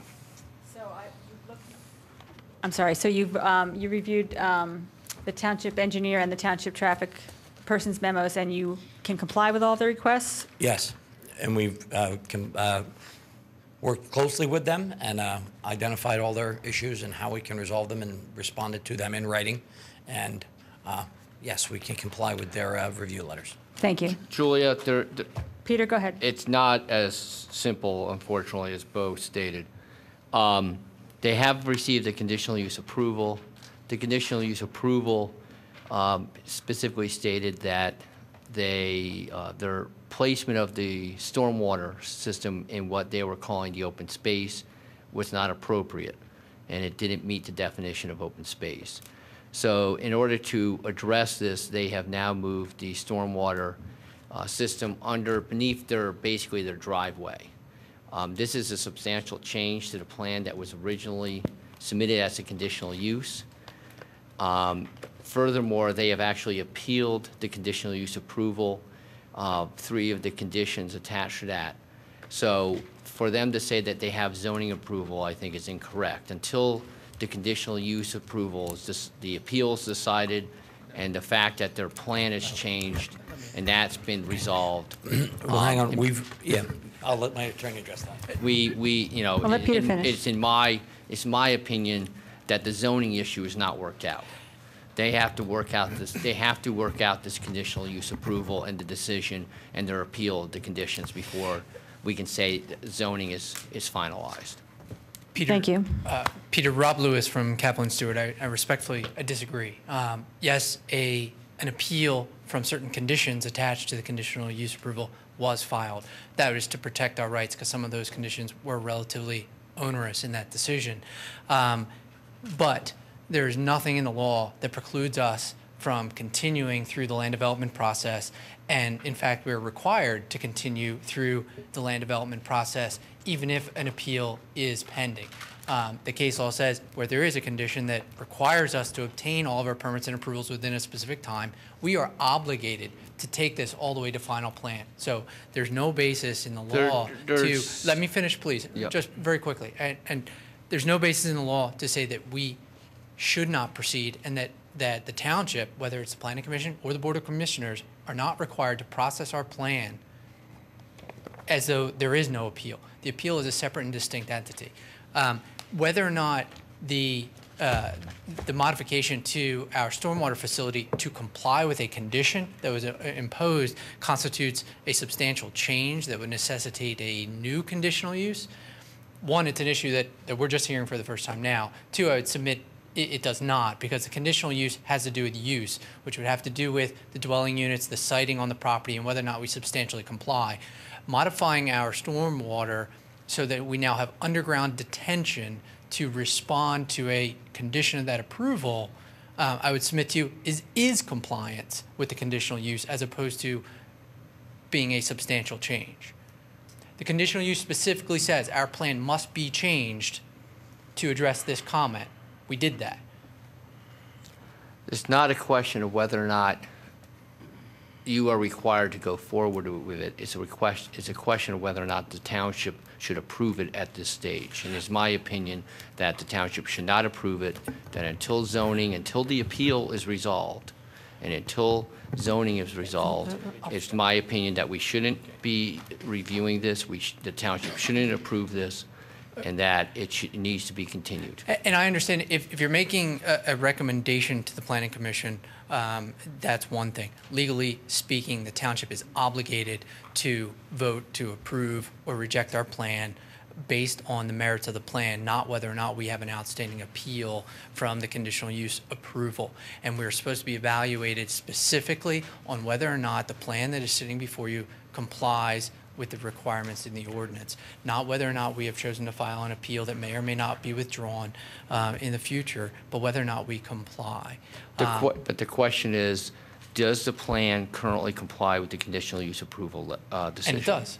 In fact, your engineer's review letter specifically has a line in it that says we believe that it satisfies the conditions set forth in conditional use. So the conditions you're appealing, the plan complies with those conditions? I believe it does. Yes, it does. And that's why if we do proceed and are able to obtain approval and everybody agrees that we have complied with those, in all likelihood that appeal just gets withdrawn. We're preserving our rights in case somebody were to have determined that we couldn't satisfy one of those conditions, that then we would still preserve the right to determine whether or not that condition was lawful or not. We've done our best to comply, and I think that the consultants have agreed that we have. We get to approval, then we can withdraw our appeal because now we're all on the same page.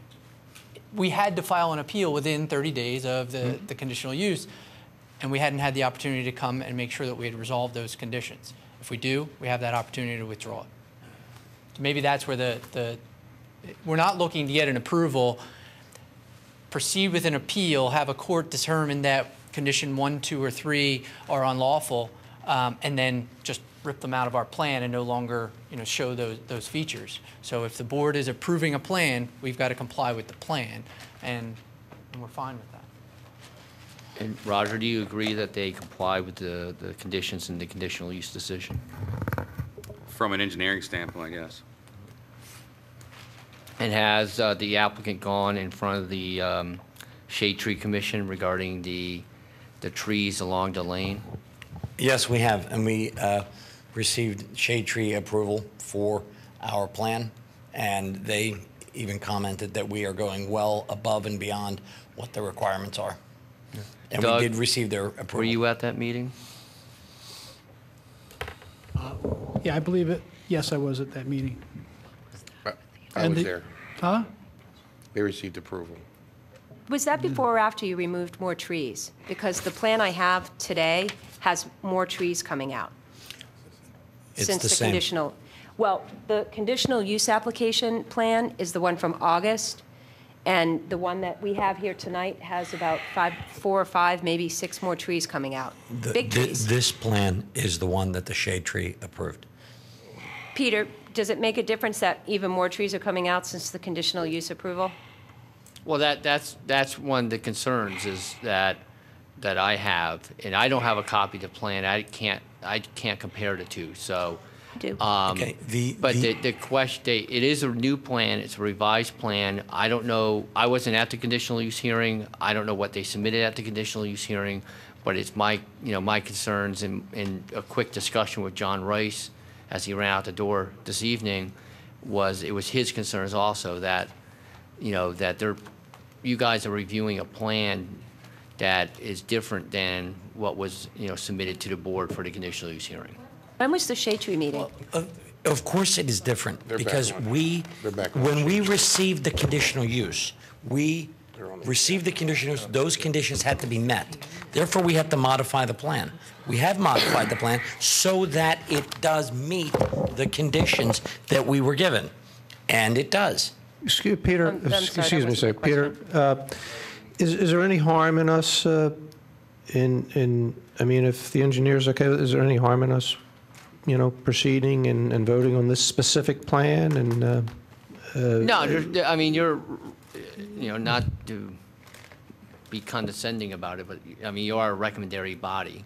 Yeah, no, I get it. I get. We know we are. No, the concern is in the past the township. It seemed to my office at times the township, the left hand wouldn't know what the right hand was doing. The right hand would be telling stop, and the left hand would be saying, "Yeah, go ahead, come." And so we're just trying to get everything on board, everything on the same page, and that to make sure that everything is worked out from a zoning standpoint as far as the conditional use approval goes, before we, all of a sudden they have land development approval. So you don't need for us to wait on this until we've all been to law school? I mean, No. Okay.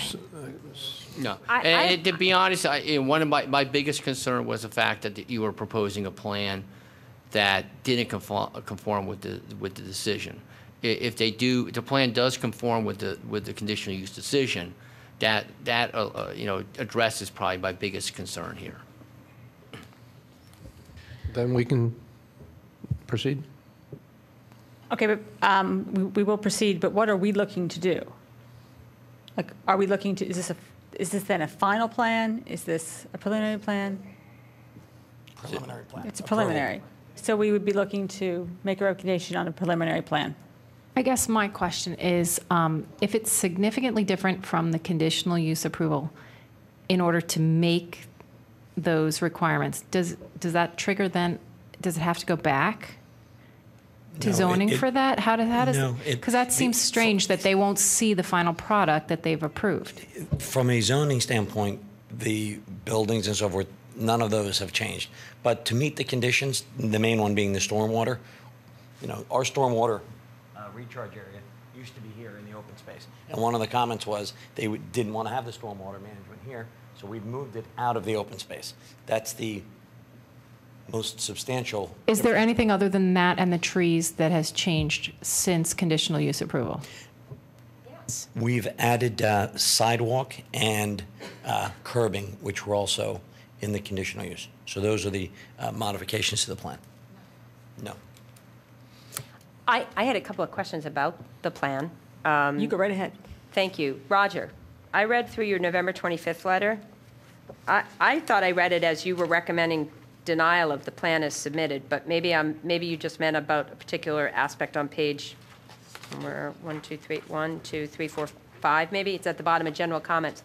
But here are my questions. I thought that I read a comment that the internal sidewalk is 3 feet, and Saldo says it needs to be 4. And I was curious if we know what the minimum width for driveways is supposed to be. And I looked at the turning circle, the fire truck access, and I did the, do you know if the fire department approved that? Because I've seen other developments where we had them check the turning radius of a fire truck, and they actually had to bring it all the way down and really turn it around. This thing looks like it can back in and go in and then absolutely has to back out. And it made some note on the plan about it being a custom truck. I don't even know what that is. But why I bring this up is that Board of Commissioners is doing something in Garrett Hill, because the way that our new trucks stabilize themselves, they need a certain width, and they don't have it on these 25 and 26-foot wide streets in Garrett Hill. The Bryn Mawr trucks. Thank you. Oh, the Bryn Mawr trucks. So I don't know if the Wayne trucks are the same setup, and will they not be able to put down their support things because this private driveway is only 22 feet wide? And the term's outriggers, but. Thank you, outriggers. I've heard it many times on those roadways. There actually is no standard in your saldo for private driveway. There are width requirements for streets, but not for private driveways, which we have here. I'd have to let Chuck address. I think there has been some discussion with regard to emergency vehicles and the ability to circulate through the project. There was. Thank you, Rob. Yeah, I spoke to a gentleman at the local fire company in probably August to get from him a turning template for the vehicle that they would use and foresee being accessing this property or near the property for the purposes of emergency services.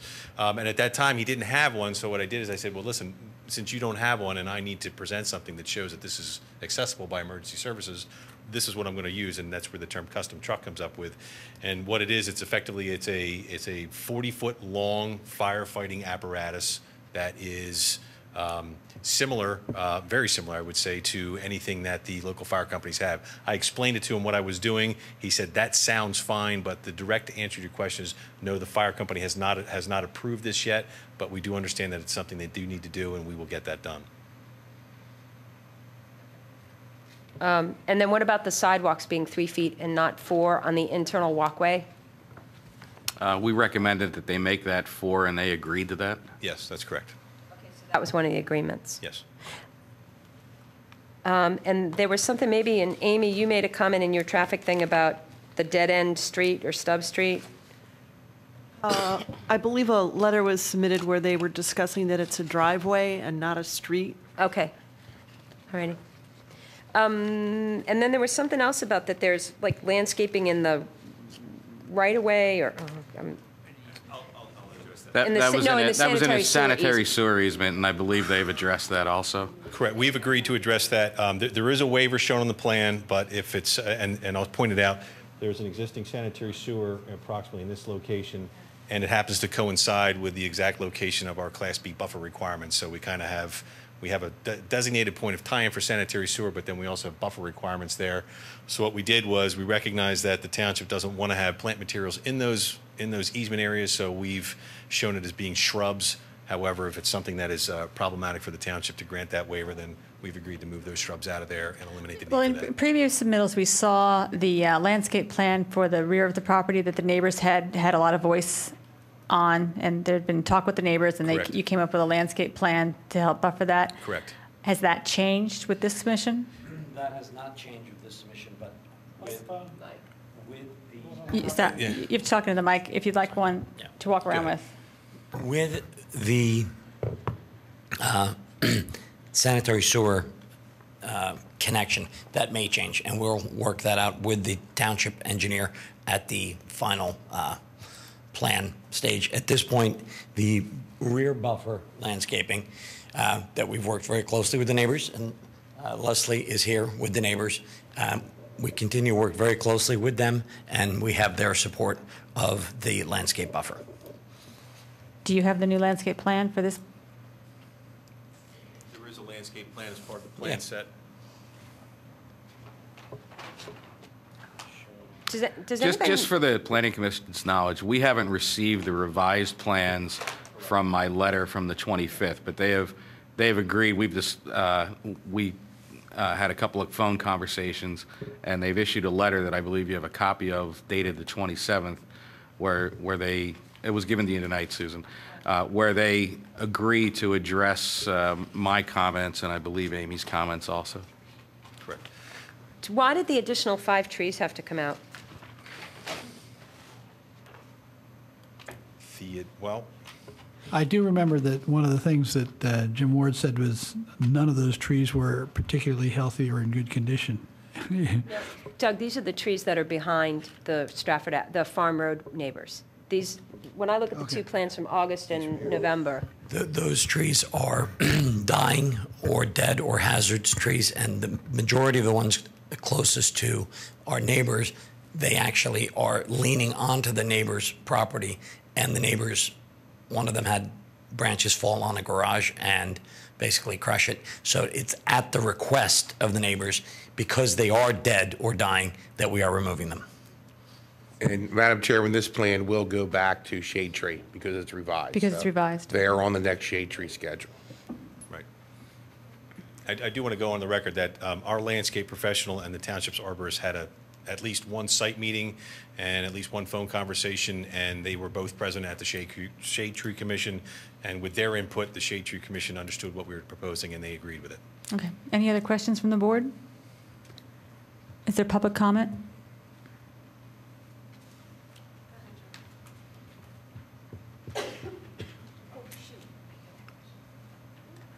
I couldn't find the existing conditions impervious coverage on the zoning table, and I couldn't find it on the existing conditions page of the plan.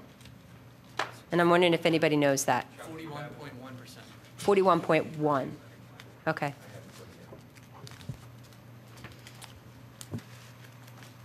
Good evening, and thanks for hanging in there. Jim Greenfield on behalf of the Strafford office buildings, which is the neighbor immediately to the north.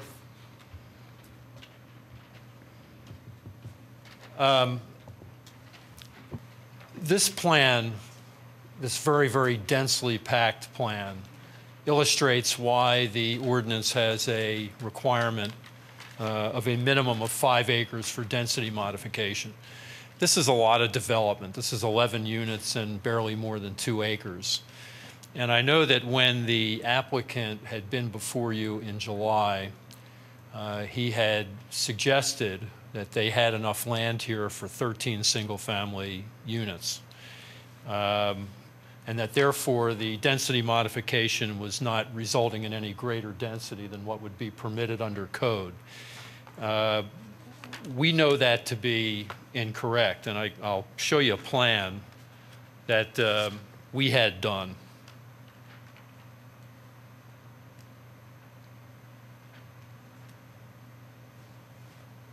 Hopefully you can see that.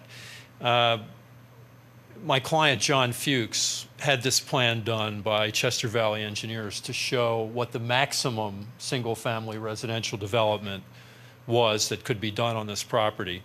And this is the only configuration that they could come up with that would work. So this would have been 7 single-family homes. So the amount of density that the applicant proposes to get out of the site is actually 57% greater than what would be possible under an application of code to single family here.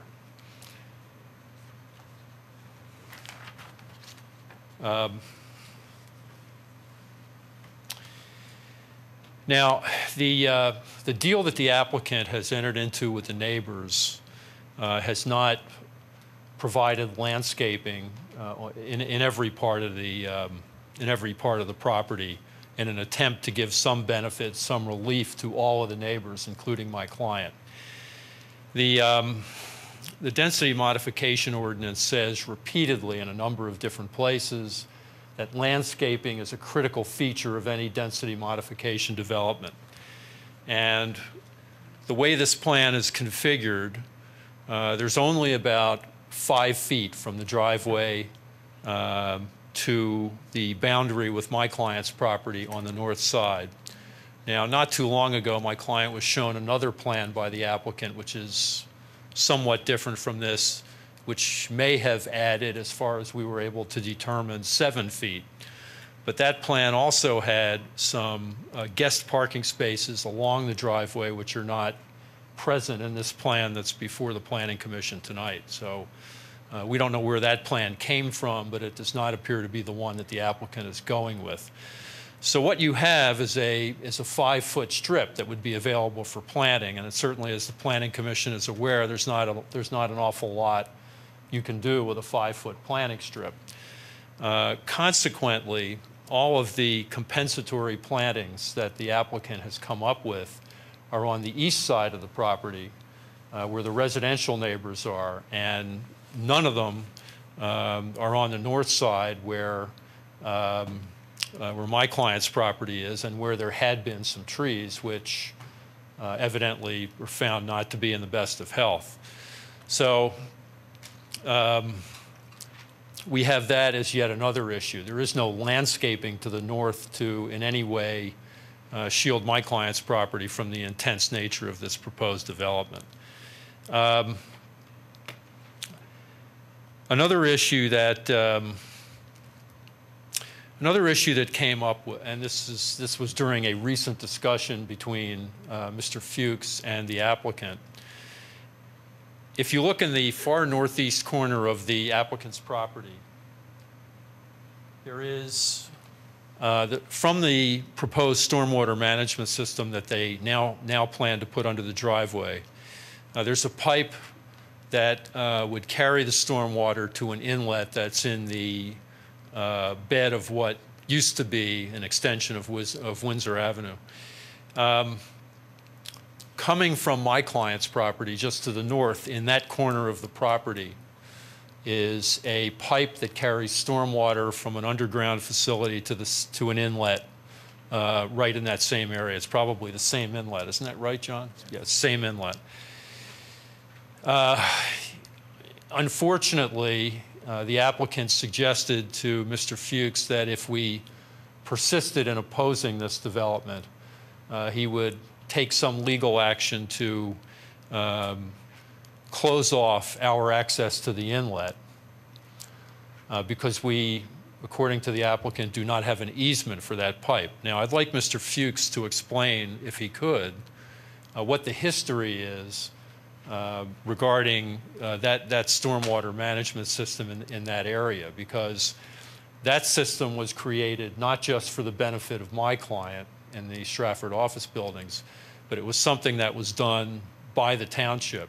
John, if you would come up and please tell the Planning Commission how that came about.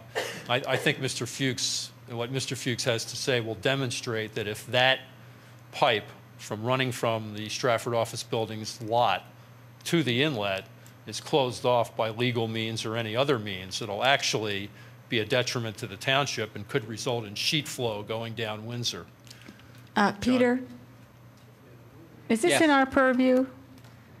Not really, no. I mean, I think it's important that the town knows that what the results of that might be, but I don't think it really has to do with our planning. No, I think it's you know, it's good to know that this is an issue, but we don't need to get into the factual and legal history behind it, because it's Right. nothing that you guys can decide. Okay, thank you. It's not your turn.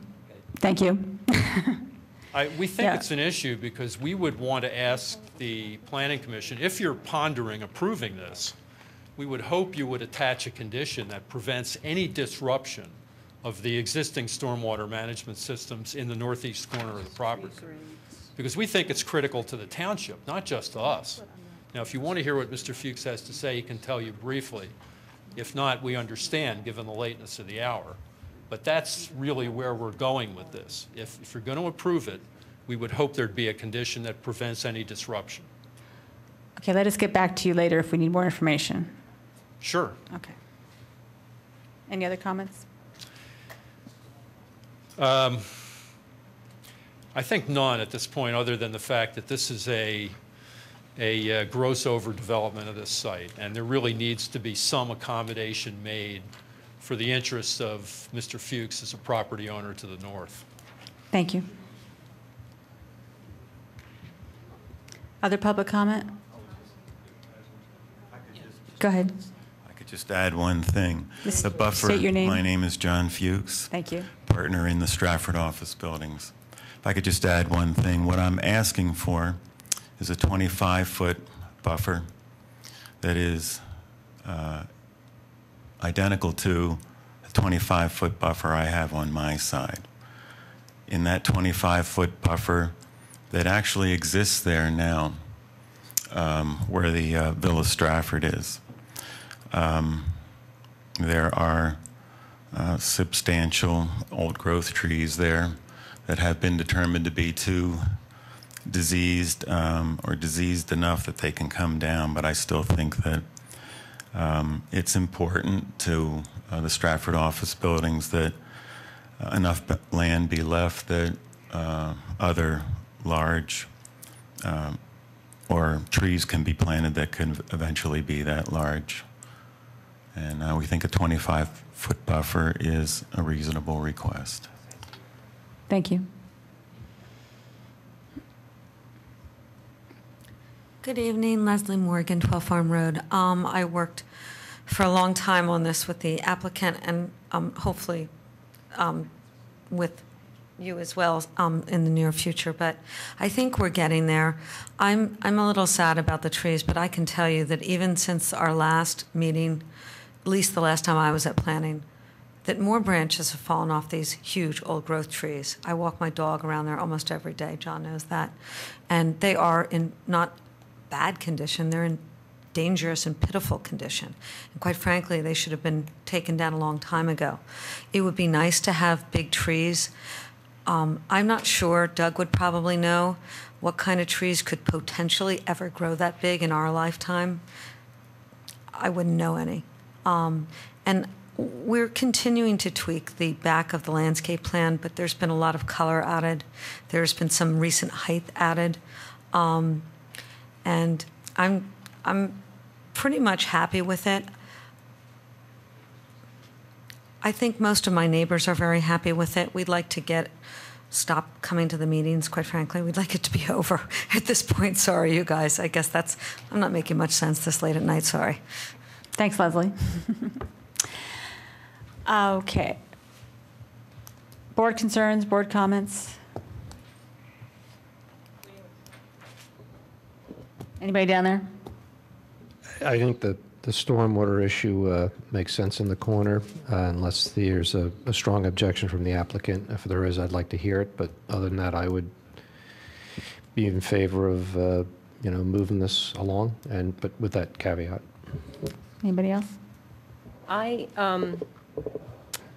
gonna stick by what I said the first time I saw this plan. It's too dense, and it's been an uphill battle for the applicant. I feel for him. I'm sorry it's been an uphill battle, but trying to figure out enough to have 15% open space that you have to move the stormwater under a driveway is a sign that it's too dense. I voted against the conditional use approval. I consistently have voted against this, not because I don't appreciate that the applicant wants to redevelop it, but because I think that 11 townhomes is too many, and that the the neighbors are getting a buffer, I wouldn't call it open space. I just was looking through the definition of open space, and the creation of a woodlands is not part of the definition. Preservation of a woodlands is, but this is a creation of one. And the reason that they have to do this is they're taking out so many trees to fit the main drive down the side, and they don't have room anywhere else to put in all these replacement trees. So that's going to be woodlands. I'm not going to support it, but I will request that if it is going to move forward, that we make it a condition of the homeowners association that they have to maintain this landscaping, because I think it's going to be so crowded in there that these trees aren't actually going to grow well, and a bunch are going to die off, and then what's the mechanism by which stuff will get replaced? I absolutely support Mr. Fuchs's request for his stormwater thing, and and oh, by the way, and this is the reason I asked the existing condition. Back when the conditional use approval was asked for, one of their whole stipulations is that they were going to be making this situation better by decreasing the impervious coverage. And for a little while, the impervious coverage on this thing was decreased. It was below the 41.1%. But as they've had to add in all the things that needed to be added in to meet our saldo and our zoning and the conditional use approval requirements, they're up to 43%, which with the normal zoning in this district, it would be 40%. So it was already an existing nonconformity. With the density modification, it could go up to 45, but they were very much touting that they weren't going to be doing that. They were going to be making things better here, which they are with a stormwater management system. I got that, but it's still higher impervious. And now it's at 43, and they still have to add additional, another square footage for the internal walkway. So I don't know if it might bump up to the 45%. And so then what was originally supposed to be, a lower impervious is not. And if they would have, and I still would say if they would lower the number of houses in here, townhouses by 2, I used to say 3, but I'll say 2, it will give them all the wiggle room they need to achieve what they're trying to achieve in here. I agree with everything Susan said, which is unusual, but I also think that 5-foot planting buffer between, it's just ridiculous. That's not going to provide any room for those trees to survive. I think you'd have to have a minimum of 20 feet there. I think you'd have to have a minimum of about 15 feet for the trees to grow, and I think that they should have more. I think the site is too dense. I was hopeful that this could work out. I was not against having townhouses at this location. I think it's a good use. I was glad that they were working with the neighbors to provide that landscaping in the back. Those are my comments. I'm actually going to abstain because this is the first time I've seen this particular development in a public meeting. Okay, thank you. Although my comment is it looks dense. Thank you. Anything down there? Anybody else? You were asking for the 25-foot buffer. Is that basically on where the road, their driveway is at this point? Is that what you're looking for?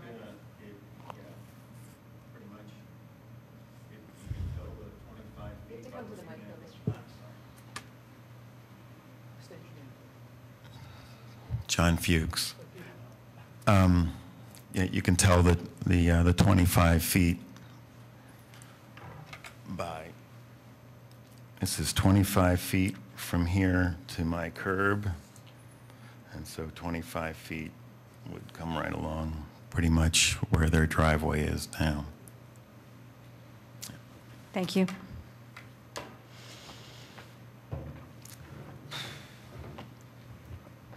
Anything else? So we don't know what the actual final percentage of impervious surface is once they add in the sidewalk expansion and any internal requirements from the last letter. Is that correct? That's correct.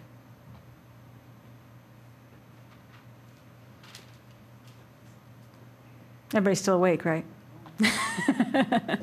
I think I would be uncomfortable approving anything at that stage and or recommending approval, as well as without the fire department actually having seen it first.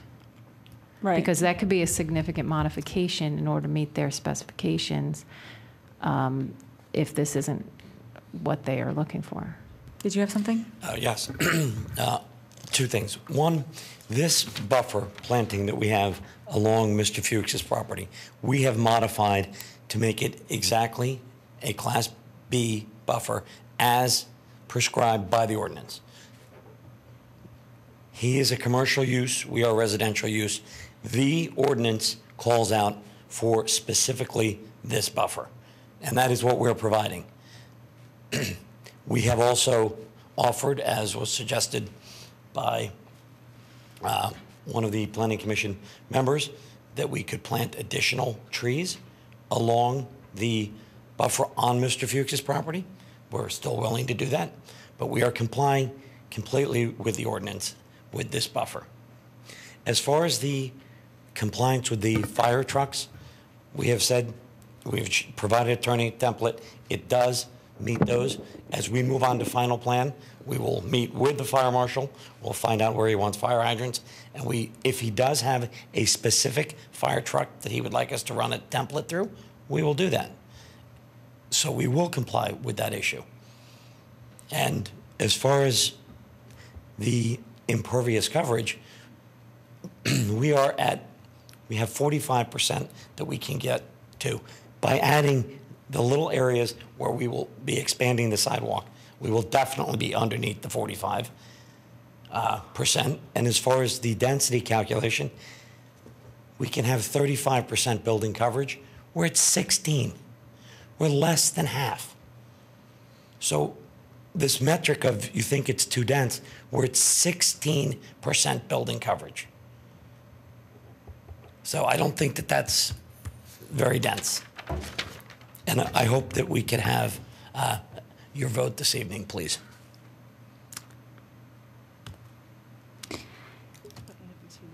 What was the percent building coverage from the plan that you put on the podium when you first came up, please?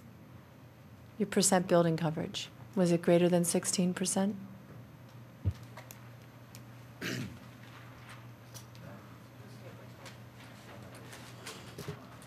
Do you mean the by right plan? The gentleman that was with Mr. John Jim. Fuchs there, Jim. What was the percentage? You showed 7 houses on there. What was the percentage? Was it greater than 16% of the? Well, let me pick this up for a second. This plan shows, at least as the calculations were done by Chester Valley engineers, it shows 30% building coverage and 40% impervious. So in other words, your building coverage there's more building on there than the plan, the carriage house plan. Yeah, apparently. Then that's probably because these are single family. But they have the 2 driveways and the road on the townhouse plan, so that impervious is close. What I was just trying to understand is I took away from his presentation that it was less dense. They were arguing density. Yes. And that plan has twice as much density. But it has twice as much coverage, not as many units. I'm not saying what I'm for or against. I'm just trying to make sure I understand what position you're taking right now. Yeah, inevitably, when you're talking about single-family homes, your footprint of each building is going to be much, of each unit is going to be much larger. Thank you, Jim. Roger. The buffer, the 5-foot buffer, is that all that's required? And do we allow people to plant large trees in a 5-foot buffer? Really? Yes. And does that work? What do you mean by work? It meets the ordinance. Okay. You know, just even though I'm not voting, the buffer is against the buffer. So half the roots have plenty of room.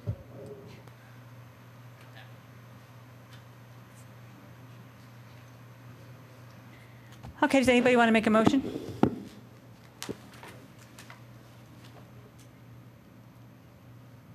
Before midnight?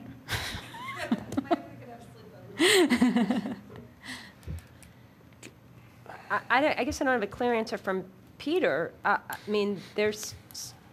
I don't want to create a circular argument. Based on Roger's letter, Amy's letter, and all the issues that still have been raised during this review, my recommendation would be to table this.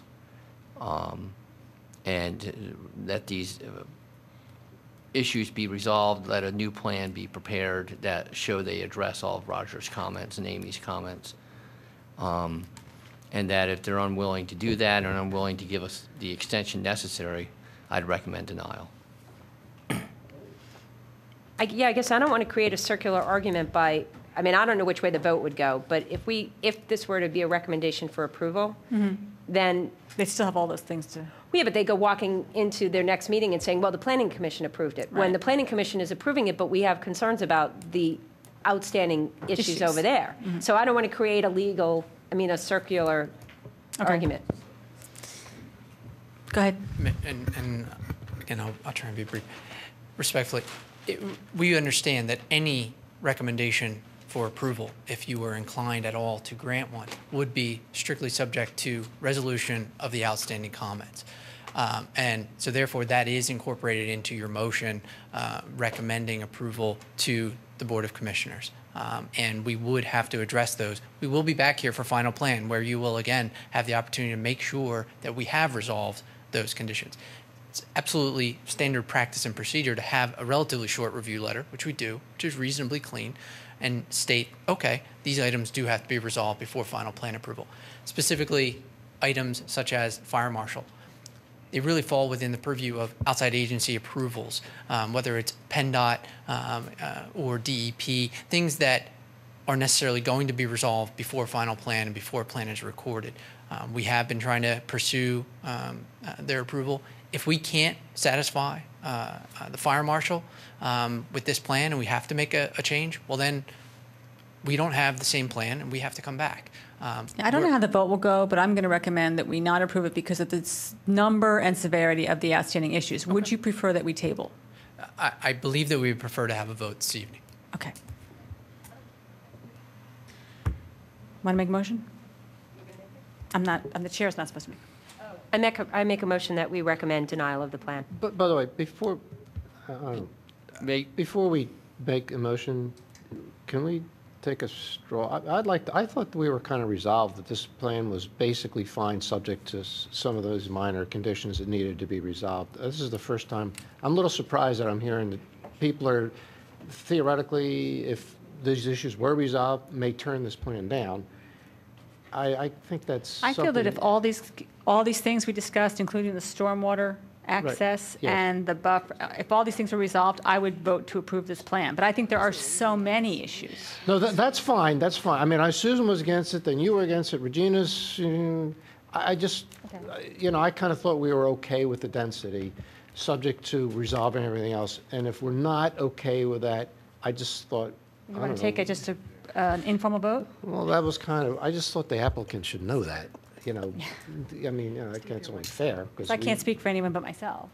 Yeah, I mean, I'm subject to all the resolutions. I'm in favor of it. Obviously, I said that earlier, but if there's a lot of people not, I just. All right, well, thought for they the should people know. here, this is not a formal vote. If all of those things we just discussed got settled, who would approve it? Recommend. We would have to. I mean, it would meet, No, you don't. well, why wouldn't we if it was meeting all think we our would. regulations? I mean, we don't. That's the point. We don't deny things when they don't meet the needs. We do meet all the regulations. That's the point. However, there could be significant changes in meeting those things, and I'd like to see it. They'd have to come back. No, I tell you, I don't disagree. Everything you said makes sense to me. However, I am very, very reluctant to go against our council's, suggestion, and I'm not going to do it. Okay. And also, I believe everything you said. It makes sense. In history, once you give preliminary approval, it's very hard to make significant changes. I'd rather those be before we give preliminary approval. Okay. Who'd like to make a motion? I think Susan started. Could you repeat your motion, please? Because he wants a motion. Yes, could you repeat it? I make a motion that we recommend denial of the plan until the outstanding issues are addressed. Second. All those in favor? Aye. Opposed? Thank you very much.